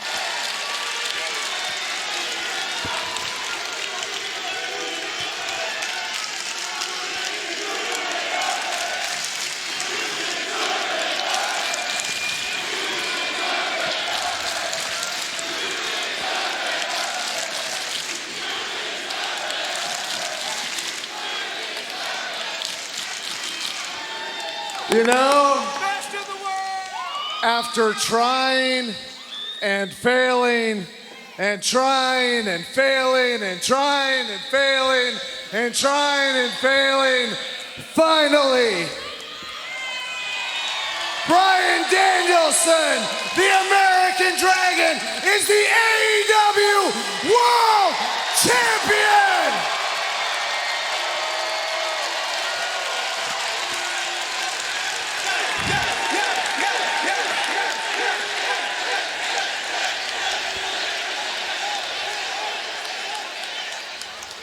In front of over 50,000 people in Wembley Stadium. In front of my family, who got to sit front row. And when I got to the back, my daughter said, "Daddy, this was the best day of my life." Now, granted, earlier in the day, she went on a Peppa Pig double-decker tour bus, so that may have played a big role. But, you know, I knew it even before she said that. I knew it when I got to the back and I saw my peers congratulating me, and I knew it. That's the favorite moment of my entire career.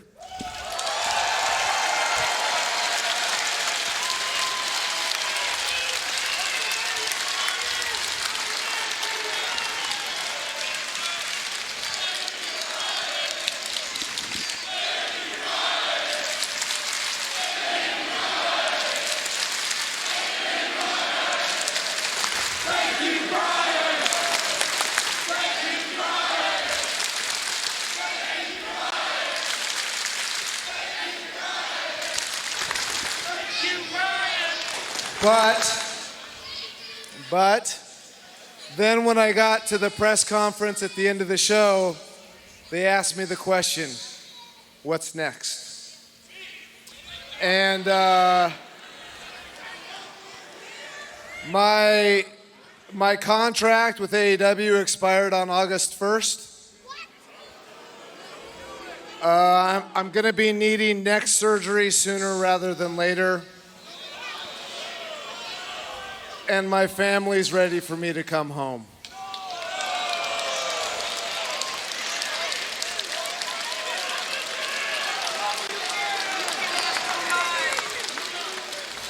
So I've had a lot of thinking to do since Sunday. And when I first got to AEW, one of the first things I said was thank you to the people who started this place. Because if you're here in the building tonight, you probably agree with me, AEW is awesome. I have loved professional wrestling my entire life, and the fact that AEW even exists makes pro wrestling better and has made my life better.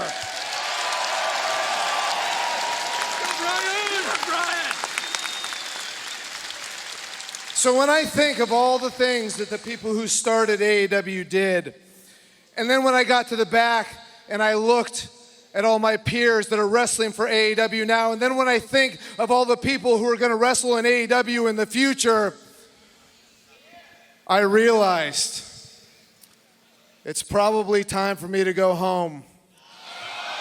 But not yet!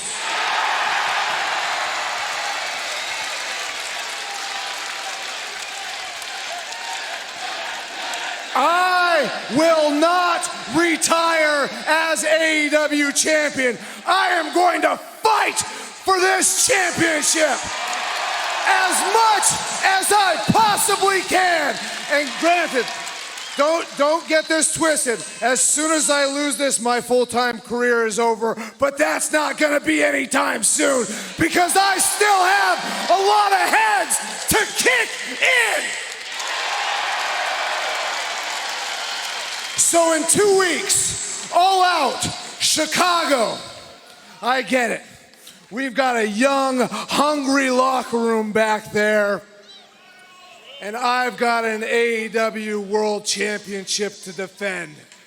So anybody who wants a shot, come get it. First come, first serve, because Bryan Danielson is here to be the best AEW World Champion of all time. Bryan Danielson addresses his future. Bryan, you don't know your future, but I know mine. Let me connect the dots for you. Nobody wanted me back here. Nobody believed in me, including you. But you could have. So I had to go ahead and create my own future. The future that I knew I could have since the very beginning. And I started the day I got back here. I punched Tony Khan. I destroyed Kenny Omega. I won the TNT title. I buried Darby Allin in Wembley Stadium. And let's not forget, Bryan, the only time that you and I have ever stood across from each other in the ring, after I was set on fire, I beat you. And I'm gonna do it again. Because my future is to retire the American Dragon, Bryan Danielson. My future is to be the World Heavyweight Champion, and whether anybody likes it or not, my future and the future of AEW are one and the same. Your future, Bryan, what's behind you? Oh, wait, he said it's behind you. Well, that's Jack Perry that was behind him. Perry. Look at a blindside assault on Bryan Danielson, completely uncalled for. Danielson was offering an open shot. Perry didn't have to do this. He said first come, first serve. Well, first come is Jack Perry, the TNT champ. Oh, man, and Jack Perry has him lined up. Perry! Just like he lined up Darby Allin to win the coffin match on Sunday. What a headshot there by the TNT champion.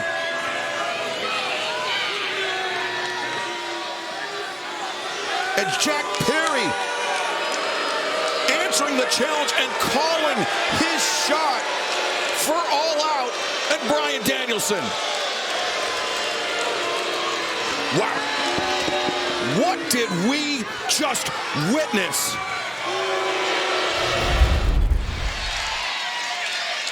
The in-ring Dynamite debut of Ricochet not going according to plan for him. Kyle Fletcher of the Don Callis family has been in the driver's seat for the last few moments. He looks great, I can tell you that, Kyle does, but here comes Ricochet trying to mount a comeback. Let's not forget we are moments away from hearing from the new AEW World Champion, Bryan Danielson. What does the future hold for him? Fletcher, a half Nelson, drives Ricochet down face first and now covers the leg hook. Looked like Ricochet tried to block it on the way down, Don, but the power of Fletcher just too much. Too much leverage to Taz's earlier point. Yeah, when you have that kind of height, and Kyle knows how to utilize that. I mean, you're right. It's the, when you have that advantage leverage-wise, it's tough if you're in Ricochet's spot. We talked about the necessity of roughing up Ricochet. I think Kyle is well on his way to executing that strategy. No, he looks great. Fletcher looks great. Ricochet's having a hard time here on his Dynamite debut. Tremendous athlete, we know that, Ricochet. He's trying to fight back, and he's looking sort of good here now. Here he comes. Yeah, Ricochet very comfortable on the ropes.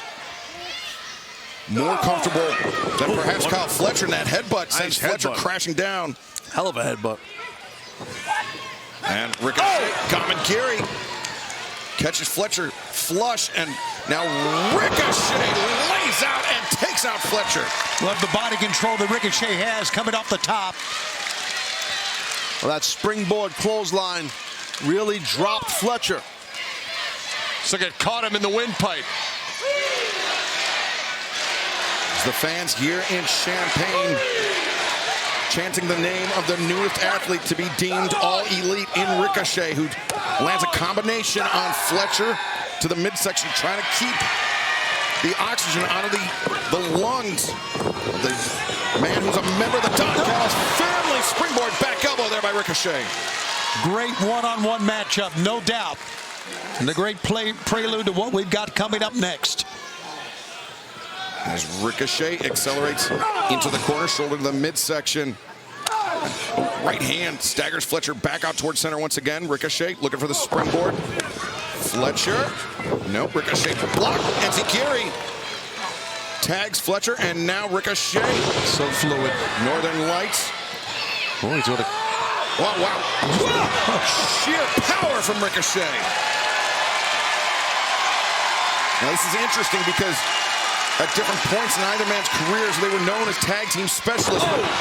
Now meeting one-on-one, Ricochet running shooting star press, but Fletcher able to kick out. Quality kick out by Kyle Fletcher right there, getting his second win. Yeah, a lot of strength, a lot of reserve in Kyle Fletcher. No doubt about it. And you can see that Ricochet has been in a hell of a match, just trying to shake the cobwebs out right there. Now Ricochet, maybe Death Valley driver. Fletcher, though, using his length, his reach to hammer down with those elbows on the ear of his opponent. Ricochet, though, chopping, and the lariat there on Fletcher, regaining the advantage, perhaps. Yeah, Fletcher lured him in that time. Oh, Fletcher ran through the lariat attempt. Wow. He wiped him out. Great job. Of course he did. Needs to follow up now. Yeah, absolutely he does. I'm surprised he didn't try to cover him that time. I think that shot to the throat, Taz, did something to Fletcher. He's having maybe some trouble breathing. He's heaving in a way we don't normally see Kyle Fletcher do. And that can happen. You get in the windpipe or the esophagus, that can happen. But Fletcher perseveres, lands a shot in the corner, sends Ricochet across as, no, Ricochet gets his boots up, and Ricochet rolls through, drop kick, takes Fletcher down. Kyle smartly rolling to the floor. These two guys are pushing each other. I'd love to see this, man. Got to be careful on the floor, though. Yeah, I was gonna say, this guy Ricochet. The floor is not necessarily out of the range of Ricochet. It's kind of like a battering ram that time. It certainly was, just turning his shoulder and throwing his body into Fletcher, knocking him into the barricade. And now Ricochet returning Fletcher to the ring. This is where Ricochet is dangerous. See right there, side of his body. Just body Fletcher. This is where Ricochet is a freaky athlete. Whatever the heck he's going to do off the top here. Ricochet up to the top. Diving splash, but Fletcher got both boots up, perhaps baiting him in, and now Fletcher charges in the corner. catching Ricochet on the button. This is it, man. Fletcher! Yeah, he might get him here. The brainbuster, the leg hooked, and no! Ricochet survives! Yeah, he just rolled on his left shoulder to get out of the way. Super close right there. Stay locked in here, Kyle. Don't lose focus now. Kyle Fletcher, his frustration perhaps coming out. He's feeling it now. And for good reason. Or perhaps not. Fletcher coming in. Ricochet crushed against the ropes, and Fletcher bringing him out. Looking for that belly to back. Tombstone style pile driver. Now repeated kicks to the chest of Ricochet. And, Ricochet vaults out, lands on his feet, elbow strike. Got the first blow in. Stops Fletcher in his tracks. Ricochet pump kick. And Fletcher may be out. I think he is out. As Ricochet hoists a Death Valley driver. And Ricochet covers, near leg hooks Fletcher. It's Fletcher's turn to survive. Great intestinal fortitude by Kyle. But Ricochet, he likes this lifting reverse DDT. He calls it Vertigo. He planted Fletcher. Yes, scores the win. That was a great match. Ricochet. Well, Fletcher had a great outing. Kyle came close, real close, but that Vertigo just caught him right there. Excellent match, as you said, Shivani. Congratulations on the Dynamite debut to Ricochet. Yeah, Ricochet earned every bit of that victory. It's a hell of a fight. Yeah, he's spent. Look at that. As Kyle Fletcher, the welcoming committee, didn't necessarily roll out the red carpet for Ricochet, but Ricochet victorious nonetheless. And Don, a heartbreaking loss here for Kyle Fletcher in our Dynamite main event. Not happy. I know you're not happy with the outcome, Don, but I'm telling you, Kyle Fletcher once again proved his worth.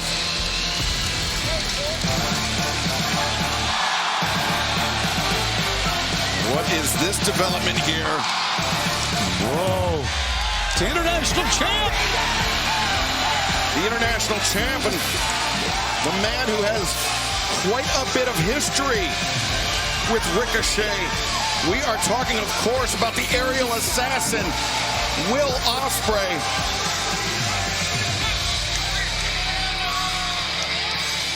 Lot of history. And the friendship between these two men, no secret. Wait a minute. Oh my God.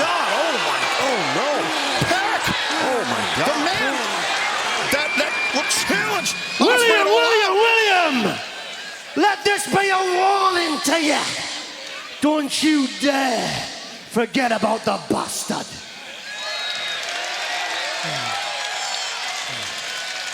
And as for you, Ricochet, please allow me this opportunity to welcome you to AEW.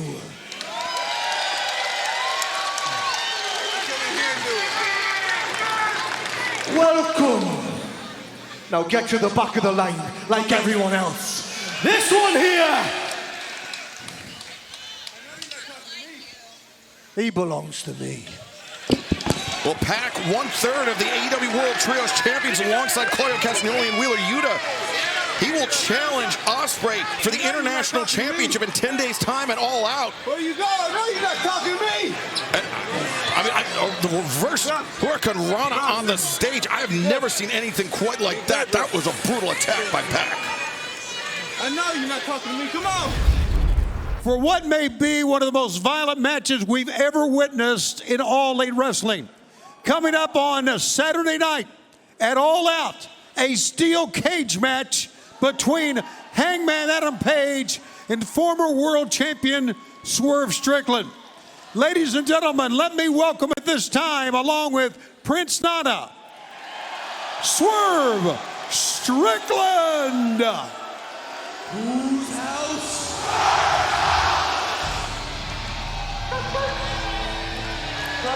And Taz, you heard Tony Schiavone say it, the former AEW World Champion Swerve Strickland.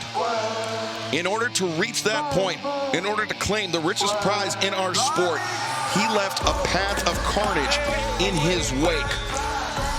And that carnage included Hangman Adam Page, which is not something that Hangman Page has clearly forgotten about. Oh, and it's been, I mean, listen, the rivalry or the feud, whatever word you want to use, whatever adjective to describe what it's been going on for some time now between Swerve and Hangman Page. It's been intense, it's been violent, it's been gory, it's been just wicked, man. And I'm here to see more of it, you know what I mean? So I'm excited about this contract. That Texas death match. Oh, jeez.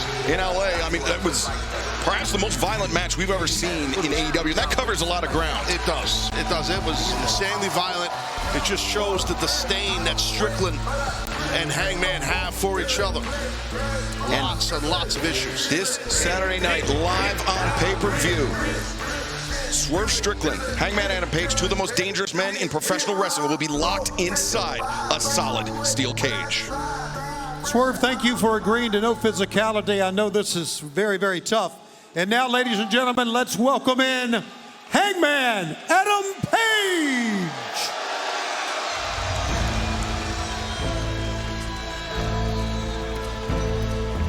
A match between two former AEW World Champions, two men that, Taz, quite frankly, can throw bombs.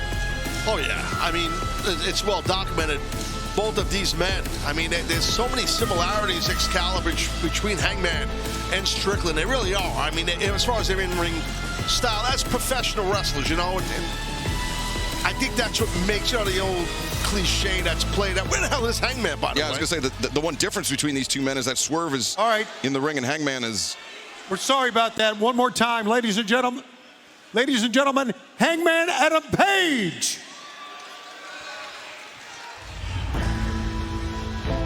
Guess we'll try it again, Hangman Adam Page. So. I mean, they could have maybe some mind games. Maybe. Against Swerve Strickland. Definitely could be. Trying to get Swerve amped up ahead of Saturday night, ahead of the cage match, live on pay-per-view. Where the hell, I mean, is Hangman, like... Yes.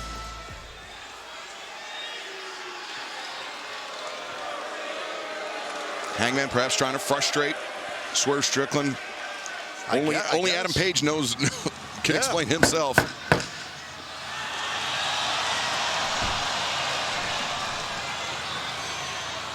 Whose house? Did you really think? Did you think I'd give you the satisfaction of a formality, of meeting and putting my signature on a contract for something that we both already know is going to happen? You know, you are a hard man to find. I looked all over Florida. I looked over Washington State. You've got a fiance that left you kids who aren't in the picture anymore. I mean, you wouldn't be a fool to think that you've got nothing in this life other than the ring that you stand in tonight. But you messed up. You slipped up. You showed the world, and more importantly, you showed me something important to you. Your childhood home. Oh, it's low ceilings. I can see it now. Your mom running across these dirty ass floors, fixing your supper. Your dad sitting in his chair, telling you to shut the hell up so he could hear the television. And knowing the kind of man that you turned out to be, I bet your father didn't love you very much, did he? I bet he regrets having you at all. And what a wonderful world it would have been had you never been born.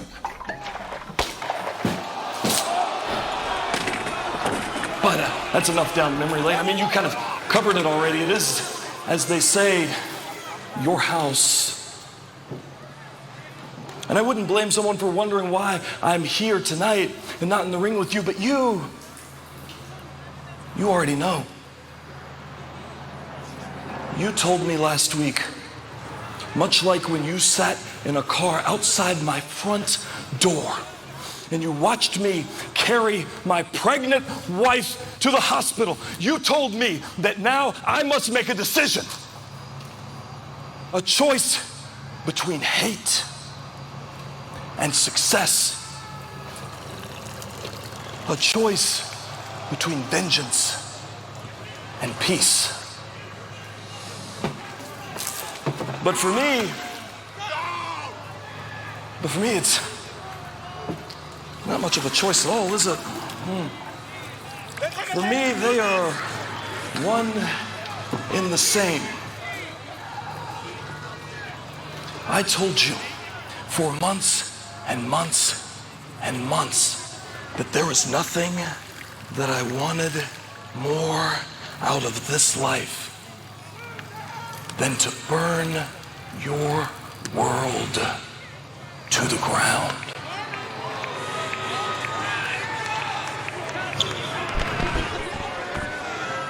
You know, if I couldn't be the one to take the world championship from you, I was happy to help it slip through your fingers.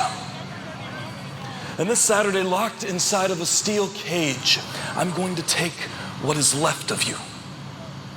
I'm going to take your pride. I'm going to take your dignity. Because you will be on your knees begging for my mercy, pleading for my forgiveness, but I will not give it to you. But the night is long, and it's about time to say goodbyes. But not goodbyes from me, goodbyes from you. So if you haven't already said it, say goodbye to the AEW World Championship and any idea you might have of ever holding it again. This Saturday, you will say goodbye to your health, your career, your joy, and your happiness. And tonight, well, tonight you get a little practice.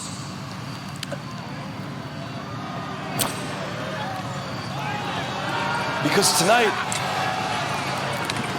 live in front of the world, you get to say goodbye to Swerve's house.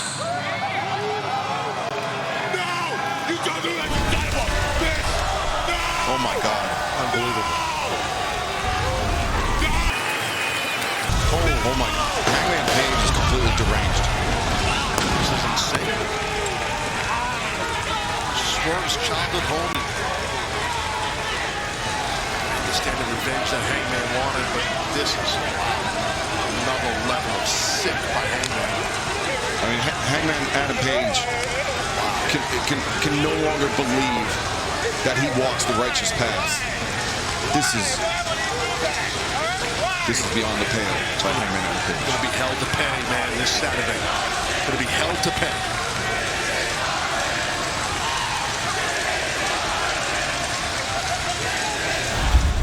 And certainly for Bryan Danielson, who's still hanging right in there. Well, Danielson's smart. He's multitasking. He's got to use his legs. He can't use that forearm, but he can use that left-hand chop. But Bryan's gone lefty. Now the headbutts. Switch hitter. You can expect some kicks. Oh, brother. Nigel's so smart. Yeah. He's a strategist, Taz. A lot of years of experience, JR. You know how that goes, and that's what I said earlier about McGinnis. He has that Excalibur and knows how to bring it out, even though he's been out in the ring for a long time. He's got the experience, he's got the inventiveness, and, oh wait, now, Danielson, a kill. That's it. He's got it. Upset, too. Big upset. No. Barely, his shoulders off the canvas. What a clothesline. Nigel McGinnis threw everything he had into that shot.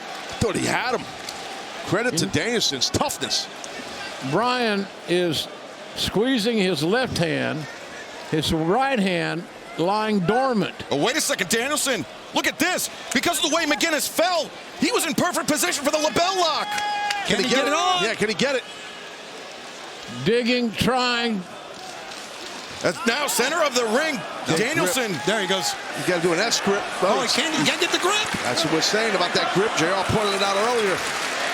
And Nigel trying to maneuver the hips, trying to get himself in range of ropes to force the break. Taking him too long to find a comfortable grip. That's a real thing, guys. When your hand and your forearm is screwed up.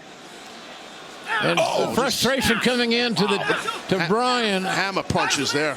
Yeah, the side of the jaw. With his left hand, by the way. And now Danielson, label lock is in, but McGinnis rolls. Stacked them here for looking for a pin. Ref's got to watch that. Got to watch the back here of the champion. But Bryan Danielson doing a good job keeping his shoulders rolled. The left shoulder, yeah.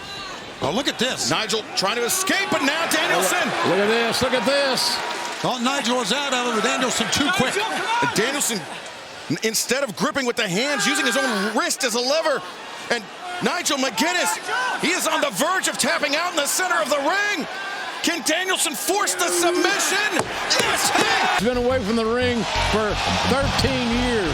Oh, wait a second. We know, Christian Cage has that open contract for the AEW World Championship.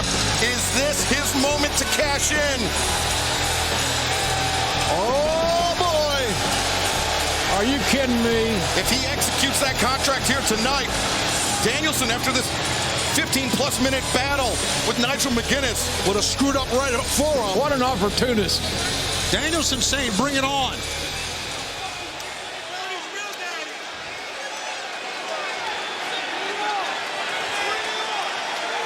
What an opportunist. Wait a second. Wait, that's Kip Sabian creeping up.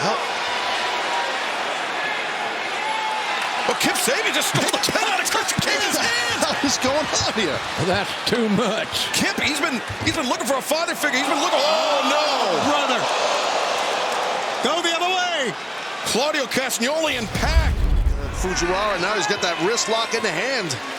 Man, oh man, what a headline this would be. Got tremendous technique shown by Darby Allin, Taz, and as you mentioned, on the mat, you're same size, both competitors. You are. When your joints, those little joints in your fingers get pulled apart like that, man, that is rough. He's got a guillotine here. Moxley got it up as quickly as he could, but Darby right on top of him. Yeah, that guillotine is tight.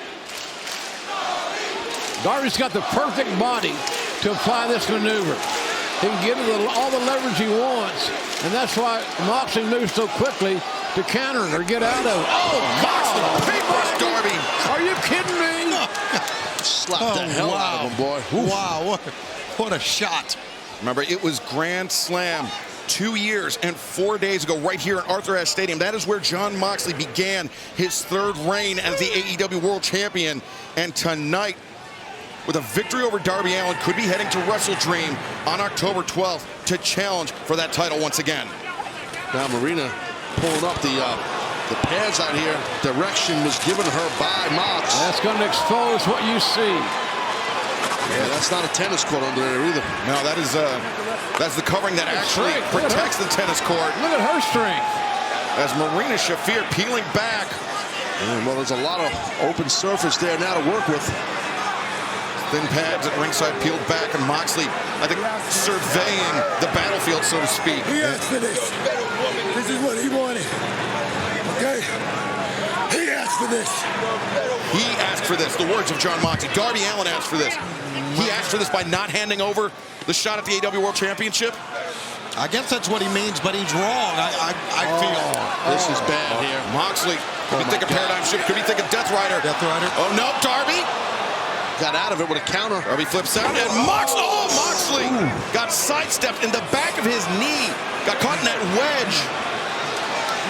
Darby just bleeding and foaming at the mouth, and look at Moxley just trying to shake off that.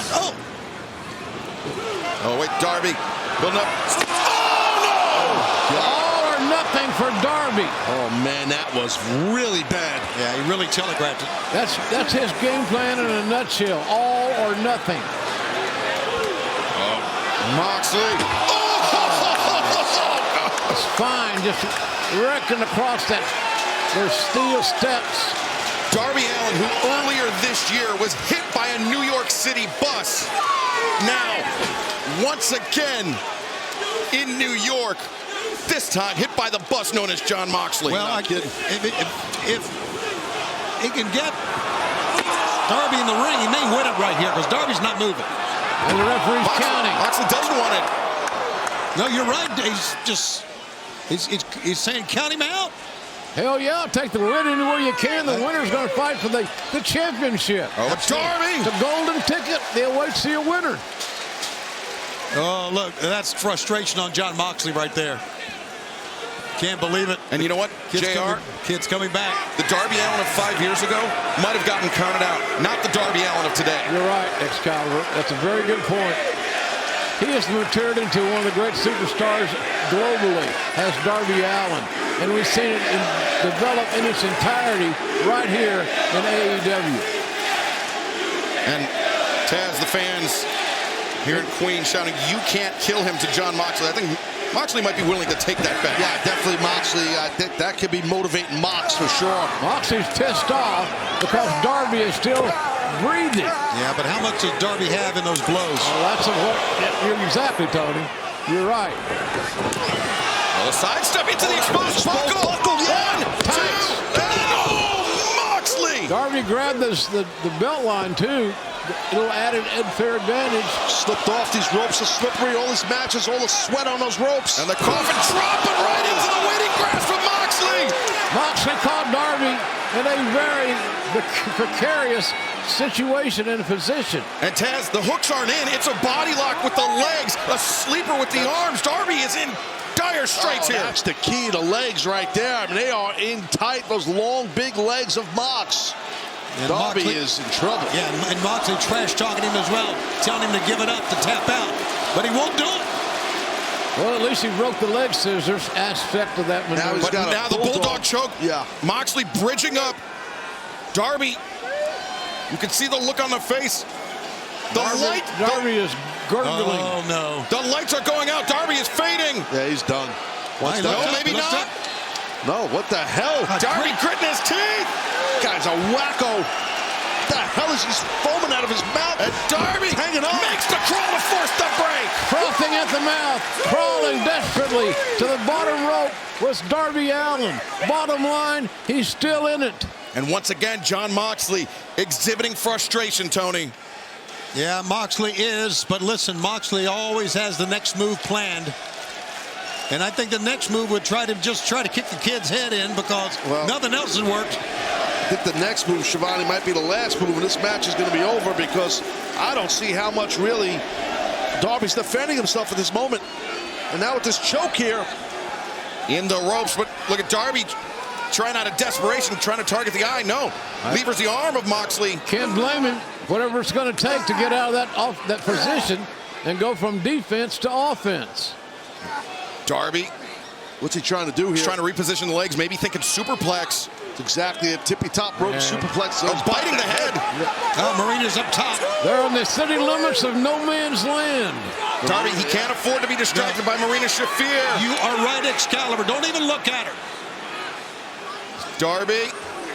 Oh my God! Good God. What a counter. That's got to be it. What a counter. Can you believe what we're seeing? That's got to be it. Yeah. Avalanche, Death Rider, the cover, and the victory. My God, out of nowhere. There is your winner and number there one could be the next for the AEW champion. He's earned it tonight by winning. Jon Moxley.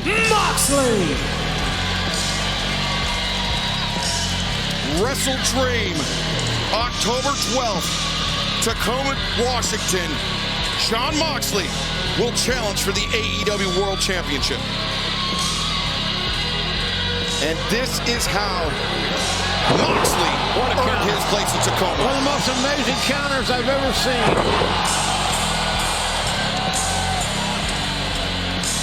Doctors at ringside, quickly going to the side of Darby Allin. That was a brutal landing Darby just took, man. It was nasty. Taz, Jon Moxley has been always been one of the... Is that Danielson? Oh my God! Right, Danielson, what does he have? It doesn't matter. He's going after Moxley. He's trying to choke him out. He's got a necktie. Marina's trying to stop him. This is payback, is what it is. She may try to choke. Oh, wait a second. Claudio Castagnoli, we saw him earlier tonight. We saw Pac as well. Oh, my my God, he is really... And look at, they're trying to break their grip. They're trying to wrench the arms of Danielson. It's chaos here. Off of Moxley, and now look at this, just... Danielson wants that revenge, but he's so outnumbered, though. Oh, it's Quinn. Yeah, well, Isaiah, oh! He's got that hand wrapped. This melee. You see Isaiah with that hand bandaged up after the hammer attack by Moxley. Commander's out here as well. Oh! Man, this thing is crazy. But wait, inside the ring, Bryan Danielson. Oh, here he comes. Oh, he gets bailed out by Pac and Claudio. Man, this is tense. High Mox! Mox! Mox! You said you wanted war. I declare war!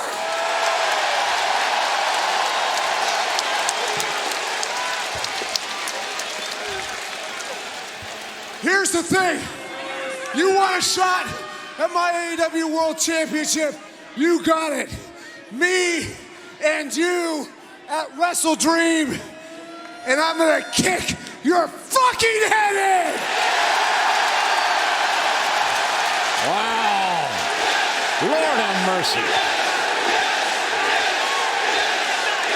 Well, Jon Moxley has made this deeply, deeply personal with Bryan Danielson.